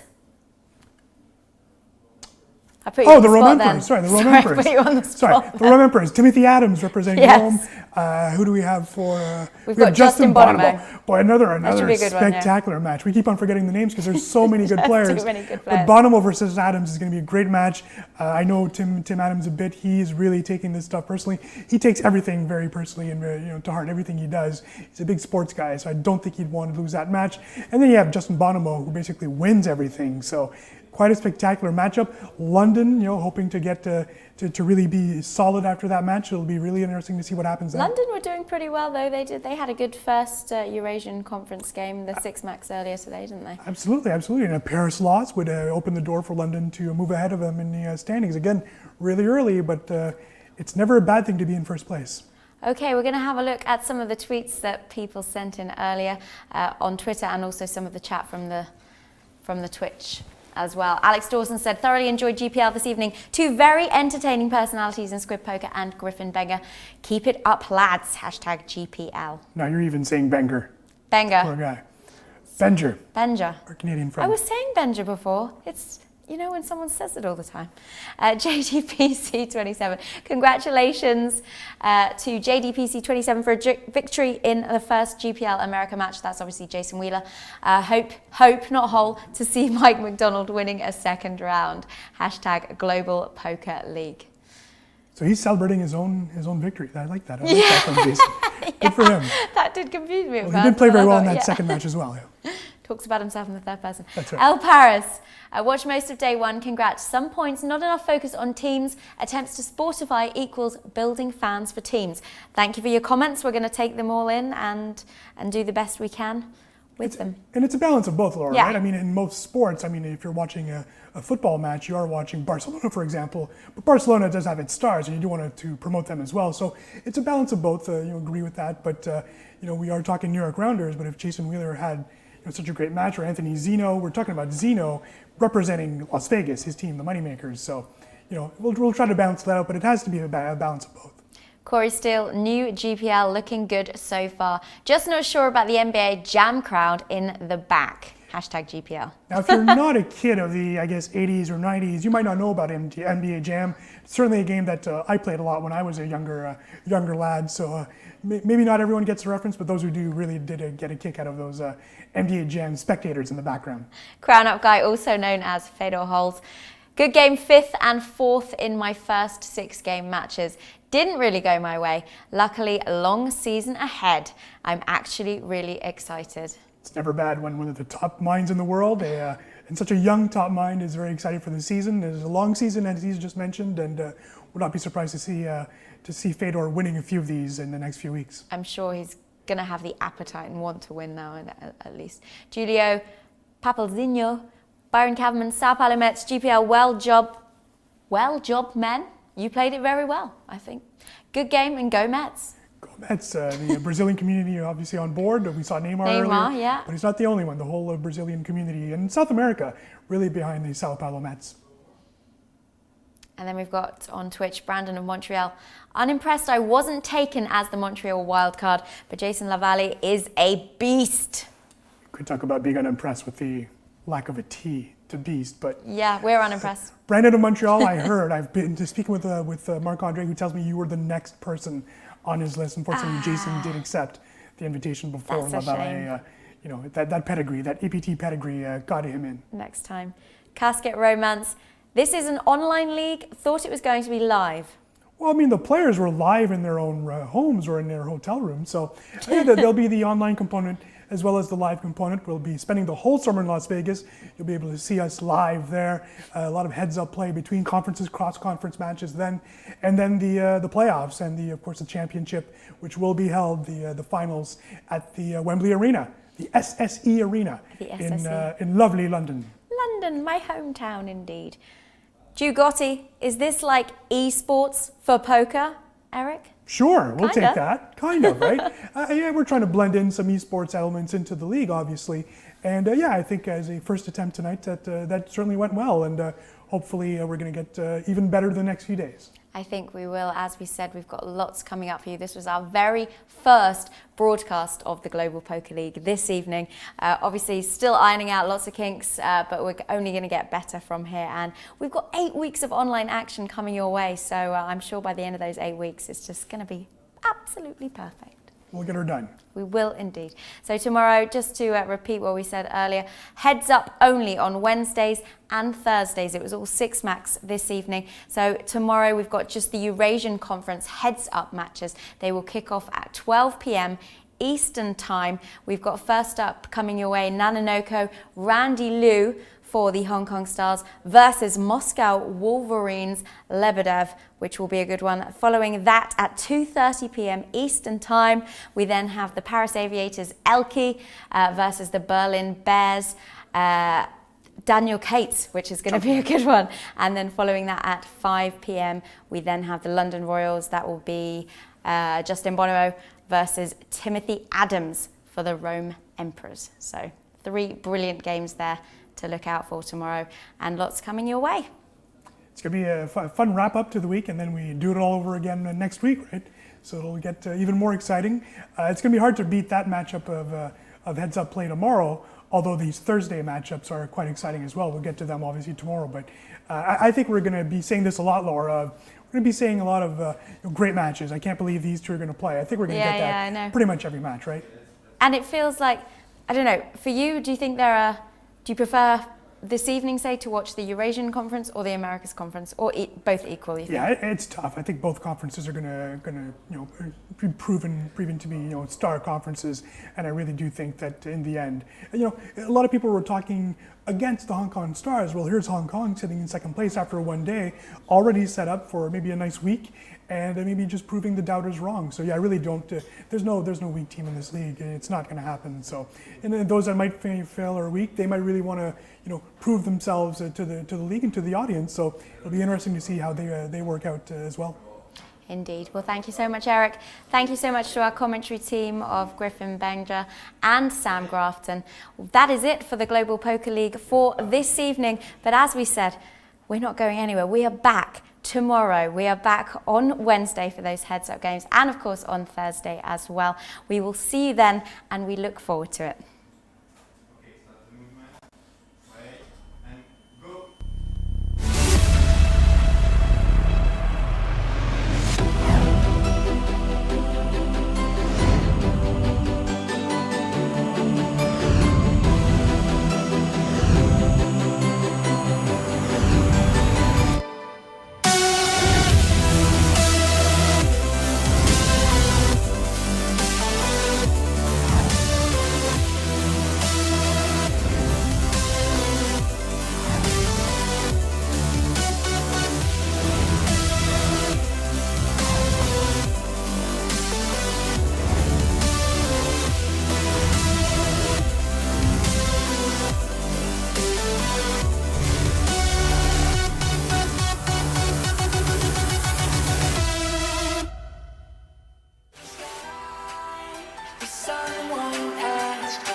Yourself, what keeps you trapped inside?